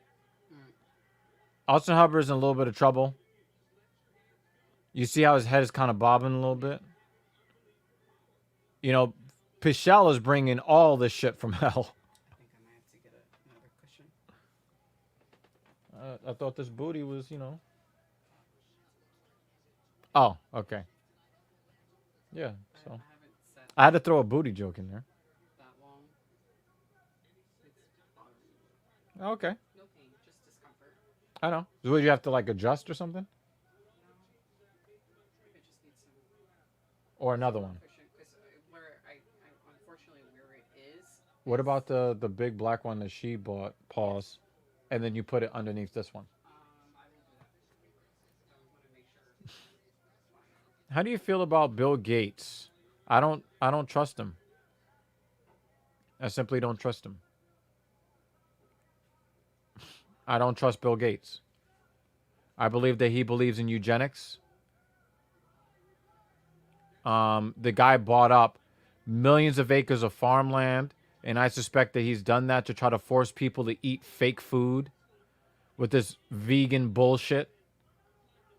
I think that he's going to try to take control of U.S. agriculture, and I don't trust him. I don't trust Bill Gates.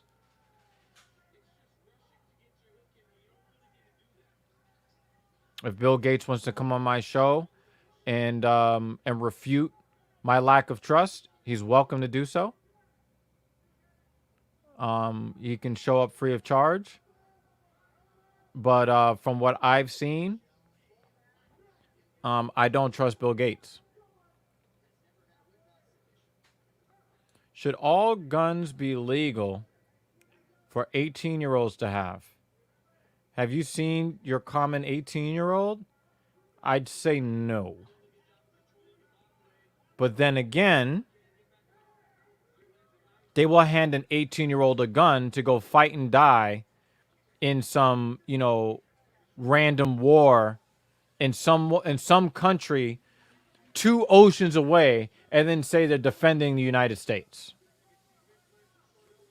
So I can't really say for certain whether one thing should be a certain way, but I just know that most 18-year-olds cannot handle the responsibility of owning and handling a firearm. Sometimes we go to New Jersey to shoot guns, and you really don't understand guns. You don't really understand guns unless you've actually handled them yourself. And I think that people who make policy, if you want to make policy on guns, mandatory. And I don't care if you're for guns. I don't care if you're for guns or against guns. Either or. Before you try to make policy decisions about guns, it should be mandatory for a politician to go to a gun range and handle guns themselves before making that call. Why Bill Gates want me to get vaccines so bad if he is a eugenicist? I think we're talking about 2 different types of vaccines. But this particular vaccine is necessary, I believe. But it's some of these other vaccines he wants people in African nations to take that I don't trust. Should drafts be illegal? I don't think that drafts should be illegal, but I do believe that if men have to register for selective service, women should also have to register for civil service as well. Because of all the things we hear about equality, gender equality, if women want all of the benefits of modern society, then they should have all of the responsibilities as well. So a lot of them want to cry and complain about inequality, but they don't want to have to be forced to go to war like men are. But they complain about the patriarchy. But when the wars are fought, they want the men to go fight and die while they're, stateside comfortable. So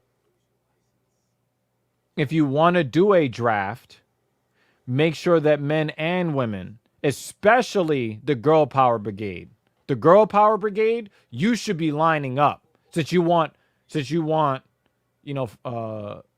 equality. You should be lining up to fight and die, to get PTSD, to get your limbs blown off. You should be fighting for your right to fight shoulder to shoulder with men, because you can do anything men can do. Remember? So you want equality? Equality means you should also have to register for selective service as well. And if you're not about true equality, shut the fuck up. Should we get rid of Republican and Democrat and vote just based off of how they are? I mean, that should have always been the thing. Was this election stolen? It wasn't. And can an election be stolen? Yes, it's stolen in other countries all the time. Do I want a world government? I can't really answer that question. I just want personal happiness. I can't worry about, everybody else in the world. What I want is to be able to live as freely as I can while, being as responsible as possible. Fisticuffs one. Yeah, he earned it. Is global warming real or is it a power grab? It is absolutely real. I am sitting in Brooklyn, New York, and we are preparing for a hurricane. That is not something that was happening before. And not just like a passing one that's going to make landfall. Our permafrost? Oh, and you're probably going to hate this. Our permafrost is not permanent anymore. And you know why that's bad? Because there are million-year-old viruses that were locked away in the ice that are now being released because of climate change. So what does that mean? This may not be our last pandemic in our lifetimes. We could see another one 5 years from now if we're done with this one. We could see another one 10 years from now, and it could possibly be even more deadly. That's really what you should be worried about. Men and women aren't equal. We're different, but equally important. Absolutely. But, you got some people who want all of the benefits of equality, but none of the responsibilities. They want men to be traditional men, but none of the traditional responsibilities of women. So pretty much they want everything to go their way, the way that they want it, and they want to benefit from everything that men have contributed without respecting men. So what is happening is, and what is going to continue to happen, is that you are going to see more instances that are going to force women to understand their role in society. And if the Rona was not a wake-up call to all the women that got laid off from jobs that we don't need for human survival, then I don't know what to tell you. How is carbon dioxide bad for Earth? All living things needed to live. That is actually not true. Plants need carbon dioxide to live. Humans need oxygen to live. If I replace the oxygen in your lungs with carbon dioxide, you would have brain damage and then die of asphyxiation. So the reason why carbon dioxide is bad is because it's considered a greenhouse gas that raises world temperatures. But one of the reasons why the temperatures are raising on Earth is because we're cutting down all of the plants that use up the carbon dioxide and give us oxygen. So if we keep cutting down all the trees that use the carbon dioxide to live, then we're going to actually replace the oxygen in the atmosphere, and temperatures will rise. And when temperatures rise, all of the water that is currently locked away at the Arctic and Antarctic circles are then going to cause the ocean levels to rise. And I don't think I need to tell you what the next step is if you live in a coastal city, especially the one that I live in. Rising oceans. It's not good. It's not good for humanity. And I don't know if you've noticed, but the rising temperatures and the record temperatures around the world killing people in the summertime. I mean, they had 100-degree temperatures in Canada. Yeesh.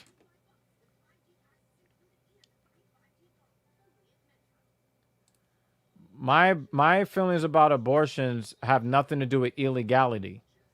But I sum it up like this. Just because you can, does that mean you should? There are 33 forms of birth control, not including Plan B. There's no excuse. If you don't want to have a kid, don't have sex or wrap it up. It's not a hard concept. But people want to act stupid and then not pay for what they've done. So, it's not about legality for me. It's about discipline.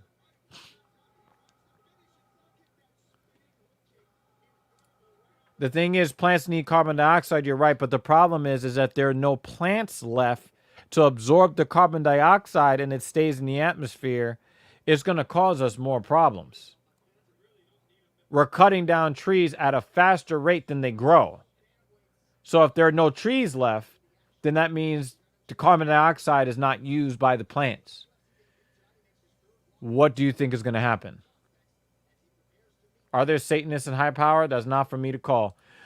Carbon! What's up? Hey, Carbon, did you get that message that I sent to you last night? Did you get that thing I sent you? If there is ice in a cup and the ice melts, the water doesn't rise. So why does it rise in the ocean? No, that's exactly what the fuck it does. Who the fuck told you it doesn't? Of course it rises. We're chopping down trees at a higher frequency than we're planting, so yeah. So would planting more trees pretty much fix global warming? Yes and no. Yes, because you have more trees to counteract the greenhouse gases in the air that are being released. But no, because it takes decades for the trees to grow. We are putting out carbon dioxide at no, what I'm saying is, you know, just to answer his question, we're putting out carbon dioxide at a rate that we can't counteract it with plants because they don't grow fast enough and we're producing too much of it. You were going to say? I was going to say that it's not just about trees. I don't remember all the details, so I'm not even going to attempt to explain it. But there are documentaries on Netflix that explain the impact of the oceans and the wildlife in the oceans. And the rising temperatures of the water. Yes, the rising temperatures. So it's not just the trees, but also how the algae affects the environment and how it affects weather. And it was an information overload, so I cannot articulate it. Yeah. But there is information out there about that. Yeah, so I know I got a little bit more. I was able to absorb a little bit more of the information. The algae blooms that basically become more populous because of the heightened temperatures and the elevated carbon dioxide levels. They are able to cover certain bodies of water to the point where they contaminate the water and they prevent the sun's rays from getting past. So the energy from the sun that would normally go through a certain level of the water isn't there. So it ends up killing, not only raising the temperature of the water, but it kills some of the more basic wildlife in the water. And when those basic wildlife go away, then it disrupts it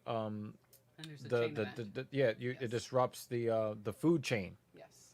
So which then causes other issues. Right. Yeah. So when animals that eat like plankton and shit like that, when there's no plankton there, then those animals start to die off, and then the next up the chain, and then you get less biodiversity in the oceans.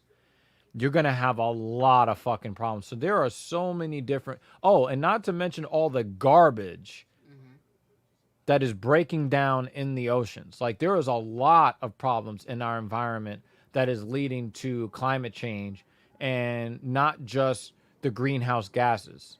A lot of the waste, a lot of garbage being thrown in the ocean is actually quite gross and is quite fucked up. So she is right. And absolutely preventable. So,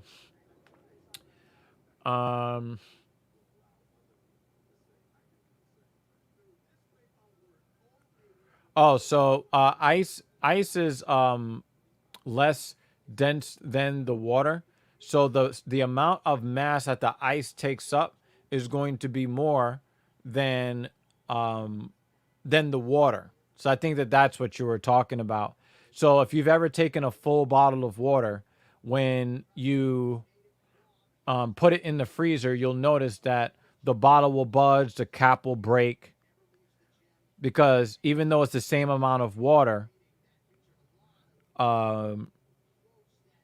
even though it's the same amount of water, the ice takes up more space. But the thing is, the ice at the caps is above the water. Yes. Right? So as they leak, as they turn into water, you know, if you took a full cup of water and you put ice on top of it, the water is going to overflow. That's erosion. So as the polar ice caps melt, all of that water runs off into the ocean. It is going to raise the height of the ocean. And if you live in a coastal city somewhere, you're shit out of luck. What do you think about Snapchat deleting plugs accounts with no warning, fucking with people's money? I don't fuck with Snapchat. Do I believe the world is overpopulated? That is a good question. That answer might be different today than it was a year ago. I don't know. Yeah, I don't have an answer for the ice cap getting so high up either. But then again, I don't know how, well, I kind of understand how mountains are created, but, it is what it is. But yeah, Carbon, I sent you an article via PSN last night.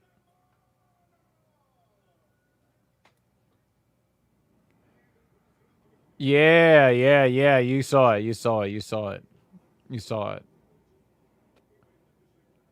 I wanted to know, like, what that did to your soul. Carbon really loves Ford muscle cars. So I sent them an article about a GT500 that was sold after rolling over a bunch of times. I wanted you to hear him. Now you're fucked up. You're so fucked up.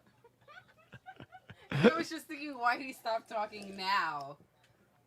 You're a terrible human being. As soon as they put you the camera on, you are a terrible human being. I just want you to know that. Oh man, I'm a piece of shit. I was like, yes, somebody's talking over him.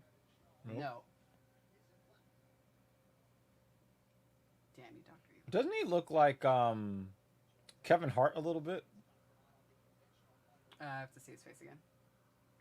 Is the government wrong for tracking people down with their IP address for using the dark web? Wow, that's a murky. And Snowden is definitely a hero, and Epstein certainly did not kill himself. If you watch my Call of Duty live streams in the Dr. Evil Genius channel, I don't know what channel you're watching us on, but if you watch me play Infinite Warfare on my Dr. Evil Genius channel, you'll see that my clan tag says EDKH. EDKH stands for Epstein didn't kill himself. He's in a lot of trouble. Kevin Hart's in trouble.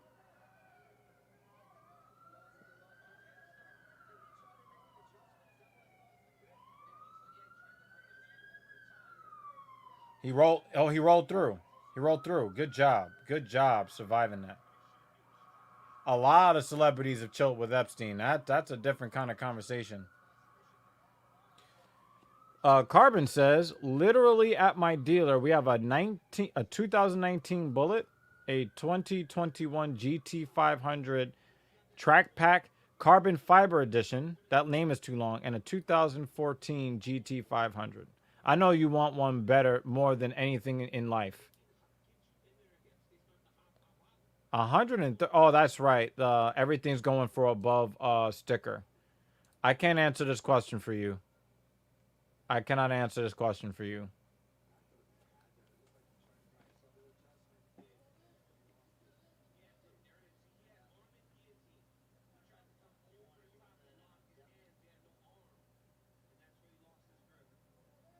Yo, good on Jones for surviving that submission attempt. But HSSH,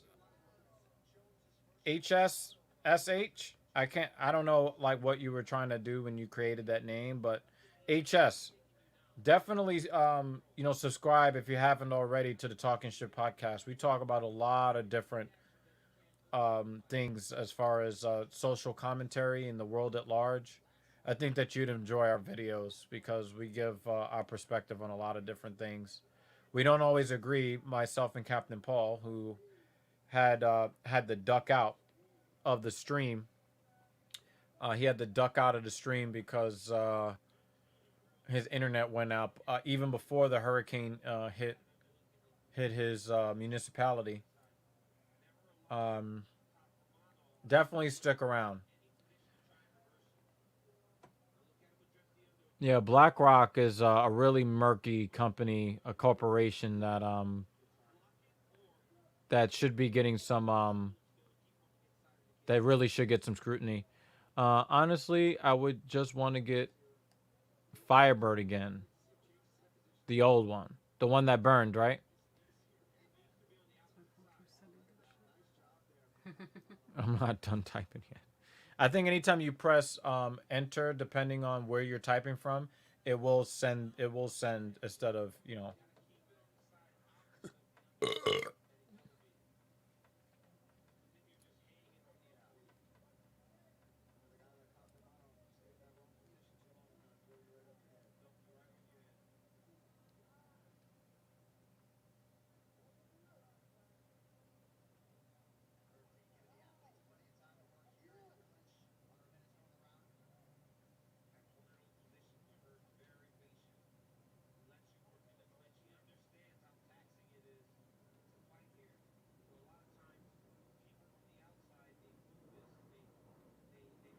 Well, the Nixon administration admitted to doing that. The Nixon administration, they had cabinet members that came out and admitted, I think, like what, 2014, 2015, they came out and admitted that they were the source of the crack epidemic. So,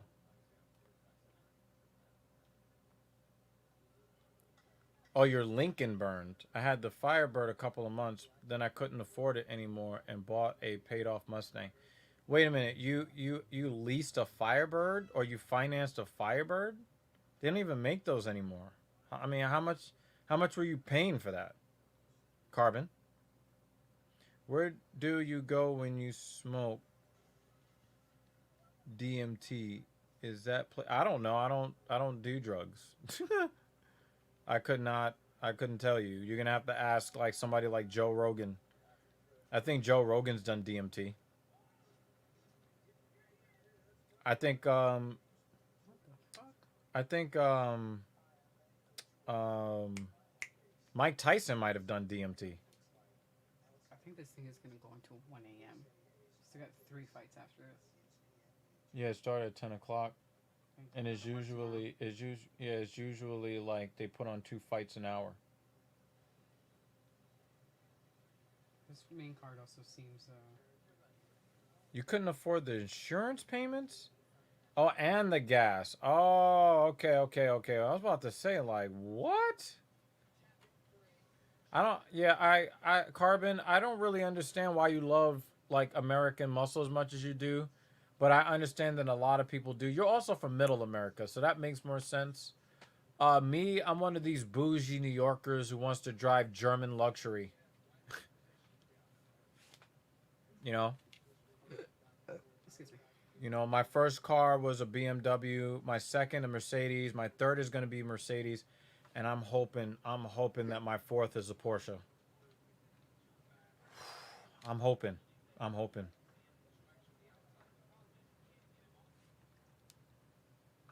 But I tell you one thing: if we can't make any fucking money because people don't want to get vaccinated, I'm not going to be able to get a Porsche, and that's going to piss me off. German is nice, but I don't have the money for that. Yeah, I gotcha. I gotcha. But if somebody gave you a GT 500, you know, he kind of sort of looks like Kevin Hart. A little bit. It's one of those at first glance. Mm-hmm. Oh wow, Wait. he brought that from the downs. That right hook, he brought that shit from way, way back.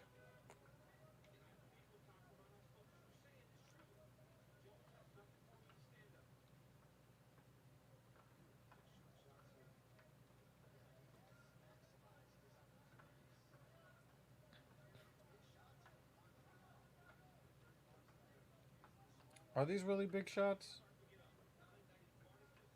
And he's spreading his base now. That is a nice elbow though Yeah. in the clinch.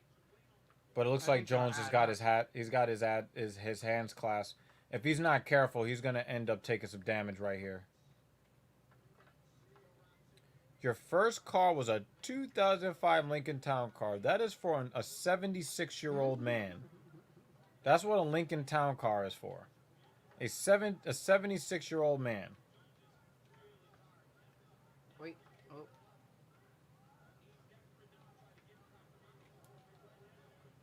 Yo, he's hurt. He's hurt. He's just trying to get a breath, and that dude is in his fucking face. He is not letting him live. Oh, wow. That storm is starting to intensify. Yeah. You can hear it. It's supposed to be worse. Yeah, we got a hurricane up here in the northeast. Something that should not be happening.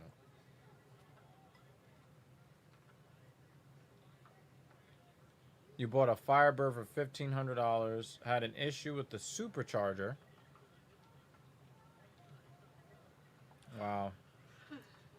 So I was living with my bro who got killed. Sorry about that, man. He was the only one in the lease, and I stayed and paid for 2 more months after he died. I later left because window broke, and I didn't break lease. Can I be held accountable? I don't think so. But if you're the next of kin, you might be held responsible for his estate if they take you to court. So I would talk to a lawyer about that, because I am not a lawyer. I tried to get a new apartment, and they brought up that apartment. But I said I never signed the lease, which I didn't. They just had my number. You know, I don't know if you co-signed. Yeah, the hurricane might not hurt us here. But I'm more worried about damage to my Mercedes Benz, because I've made the last payment on the lease, so I'm within the last month with this car. Technically speaking, I think that my next car is not going to be ready until after my lease ends September 15th. So I really don't want there to be damage to the car. I don't want there to be damage to the car before I have a chance to give it back. Oh, Jones is in the mount. He was getting fucked up. Yeah.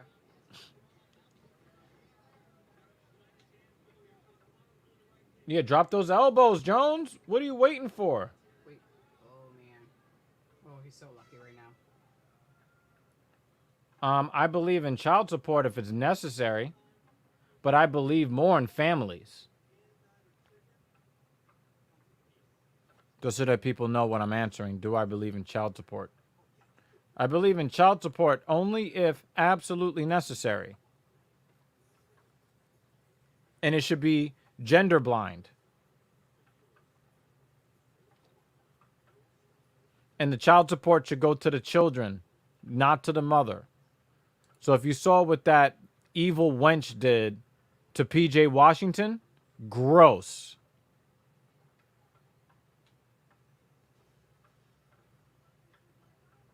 This is just so bad. Yeah.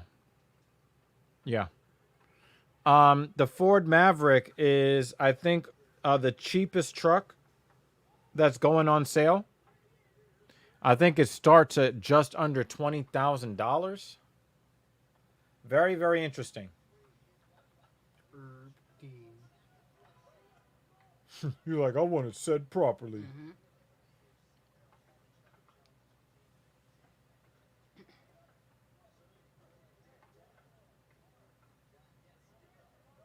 I don't know if that was enough. Yeah, I don't know if that's enough for Trevin Giles to have won the second round. Yeah. Look at that shit. It might be a broken jaw. Might not be a swollen lip. Yeah, dude, save up your money. I'm proud of you, Carbon. You're a young man that's gaining valuable skills. You're getting your own money. I'm pretty sure your parents are proud.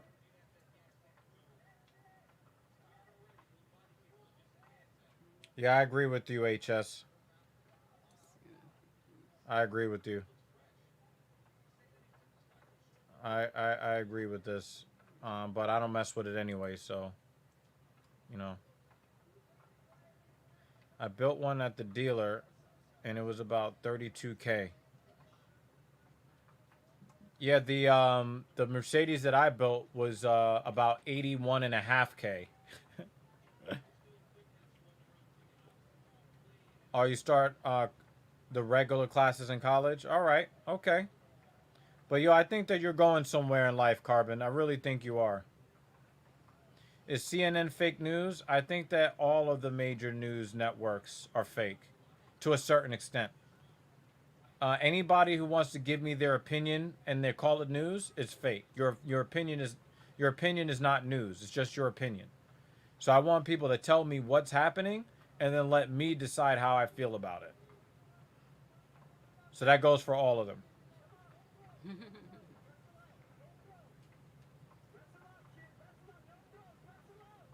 Yeah, you didn't think it was gonna be 32K? Oh, I gotta ask you. Yours. Oh, Carbon, I gotta ask you, what options did you get in your Maverick? Oh yeah, you're right. Carbon, you can get a nice Benz with options for 45, 50, 55,000 as well. It's a different experience than just driving your regular American car. I and that's what I'm telling you. You're going places in life, man. Visit. I think that one of the things you should do, Carbon, is visit Mercedes Benz, visit Audi, visit BMW. Not necessarily to buy the cars, but just go to the showroom and see what it is like just to be there. Sit in the cars, look around, and then understand that, yeah, you can get your Ford Maverick, right? But if you continue to keep working hard, there's more for you. There's more for you than just, you know, Ford Mavericks, you know? Of course, I hope that you enjoy the vehicle, no doubt. But I think that it is okay for you to aspire to more.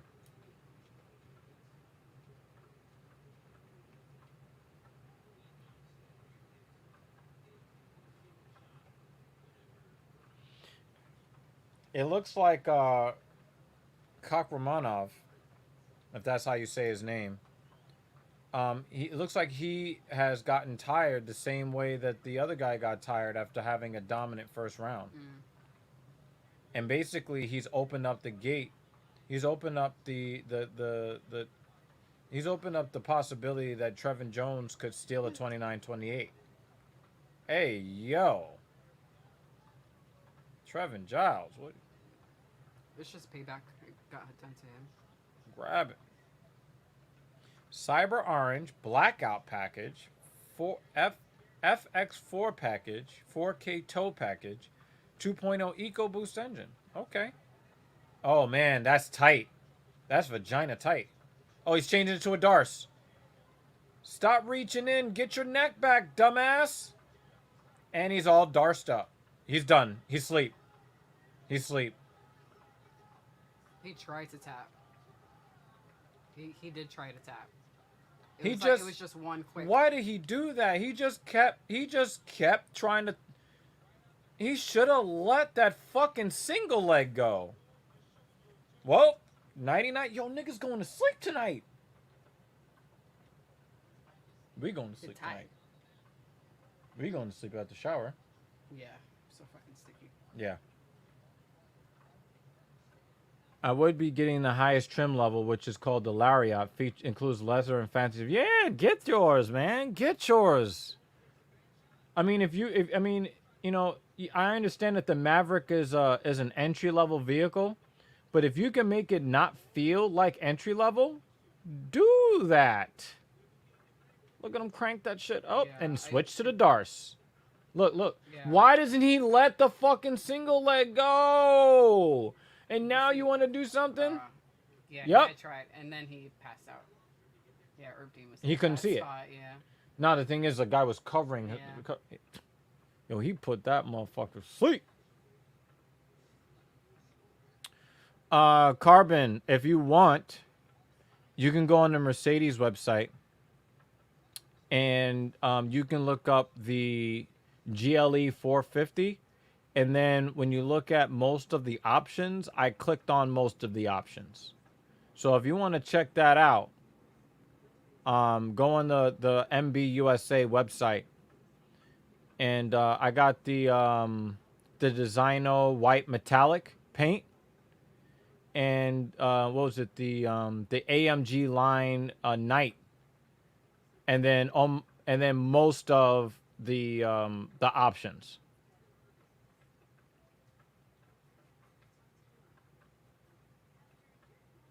You will only buy an AMG. I'm not mad at that. And the thing is, you can get AMGs from Mercedes kind of cheap. You can get an AMG 35, you can get an AMG 43, a 53, a 63, a 63S. You know, you can get some, you don't have to, spend 175,000 to get a Mercedes AMG. I could have gotten the AMG for us, but I don't really drive fast like that. And it would have cost, $10,000 to $15,000 on top of what I already got to get the AMG instead of the 450. No thanks. I don't need it. Your favorite Benz? I'm gonna try to guess.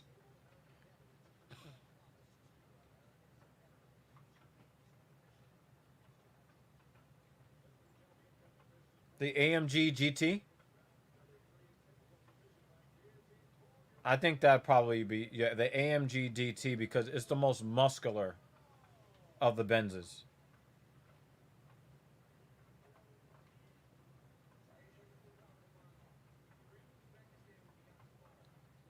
I don't really know a whole lot about Rockefeller um,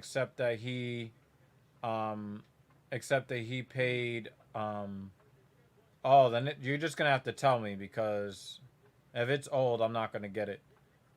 A 500 CE. I don't know. I do know that Rockefeller helped get William McKinley into office in 1896 and in 1900, and jail just free housing for homeless people. That's a pretty fucked up way to look at it. But I would not be surprised if that's the way that it's being used. It's just criminalizing poor people is just horrible. It's inhumane.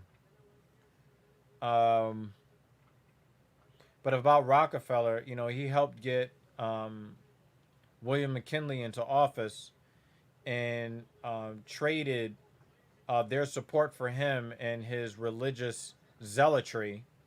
They traded that for the promise that he would not go breaking up the CLK GTR. Okay, that's not that old, but yeah, that is a big engine vehicle. Um, and the funny thing is, the reason why there is such a homeless problem is because we have a greed problem. You see, in the United States, it's not necessarily bad that people are greedy, but there should be a threshold at which people say, you know what? I have enough money. Let me make sure other people have enough to live on. And that's why you have a high crime rate. Because when you create a bunch of people who are desperate. Nearly back-to-back Gastelum fights. No, that's right out for us. The Happy Warrior is going to get beat up. Tyler Santos is going to beat the shit out of her. And I like Roxanne Modafferi, but she's going to get the shit beat out of her, unfortunately. Yeah, we have a selfishness problem. The reason why we have like the most homeless people in the world and the most people in prison and the most people who died from COVID-19 is all from the same place. American exceptionalism and extreme greed. There is no reason why one man needs $200 billion.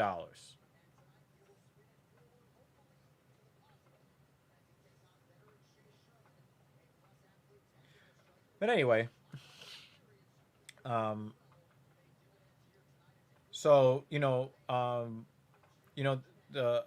William McKinley promised not to bust up all of the monopolies. What was it? Standard Oil, U.S. Steel, etc., etc. So he was assassinated in 1901, and then the next president broke up. Mhm. Flash flood until 1:15 Yeah, a.m. this time. yeah. Um, yeah. Do not attempt to travel unless you are fleeing an area subject to flooding or under an evacuation order. Crazy, crazy. Hey, Carbon, yo, thank you for coming through. We're gonna try to do an Infinite Warfare live stream tomorrow. Me and Serial Killer. So, check back tomorrow, man. We're gonna try to do something tomorrow. All right. Good night. But good night, Carbon. Thank you for coming through and talking cars with me. Hopefully, you will get a chance to enjoy some videos I got coming up later.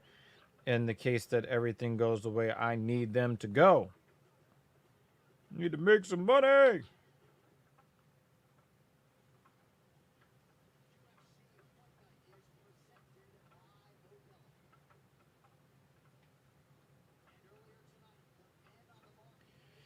Storm halts We Love NYC homecoming concert mid Barry Manilow performance.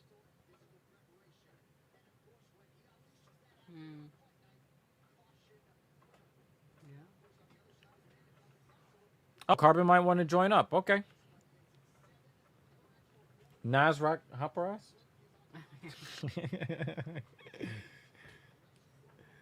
Oh, man.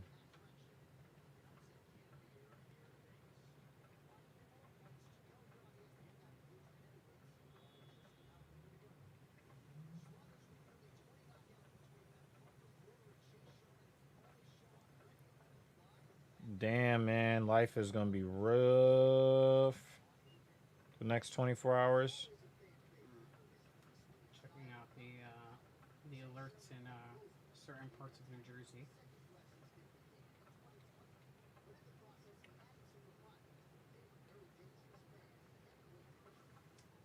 At the moment, there is no storm surge inundation forecasted.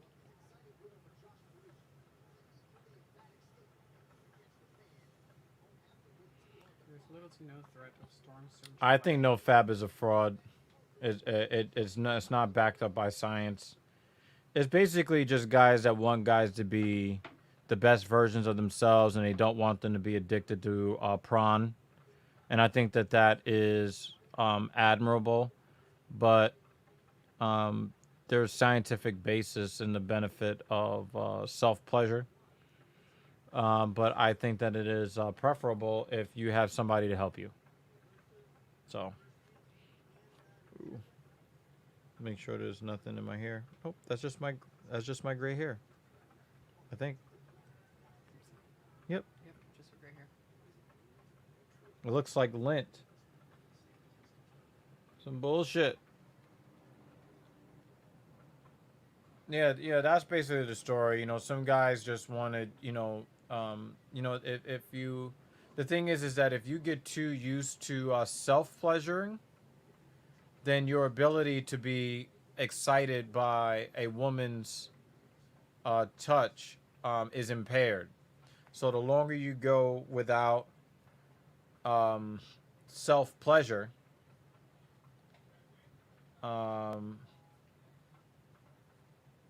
the more desire you have for women, and thus you have more of a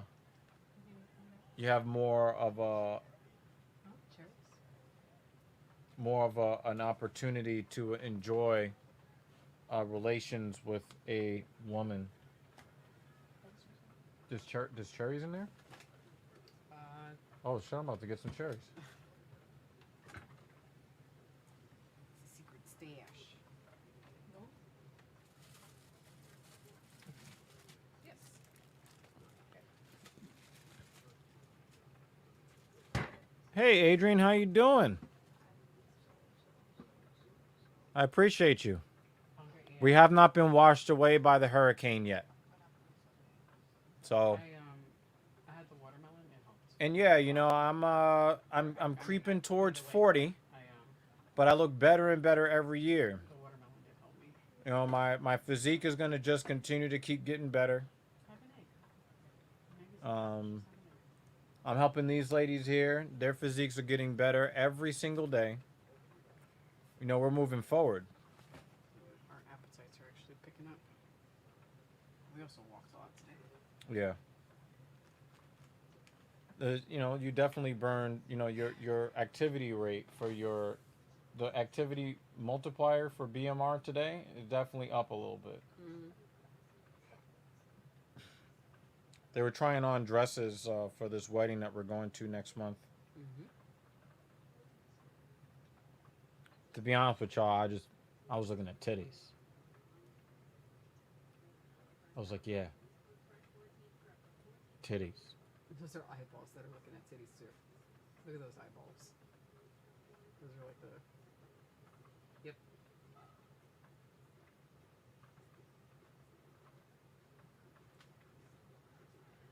Nope. It is not a cleavagey shirt. Sorry. Not this time.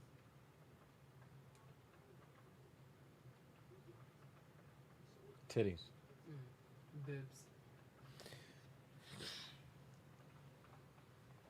I'm gonna take a peek. At the dark. Holy shit! It only looks like dark. Actually, if you could just leave that open a little, see if we get a bit of a breeze. No, there is no breeze. It is. Yo, I literally can't see shit. Yeah. Oh, it's starting to collect right here too. Oh yeah. Yes, we gotta be careful. Okay. Well, if you could leave it open a smidge. I mean, we could go outside real quick.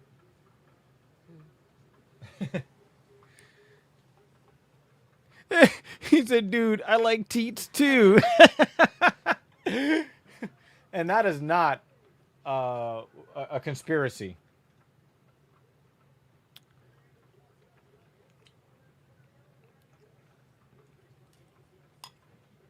That is not what I want to look at. Yeah, we didn't mean that. Is this stomach a little smaller? Was he bigger last time we saw him? I don't know.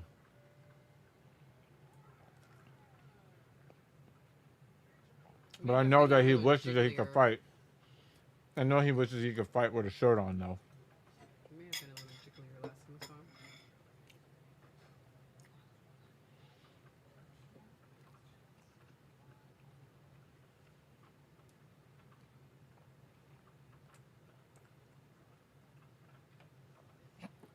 Are you allowed to punch titties in the UFC? Mm-hmm. You're allowed to kick him.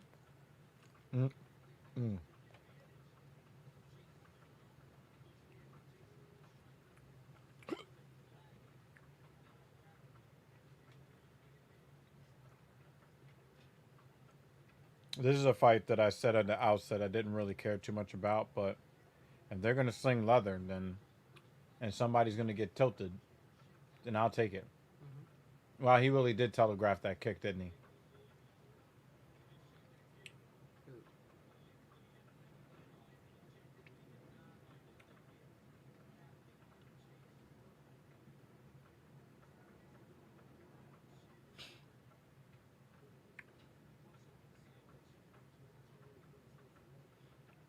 What is the reach for Porter? Because his arms look short as fuck. Mm.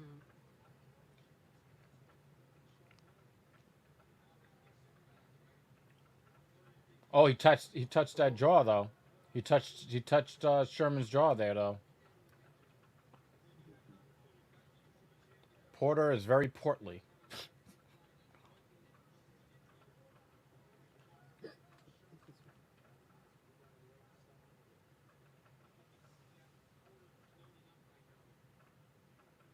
Yep. And that's part of Porter's problem is that loading up. You just got to throw that jab out there. Just throw them hands. And I think that he's probably going to need to hide his kick, his kicks with the jab. He's trying to get that leg kick, but he's pulling that leg back first and then whipping it around super slow. You're gonna have to. Porter is going to have to disguise it with something else. Overhand right from Porter.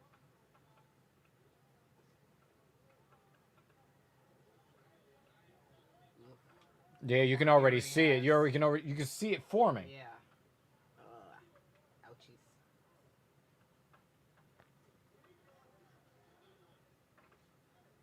That is a that is a ham hock. I do not want hitting my leg.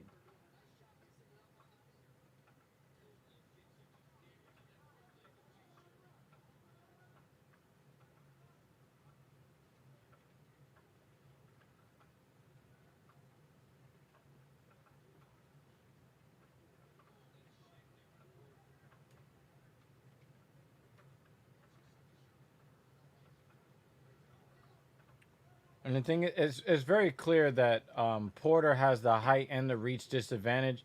So he's doing equal parts, staying at range with Sherman, which he shouldn't do, and getting inside. And him here, he's all right. So he's got a weird half guard thing going. Is he trying to get in the mount?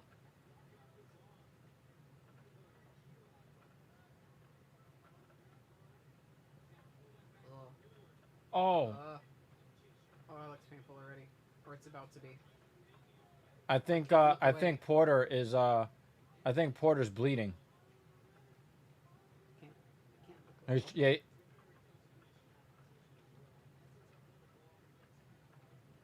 just saw a snapped mm-hmm. elbow in my mind, This way. but I couldn't look away. Mm-hmm.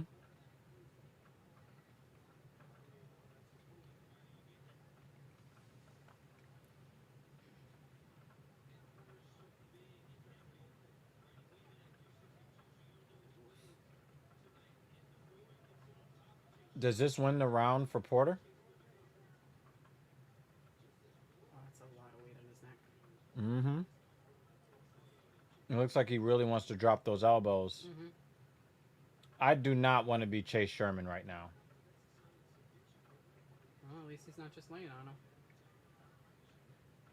He was punching him in the ribs. He's doing shit. No, I just don't want to be Chase Sherman right now. Yeah. Because I don't want a guy that size holding me on the ground like, nah, I don't want that. I don't want that. And I got his fucking man titties like on me. Nope. Nope.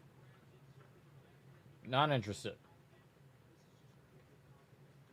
And he's dropping elbows on my face. Forearms and oh. I don't think that cut him open though. But that had a potential though. That had potential to open him up.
He spilled a lot of water.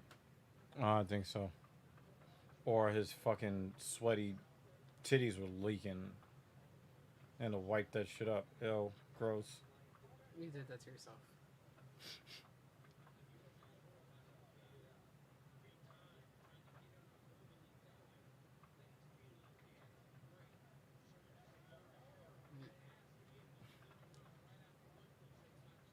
Porter needs to get into his range.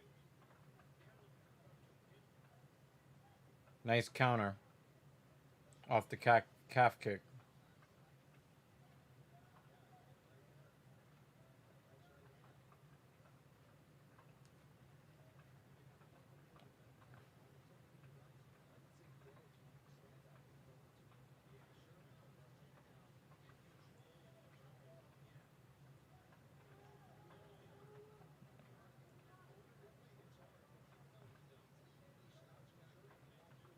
It's crazy to be the shorter guy jabbing the taller guy, the taller, longer guy to death.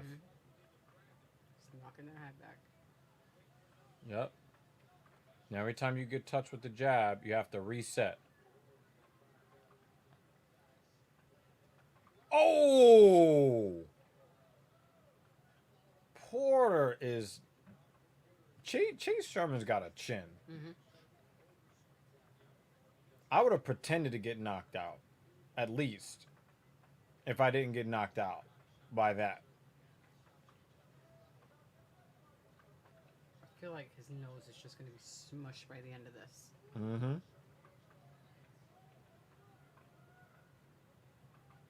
How is that nose not already broken? Nice body shot from Porter.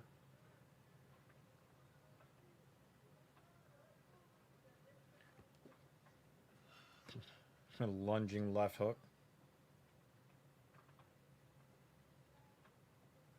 Just left it there for him. Here goes my nose.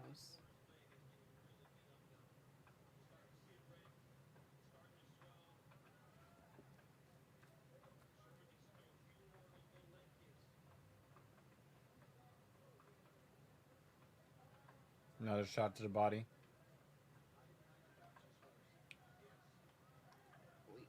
I'm just waiting for Sherman to go to sleep.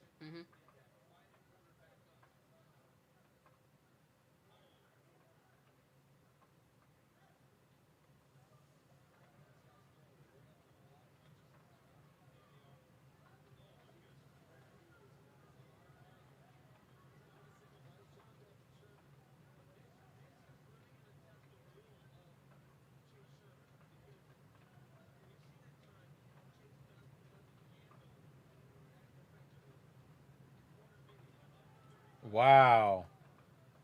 Porter is tagging him up.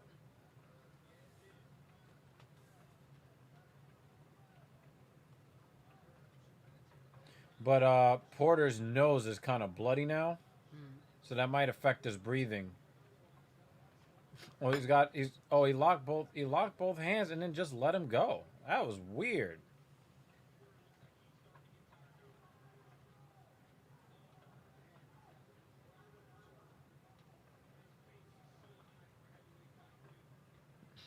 And DC is right, and he would know. This is a very high pace for a heavyweight fight, and if we don't see a finish here, I would not be surprised if you saw the guys just circle each other for 5 minutes in the third. I hope not, because that would put me to sleep.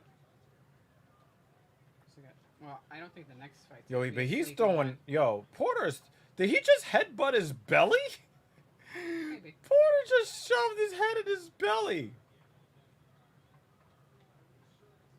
But Sherman is getting tired. He's starting to wobble a little bit. His movement is not as good. He's not as crisp. He's got no defense right now.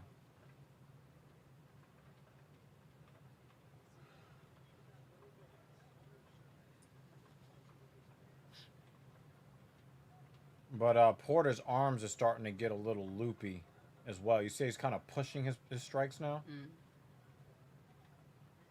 He's tired from all that punching. Yeah. Oh, nice check. Porter checked that calf kick from Sherman. I would not be surprised if you don't see too much of that calf kick again from Sherman going forward.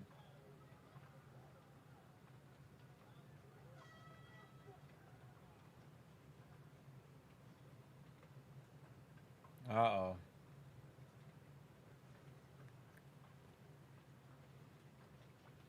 Might be getting That really boring third round. I think these guys are tired.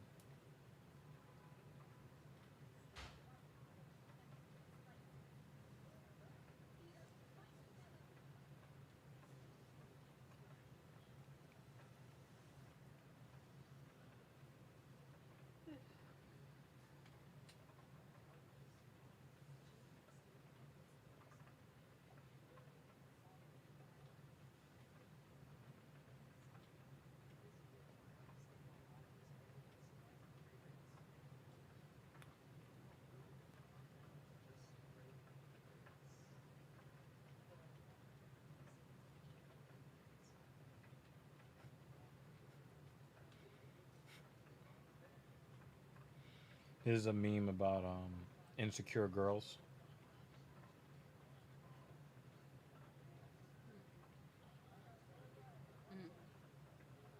You didn't answer my text message 17 seconds after you're not looking at me. Everything's about me. Well, you probably with some other girl. He was playing basketball.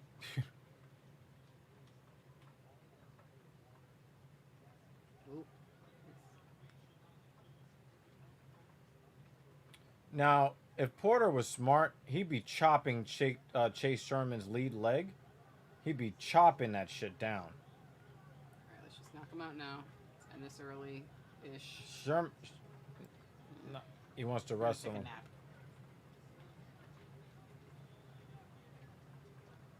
Now, he really should have just been hitting him with that calf kick. That's really what he should be doing.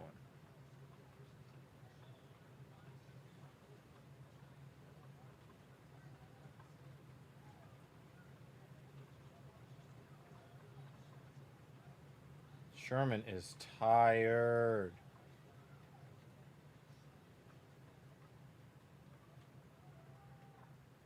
You see he's trying to dig deep for a little something extra. Mm.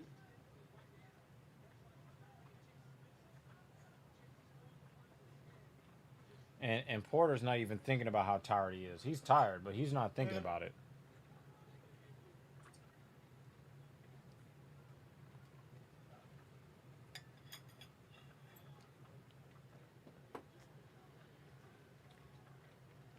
Mm-hmm. Mm-hmm.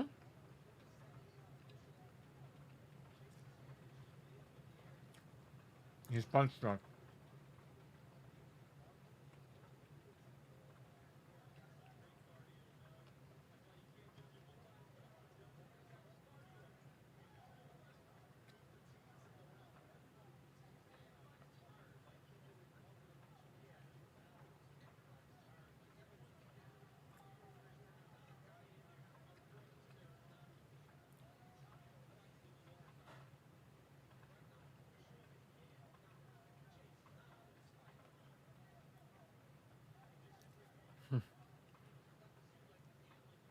That looked like a pet more than a punch. Now you're starting to see the fatigue on Porter's face.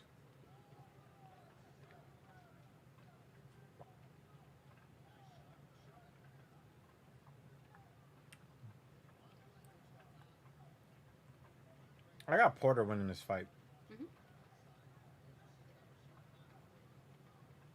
And probably the judges might not see it that way. Yeah.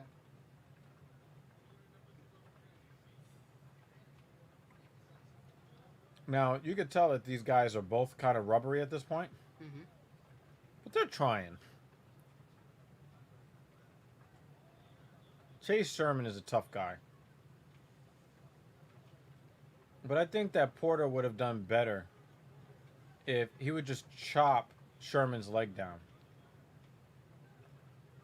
Because he's already wobbly as it is. Mm. And he knows that you're headhunting. A shot to the belly would work. A shot to the, the outside, the outside calf kick. See? Yeah. Body shot. And he reacted. That made him look at the clock. Longest minute ever.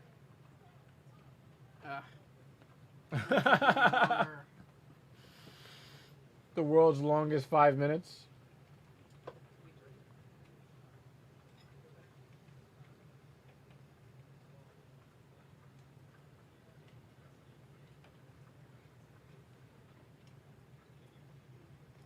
Yep. Kicked him right in the dick.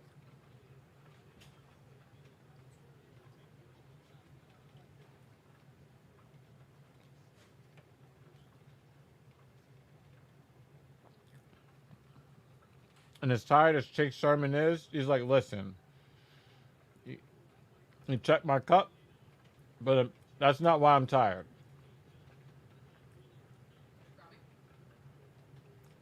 He doesn't even look hurt.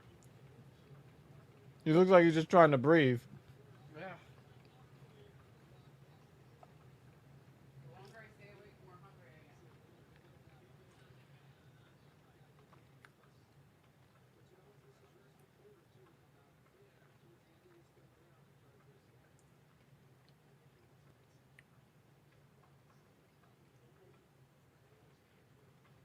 Anybody who's ever been kicked in the dick before knows it takes the breath out of you. So Chase Sherman doesn't know if it's the fatigue or the dick kick.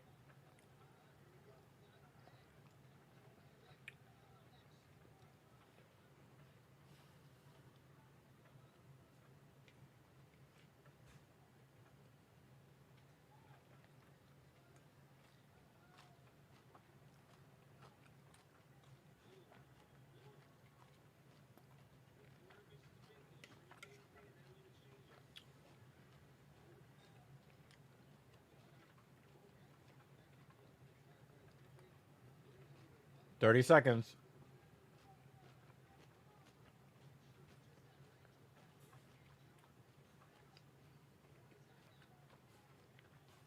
The tall guy with the longer reach is the one being jabbed to death.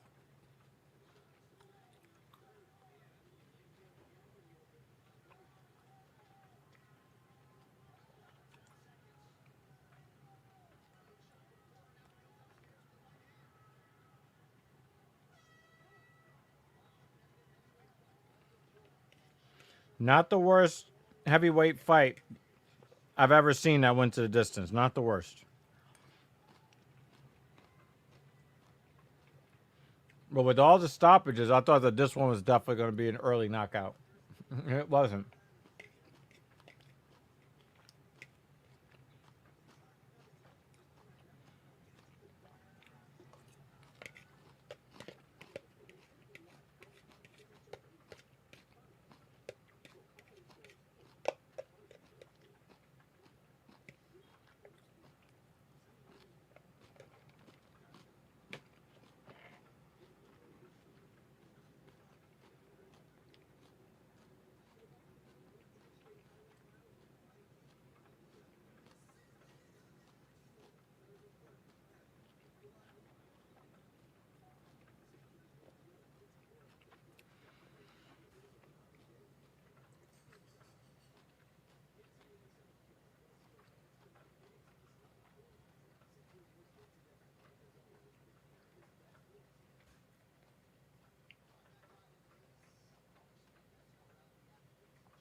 Two 30-27s and one 29-28.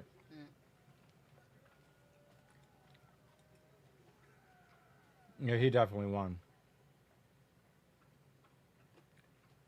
Chase Sherman just took a mountain of abuse.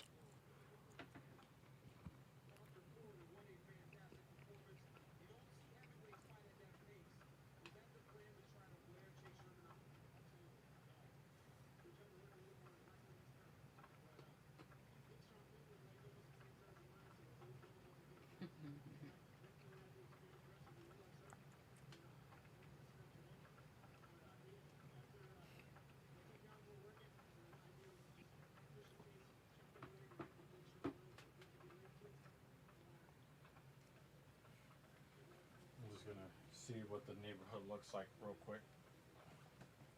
You can hear the rain more at the rest of the apartment. Phone's work.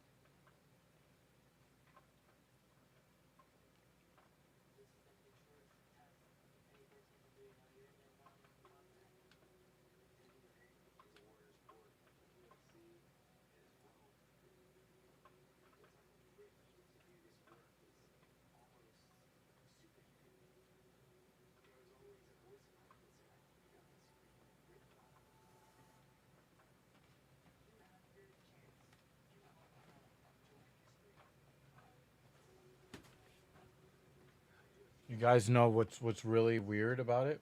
When you actually go to smell, Uh huh. it doesn't smell like regular rain. Mm. What does it smell like? It's a very strange smell, but it's sort of reminiscent of like when you go to the beach. Mm. It's closer to that than actual. It's a strange smell. If you want to Mm. go check it out over there, I'm forgetting about. it's a very very strange smell.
If I'm not busy, oh wait, I will be busy.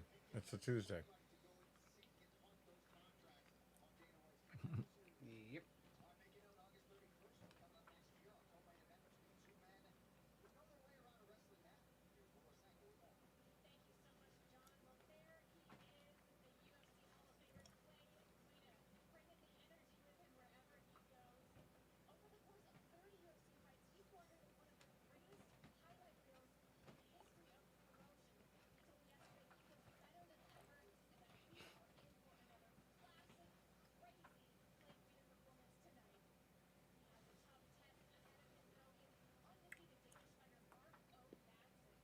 Feel better?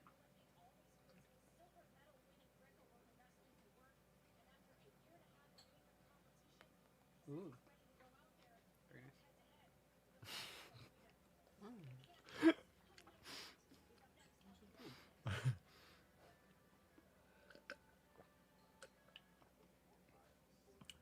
She likes to be tempted with off-camera boob.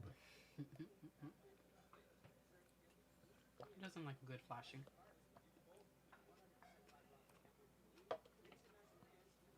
It's just weird What? when you react.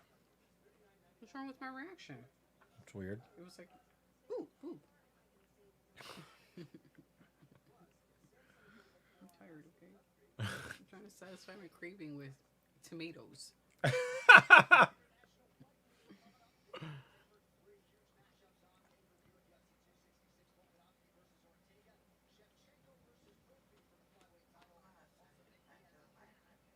Go to sleep. It's already after midnight now. Well, it actually is. Oh yeah, it is. It's after midnight. I thought it said 12. I was going to say no, it's exactly midnight. Sleep. Sleep. Woo.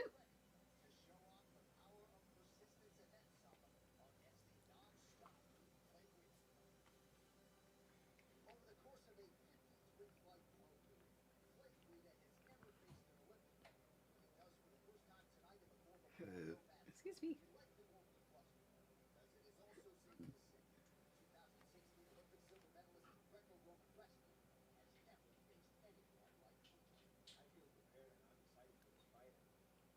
Well, come on, guy. That you could do better for a nickname, the Olympian.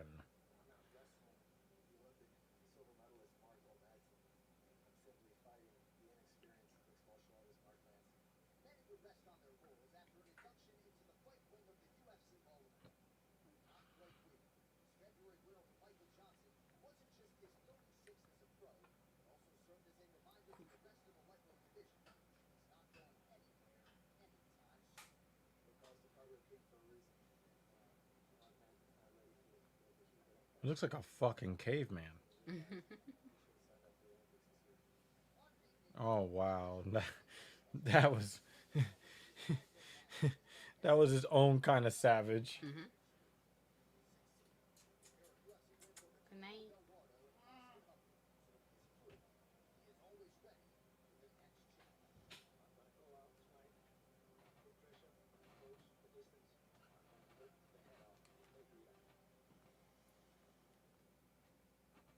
I didn't believe that at all. Mm-mm.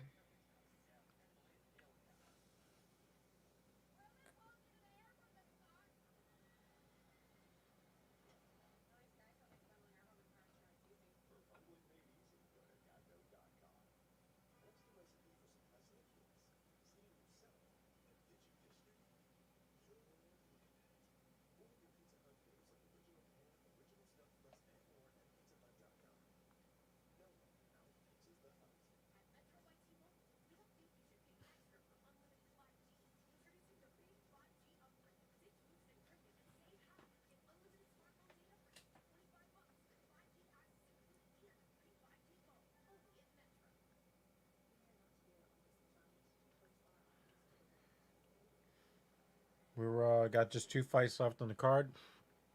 We got the co-main and then the main, and then we'll see you again next week.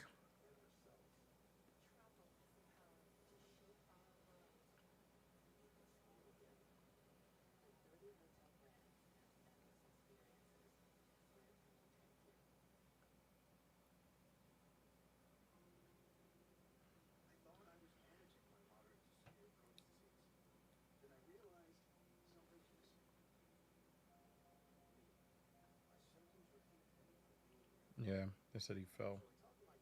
Mm. He fell during the concert.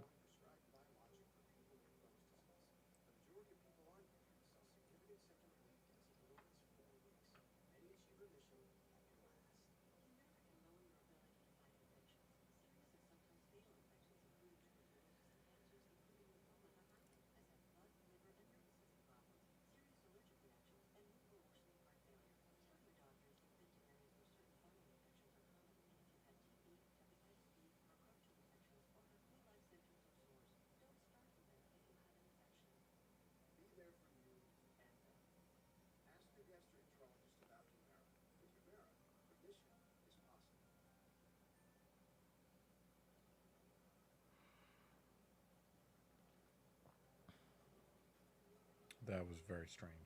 Mm.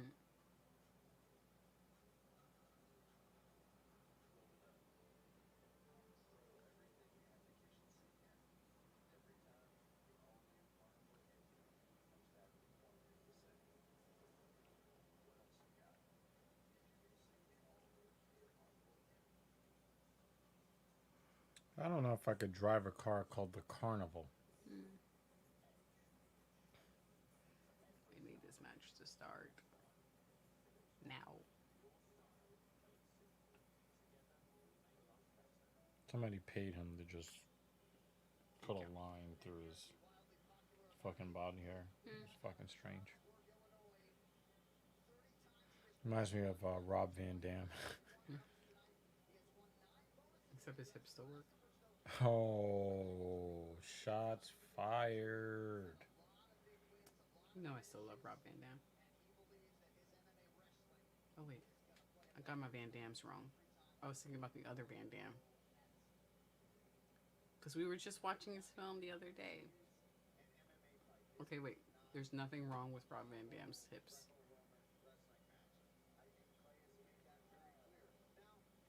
Are you judging me with my Van Dam mix up?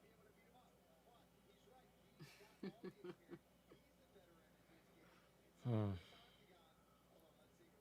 You know, I get a little delirious after 9 p.m.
That's rough.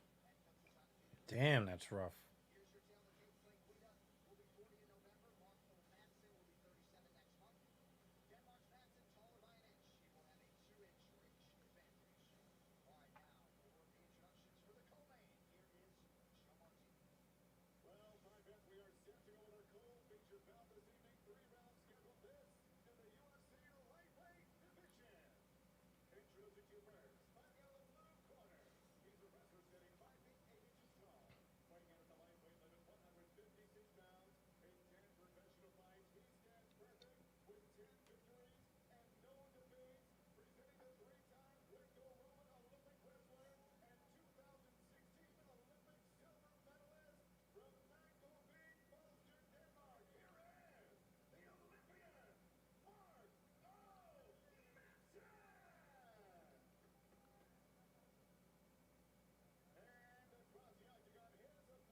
He's like, I got old abs.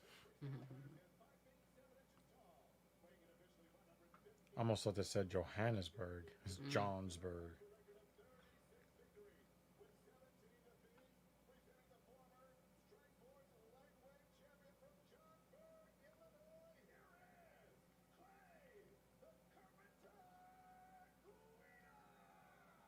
Might be the worst nickname in the history of MMA. What? Why? Why did he do this? It's a terrible photo too. Look, That's why nobody knows about him.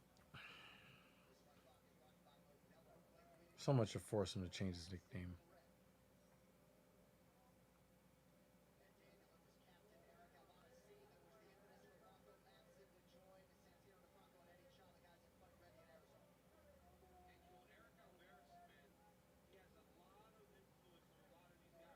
Why is he loading up so much? Dude, relax.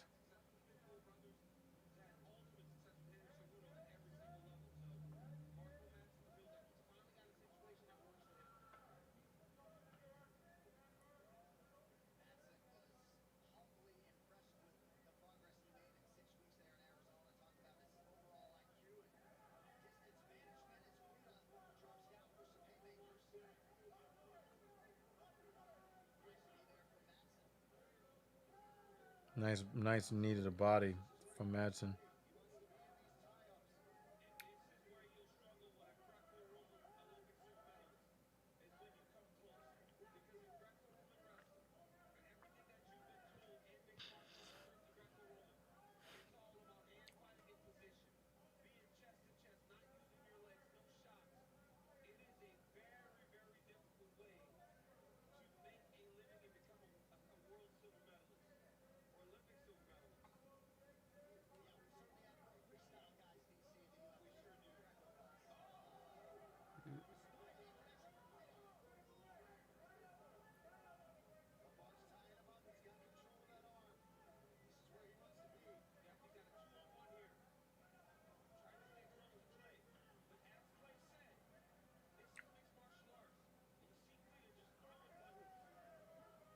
He's really loading up.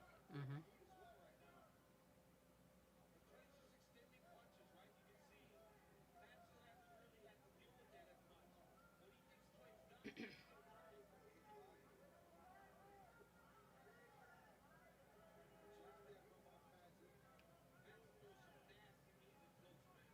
Yeah, I like what he's doing when he's working the body on the inside, Mm-hmm. bringing that knee up the middle.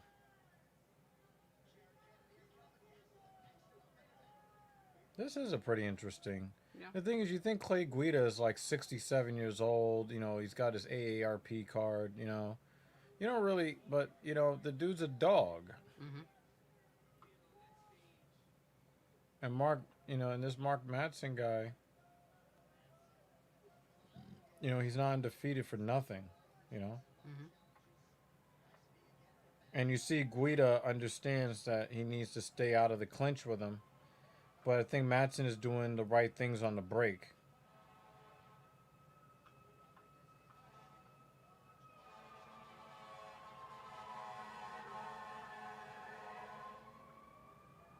Anytime he gets a hold of him, he puts a knee to the body. Yep. And some of his strikes on the break are pretty clean too.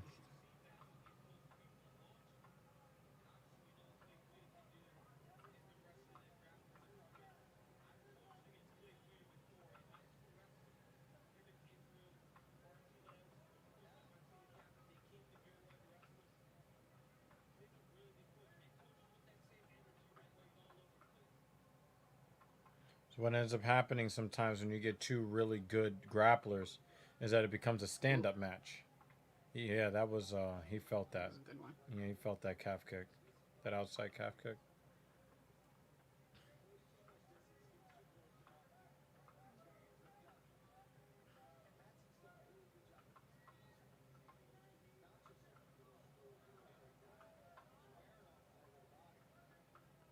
Clay has committed to defensive wrestling. He doesn't really seem like he's trying to. It doesn't really seem like he's trying to engage. And he's not changing level. He's not going for any takedowns or anything like that. Mm. I do like that little trick that he just played, where he just kind of touches Madsen's body to see if he's going to change his defense, Mm-hmm. and then comes with the real attack he wants. I like that.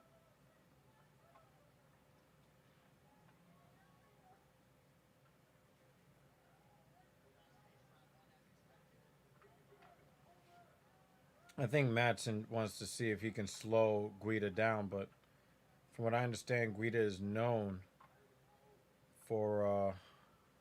Yeah, we don't have that up here yet, cool guy. But thank you for coming by. We don't have the Wise bot on the TSP, and I don't think I have that. I don't think I have that on the Wise bot for the Doctor Evil Genius channel either. So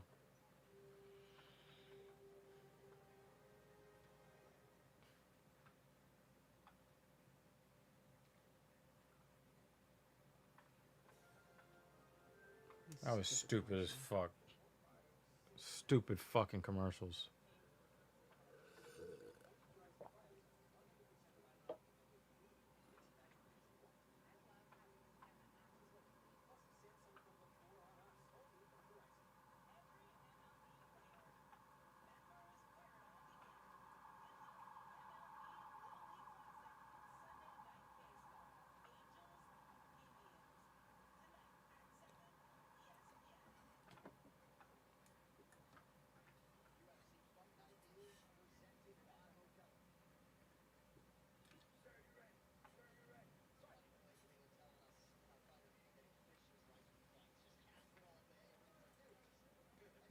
If Clay Guida is really the cardio monster, then this could be a very interesting stalemate. Oh, he wasn't ready for that kick. Mm.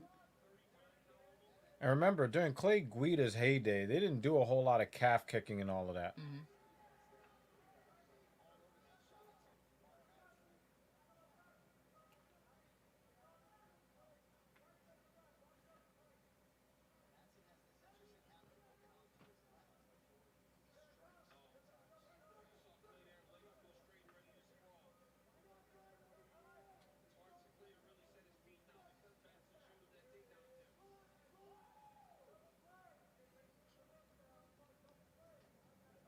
Oh, that double leg kick from Guida.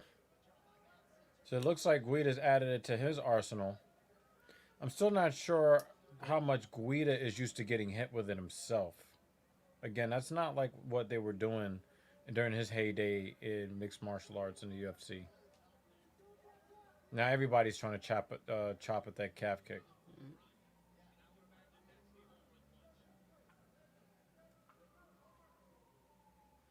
It doesn't really look like Madsen is really an effective striker. Now he'll put that knee up the middle, Yeah. in in the clinch, and that's cool. But I don't really think that his hands are anything to really be respecting, Mm-hmm. and I think that that's hurting him here. Madsen, Guida doesn't really respect his hands, and he seems to be a little bit in between, almost like he has to kind of think about it. He really wanted to wrestle, you Mm-hmm. know, and Guida is ready. He is ready for any kind of shot that Madsen is looking to bring. Mm-hmm.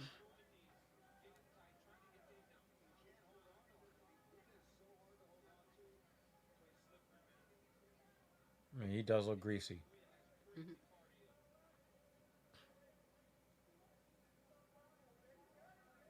Now, Madsen may get points from the judges because he's got more octagon control. Mm-hmm. Guida is definitely on his back foot for the most part. I More think they. accurate. Oh yeah, and Madsen is more accurate too. But I think Guida really just doesn't want to get taken down. Mm-hmm. And when Madsen comes in, he doesn't really know what he wants to do with his hands. Mm-hmm. I would like to see him hit that calf kick again. The calf kick is affecting Guida.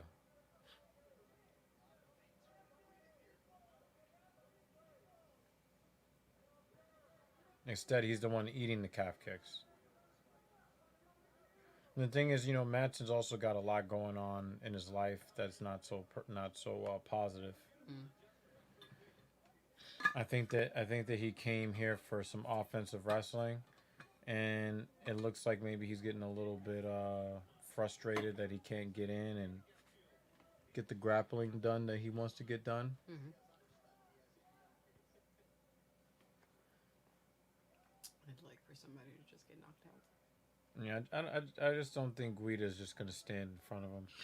You can tell that he's moving his feet, doing a lot of that shadow boxing thing.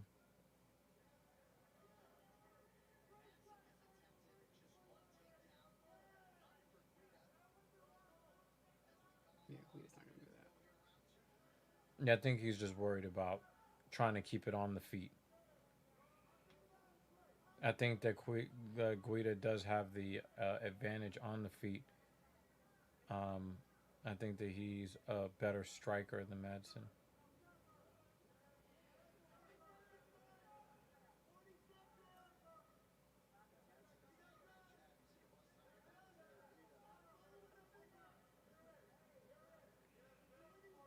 Looks like Madsen has kind of stopped lunging, and it looks like Madsen stopped lunging and he's starting to like really pump that jab out there. Mm.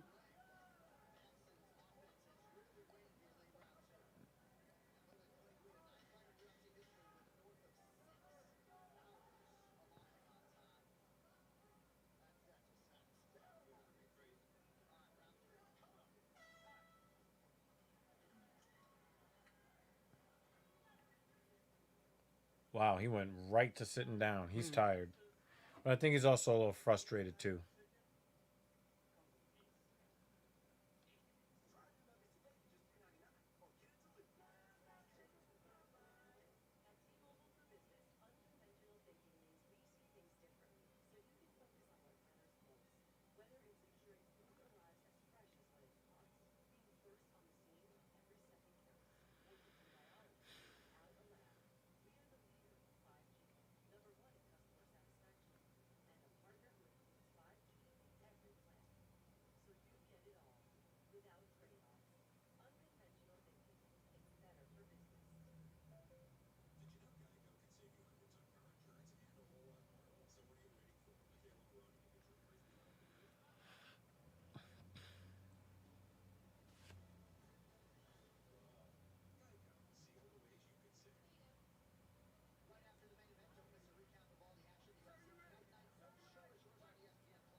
I think Madsen, his best chance is to kind of pretend that he's going to leave it standing, Yeah. and then use his hands to set up a level change.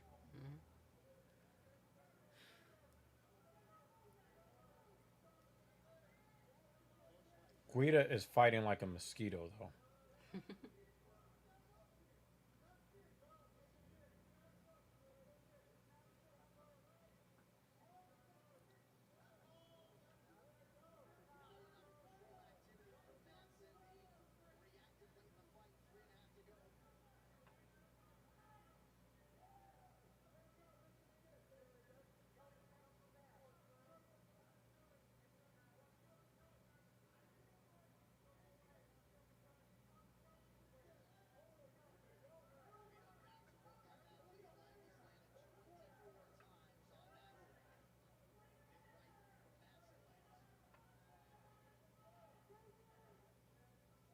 Is there any power in Clay Guida's hands? Doesn't seem like it. So why is Everything's Madsen just so? quick jabs. And the thing is, They're like, all I just think, quick I jabs. think Madsen, I think Madsen. Does he not recognize that his opponent really doesn't have a whole lot for him power wise, and just got to get in there and do what you got to It's do? just fury. I think that he's just an inexperienced striker, and he's doing a lot of fucking thinking. Hmm. And he's biting on every feint too.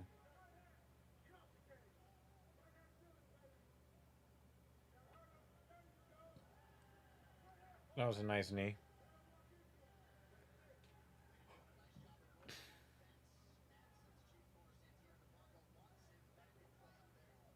Now you want to chop at the leg? You see him bouncing around and doing all this weird shit. Hmm. If he would have chopped at the leg, he would have got that guy to move just a little bit less, and then he can get hands on him.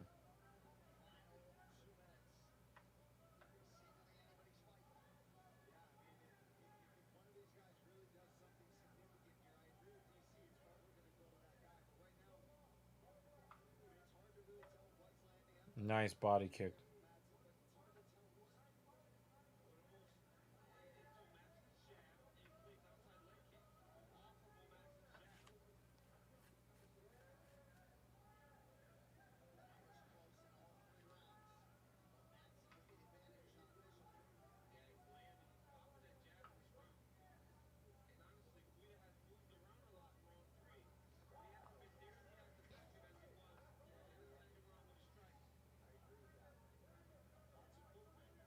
This fight wasn't as exciting as It's just I expected it to be. yeah, it's definitely not exciting, but it is interesting. You know, you get two wrestlers, and then they're forced to stand.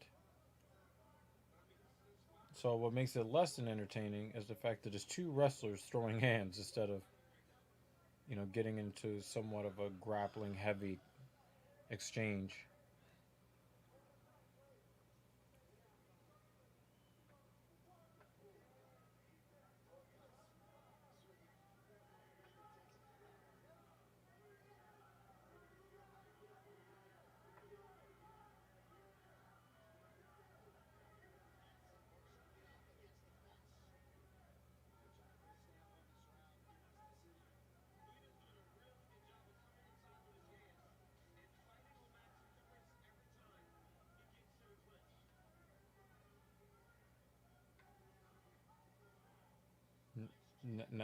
Now you want to get inside with 3 seconds left in the fight.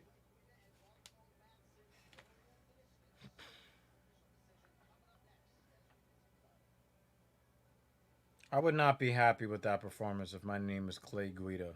Mm. You basically just ran around the edge of the cage for most of the fight, and you come in, you hit him with a calf kick, and then you run away again. You did a lot of running. I didn't really think that his hands were very good.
He's frustrated.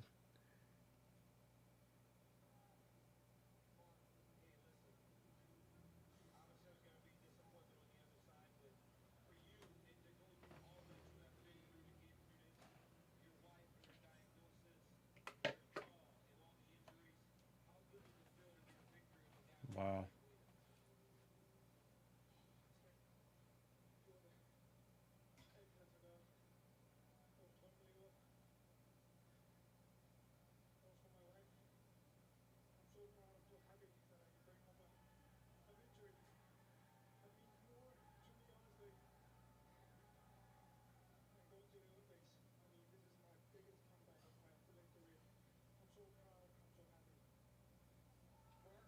Wow.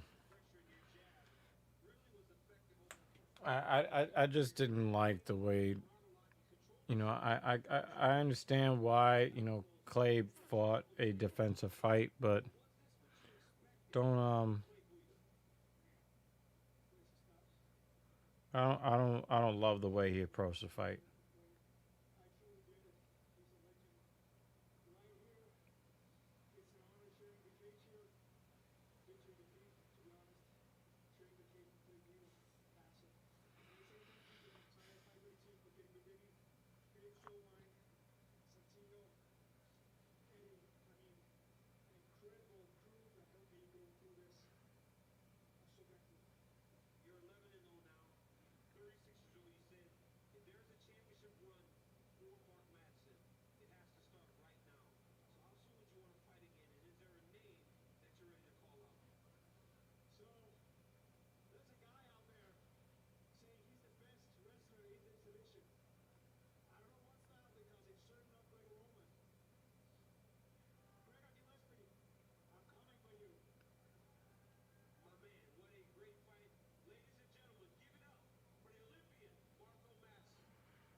I'm glad that Madsen got the win. But even though I don't really like the way Clay Guida approached the fight, his defensive wrestling was top notch.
All right, so we got the main event.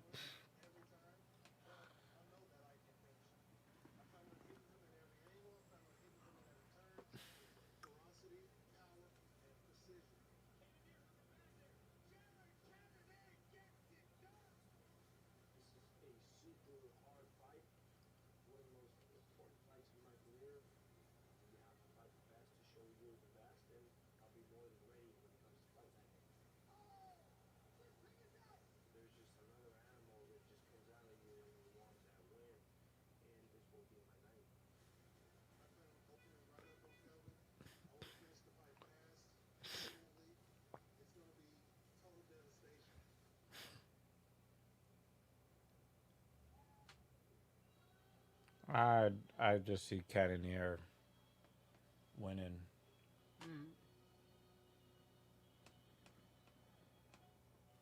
Mm.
Talking about the quiet before the next part of the storm. Mm-hmm.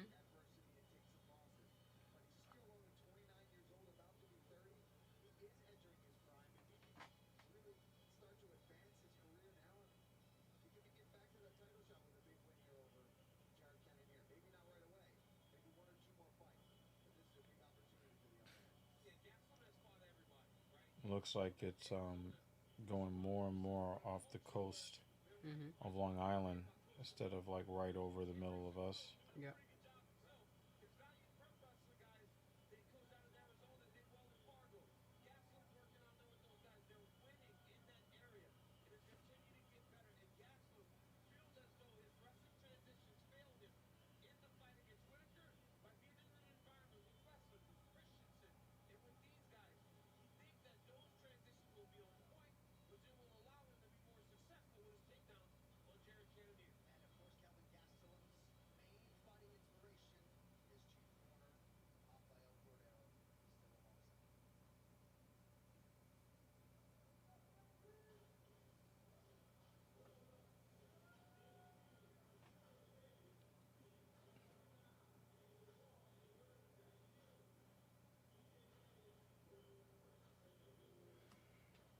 Could we could we end up I mean, if we don't get too much rain, we're still gonna get that wind. but it looks like we might get lucky and not really deal with a whole lot of that, but Oh, but you the know we are gonna deal with the Long wind Island though. is Yeah. for real. Long Island is on some other shit. I never really understood just how large Long Island is. Yeah. I mean, the other dangerous part is the trees falling, especially in Yeah, Prospect Park, Central Park. Roots are wet, and if yeah, the sustained winds are strong enough. yeah. You're not gonna see me in those places for a while. I remember that happened when we used to live closer. Mm-hmm. It was one big storm. There was a bunch of downed trees in the park.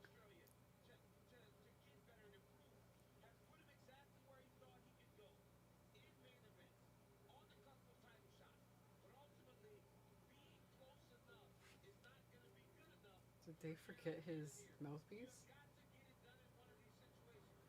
He's like, I don't need it. Where's his mouthpiece? They forgot his fucking mouthpiece. Wow, guys. The cut man is like, fucking go get it. You're wasting everybody's time.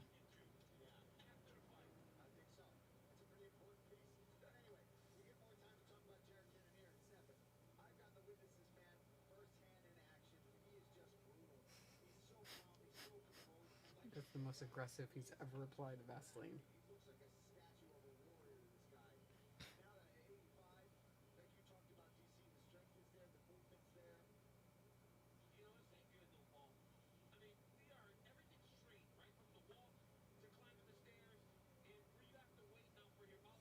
No. Somebody's getting fired. No, but good telling off, talking to.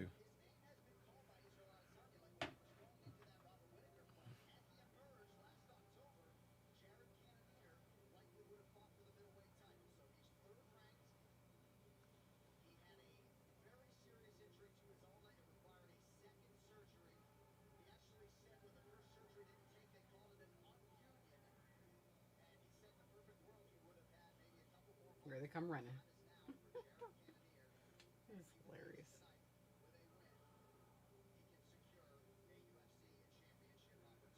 Goodness gracious.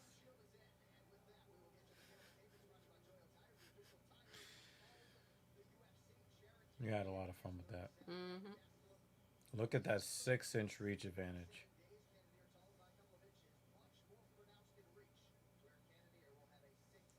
Who looks older, Cannonier or Gastelum? Hmm. The guy definitely looks like he's already in his 30s.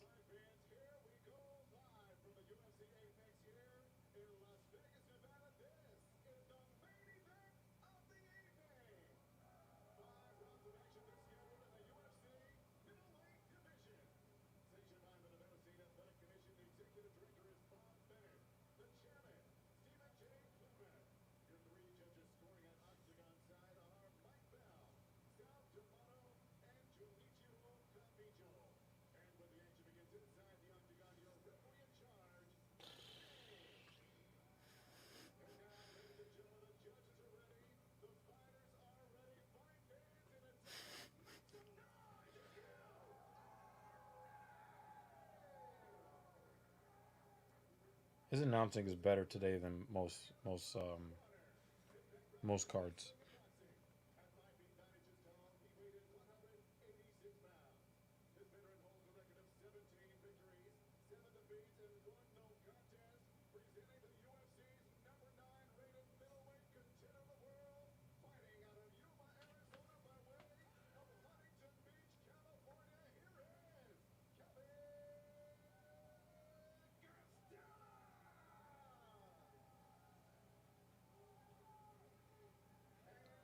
He doesn't sound like he's having an asthma attack at the end of everybody's name. Mm.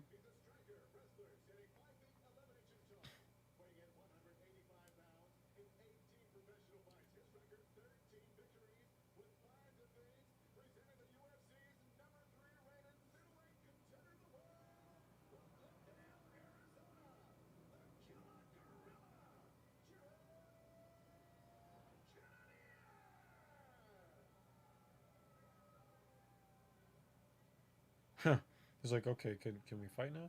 Hmm.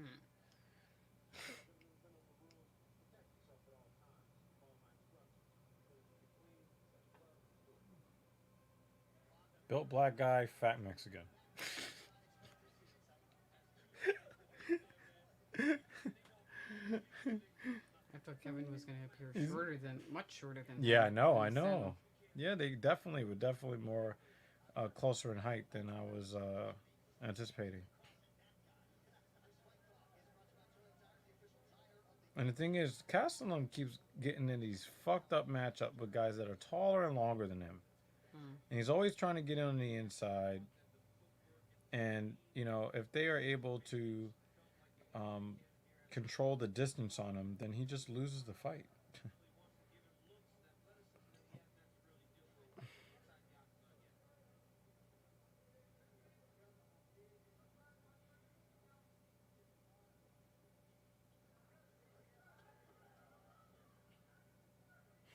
Gastelum threw himself into the cage like, you ain't hit me with that. Hmm.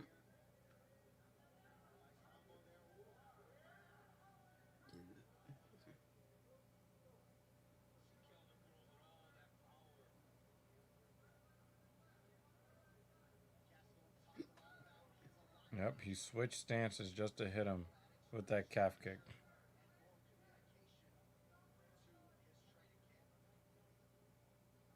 Oh, Cannonier caught him.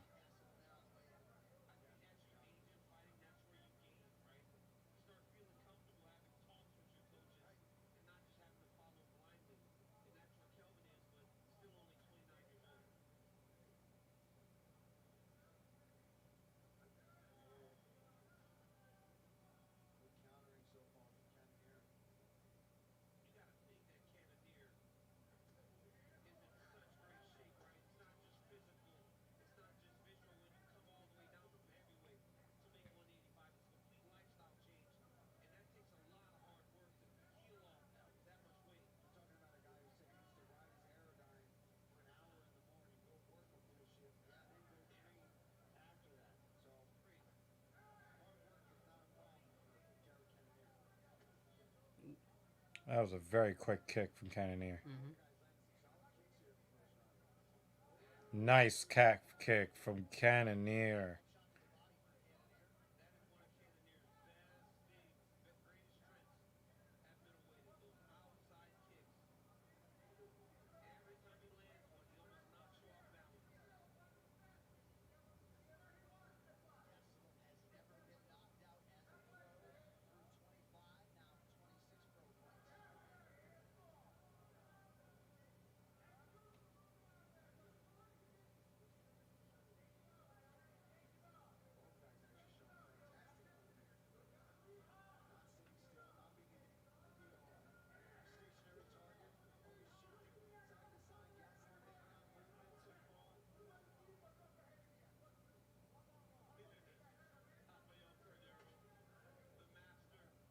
That kick was a little slower.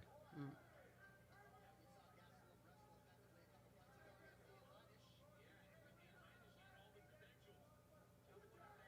Nice left from Cannonier.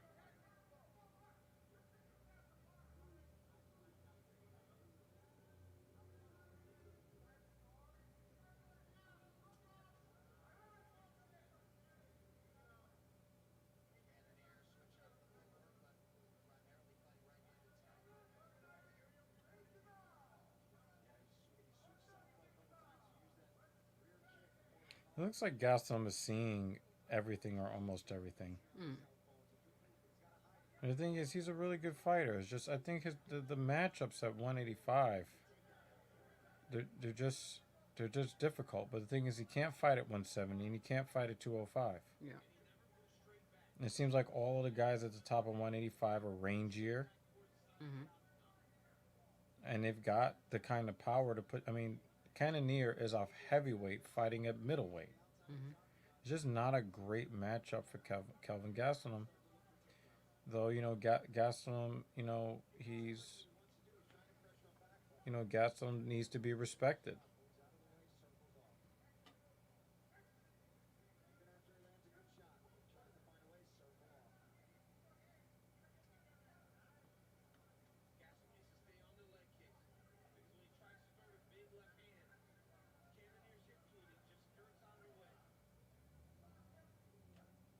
Oh, he tried it. Took off his Yep, head. yep. He was going for it too.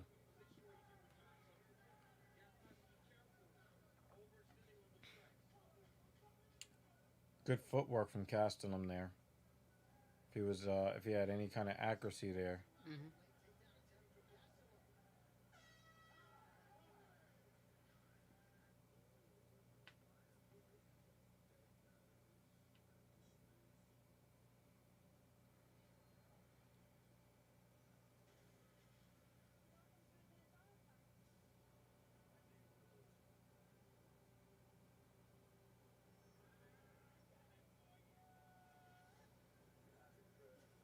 That Samuel Jackson, Wannabe. yeah, is driving me crazy.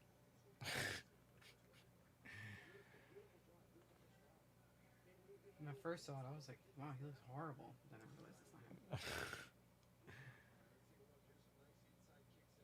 him. Yeah, he kicked his kneecap. And they hit him with that body kick. I wonder if those body kicks really affect the fat boys like that, though. You know what I'm saying? I think you get him at the right angle.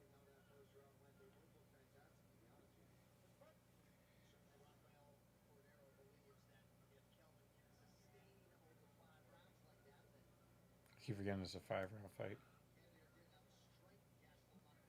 Oh, wait, if somebody gets knocked out.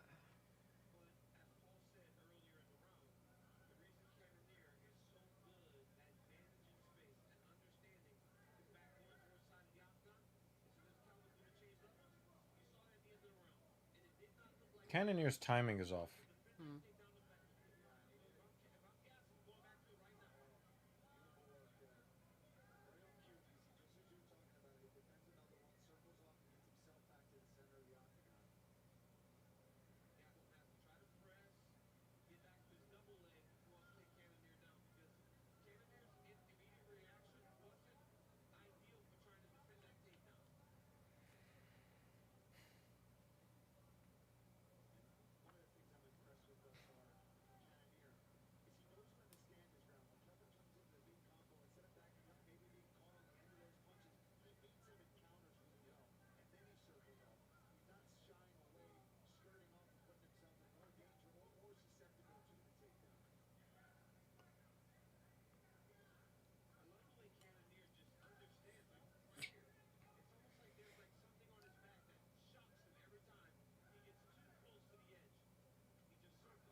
That was a nice combo from Gastelum.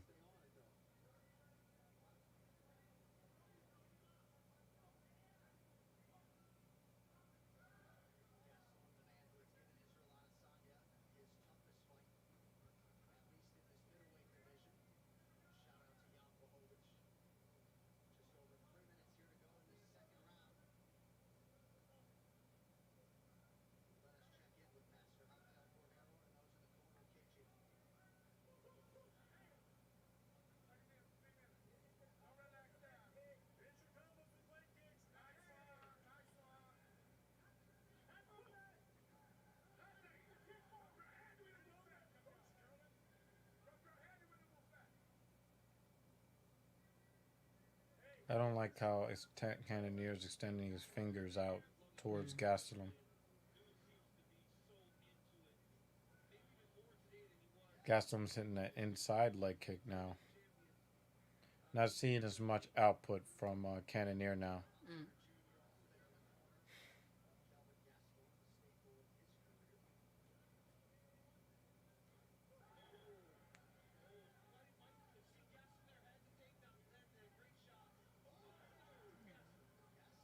Yeah, that was a nice straight right from Gastelum. I don't know what's going on with Cannonier right now.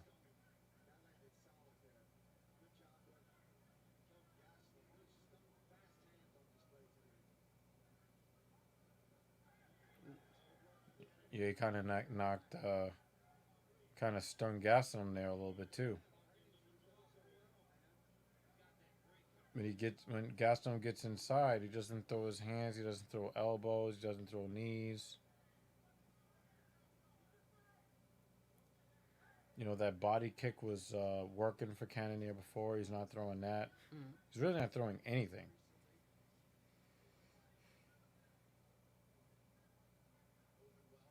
And if these guys want to be champion, this whole fucking, let's take the second round off of a 5-round fight, that's not going to work with Izzy. And if Whitaker's the champion by the time they get there, it won't work with Whitaker. Mm. That's why these guys that are like, hey, I want to be the next up for the championship. Yo, if you're fighting a 5-round fight, act like it.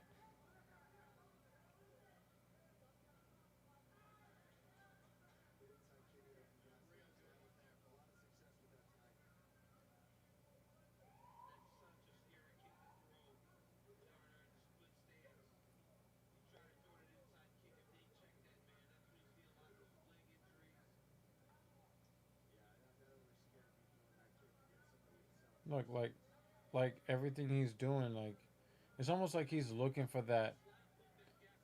It looks like he's trying to, get this highlight reel knockout. Let me just get this one shot. Mm. Kevin Gastelum is not a bitch. You're gonna have to break him down.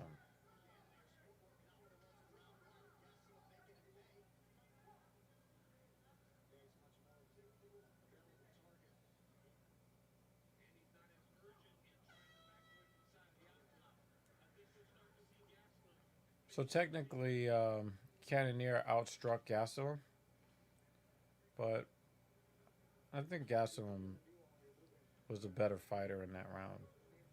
So I got it 1-1 after 2. Look at that scalping.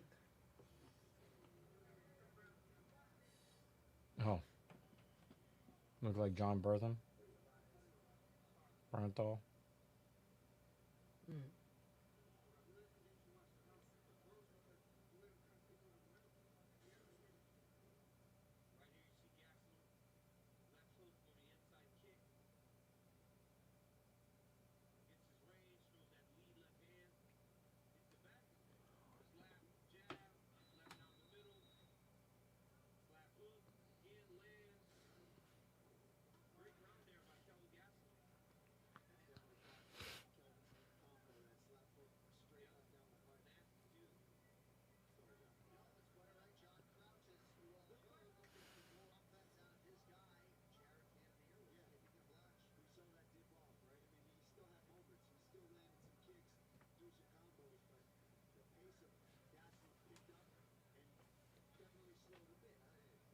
Yep, he definitely slowed a lot to the point where there were whole minutes where he didn't do shit.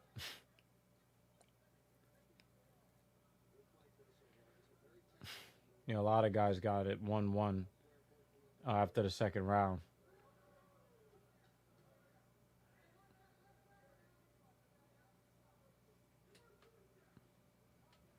It's kind of near injured or something. Or is he going for like some mythical? Oh! Well, you asked.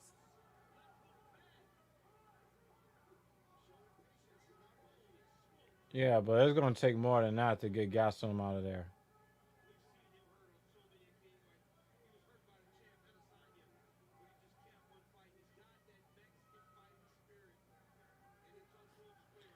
He's about to get the whole Modelo. Mm-hmm. Fight the hands. Fight the hands and turn in.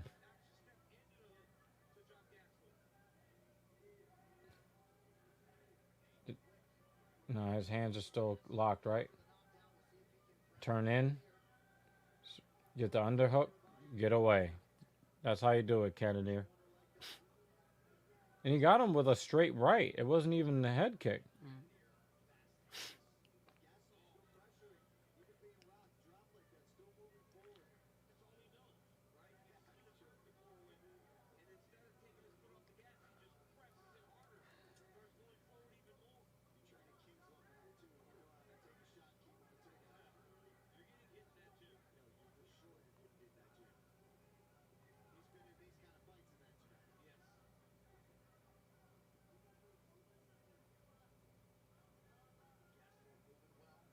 Good cutoff by Cannonier instead of chasing Gastelum. Ooh. I don't know. What froze Gastelum there? I don't know. I guess the perfect shot. They'll show it again. No, like there were no shots exchanged. He just kind of froze there. Oh,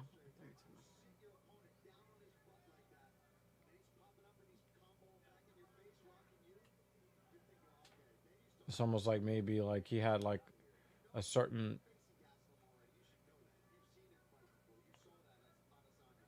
like he had like some certain sequence to his footwork, and he kind of messed up, and then he just kind of froze, and then shelled up. mm.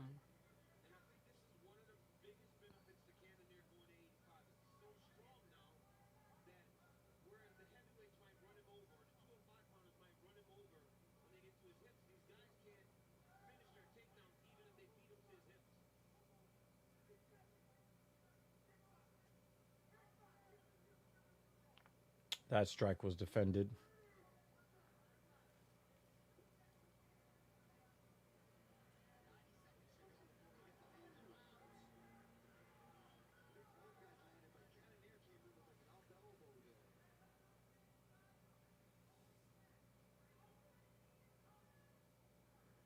You know, Gastelum has been flashed knocked out a few times in his career. Like flash, and he like hurry up and comes to. Yeah.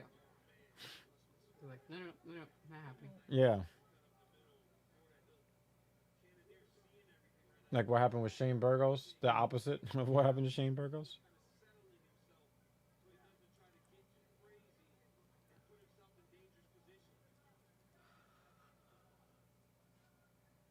That was the weakest fake at a level change I've ever seen.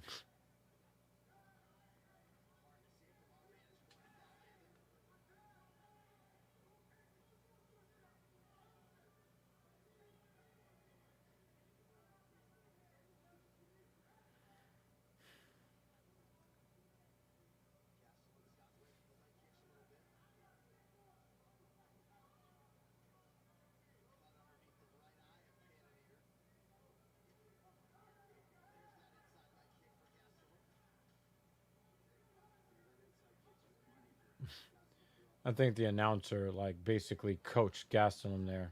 Mm.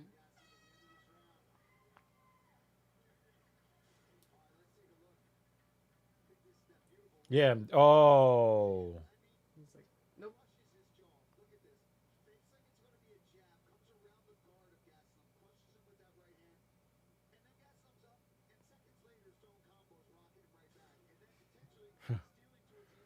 That's Gastelum.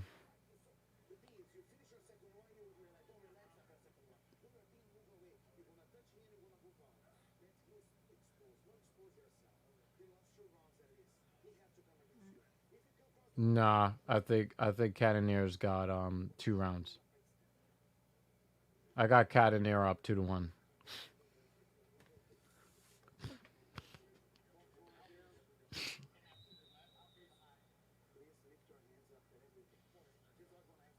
So I think the coach is wrong there. Especially since Cannonier's got a knockdown. Cannonier won that 10-9.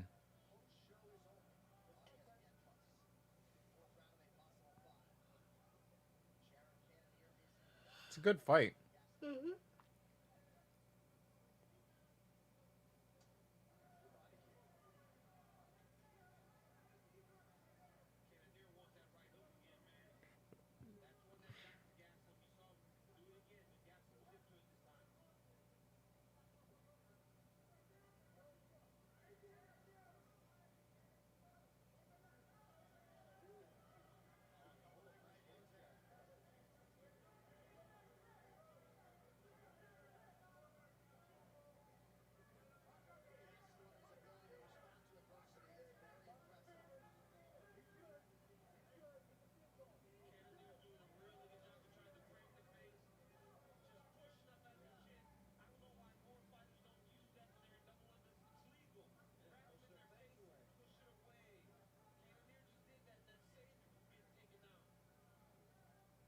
Yeah, everybody seems to have Cannonier up 2-1. So that's bad coaching from the from his corner.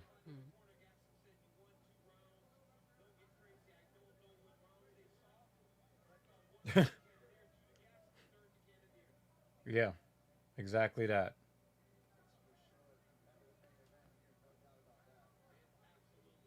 So they're telling Gaston that Cannonier has to come to him because Cannonier lost 2 rounds. They're wrong.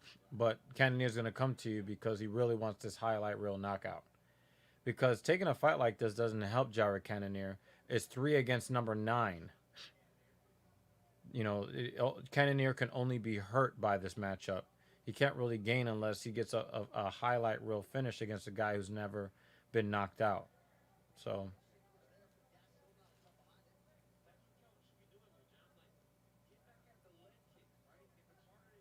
but Cannonier just keeps trying to load up for the Hail Mary, super duper, give him the 50K bonus knockout. And it's, nah, like, break him down. Because, Izzy had to break him down. Gastelum's not going away. You're not gonna, he doesn't have a glass jaw.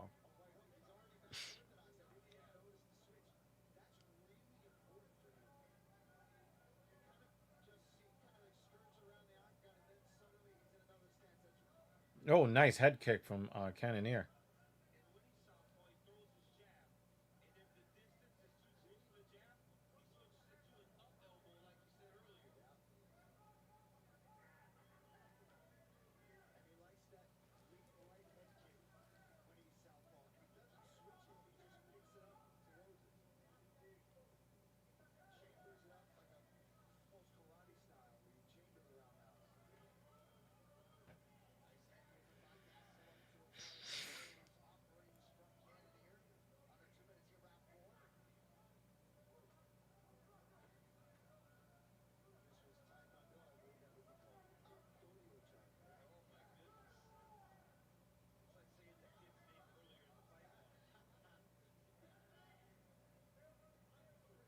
Oh! Are they gonna count that as knockdown?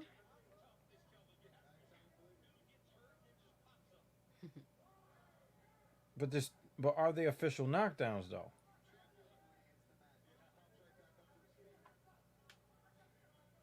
Cannonier is such an awkward fighter.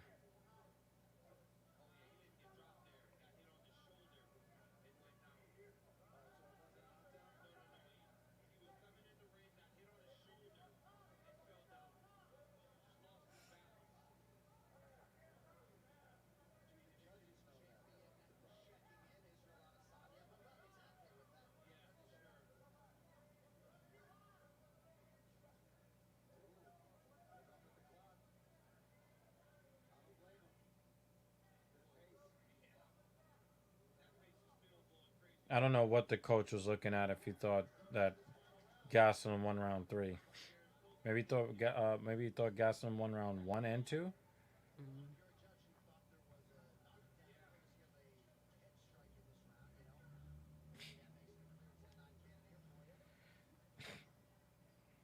A little bit of a cut on Gastelum's eye.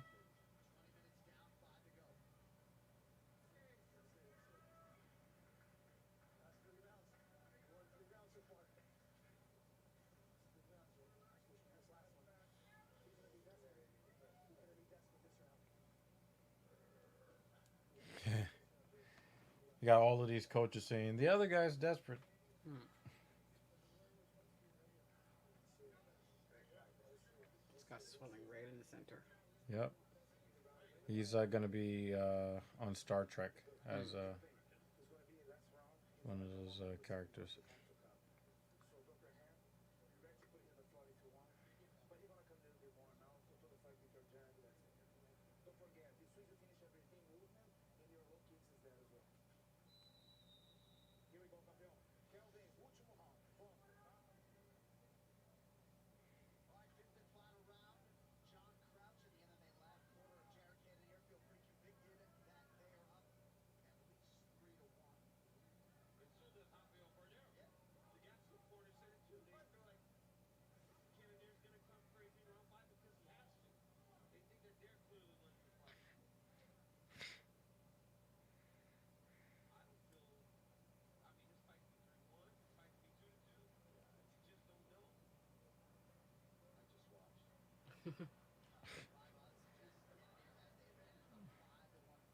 The thing is, Cannonier went so bad for the highlight reel that when it's there for him, he overthought it.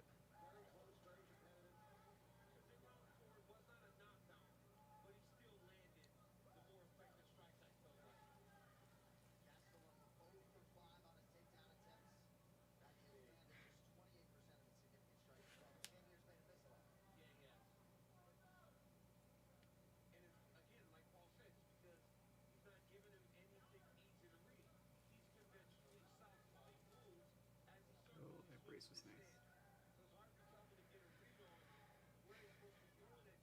Oh, nice combo from Gastelum.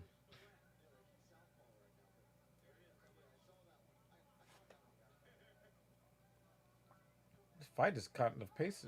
Like it's like, damn, we're already in the 5th round. Mm.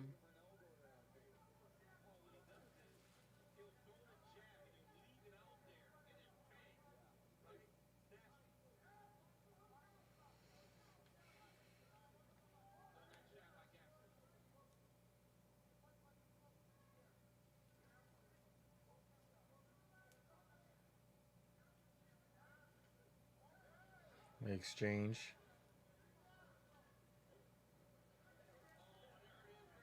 Oh, oh, did he finally get the knock? Did they call that a takedown? Because Barely. he kind of let his hands go. He let him go. He separated his hands.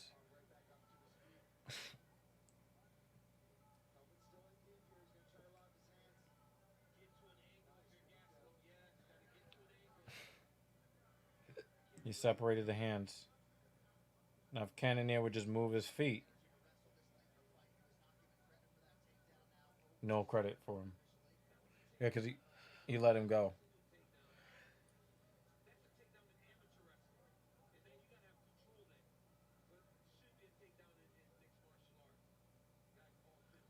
He didn't really have control there though.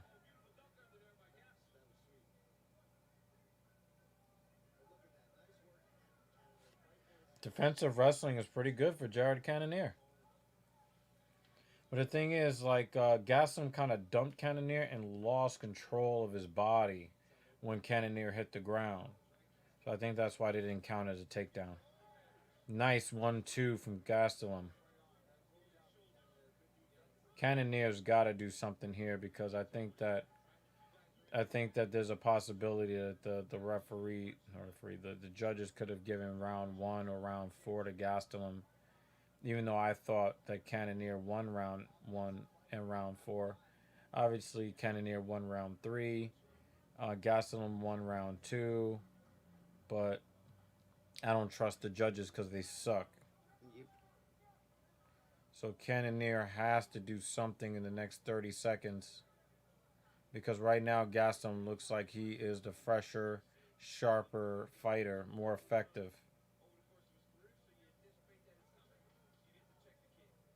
Also of note, Cannonier talked that shit like it was going to be devastation and the fight was going to be over fast, and we are down. 24 minutes of this fight has passed.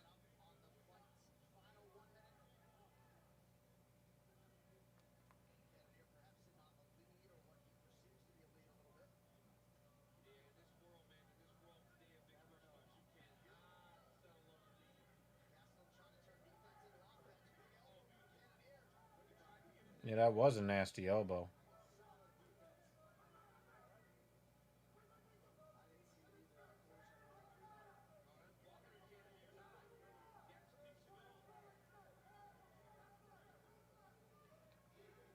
Cannonier has outstruck, has a tied or better in every round, and Gastelum has failed at every takedown officially. So, Mm. there's a way that the judges will give the fight to Gastelum, and he loses in strikes.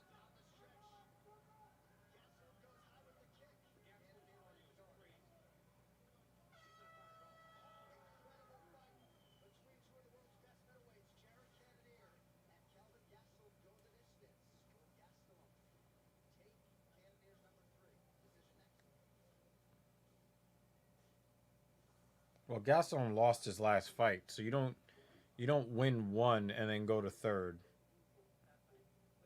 That doesn't even make sense. We'll see. But I think Cannonier won the fight. Um,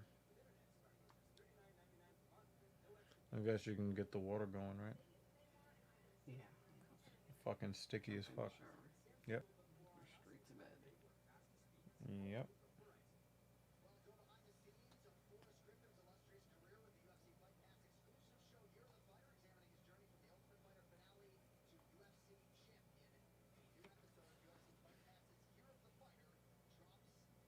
Damn.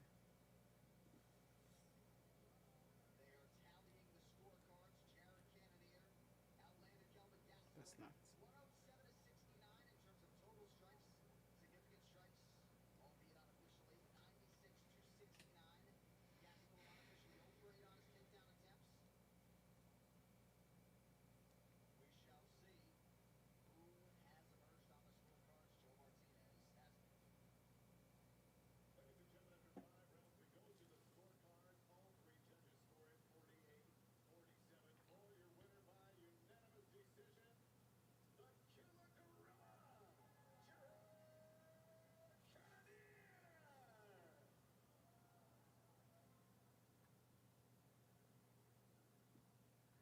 Yeah.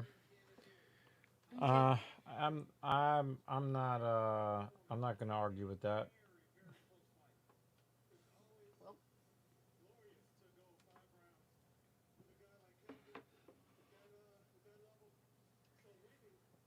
I am going to head out. She's gonna get the water going so that we can get clean. Super sticky. Yep. It's like yeah, like yeah.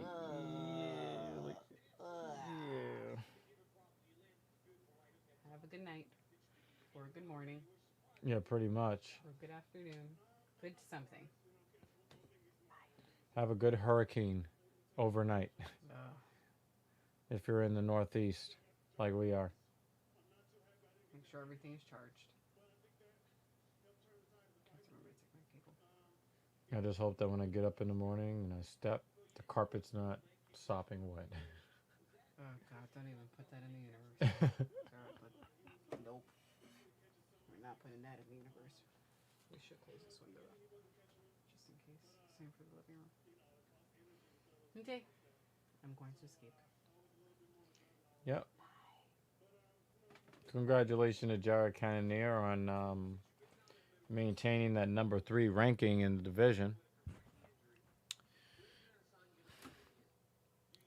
So yeah, um,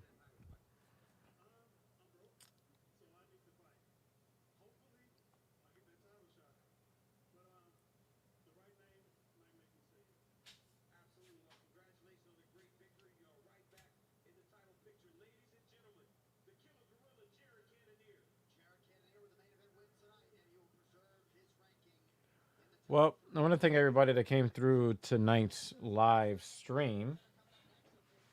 A lot of people, a lot of transients, but I love and respect you all. Thank you to Captain Paul. He was around for as long as he possibly could.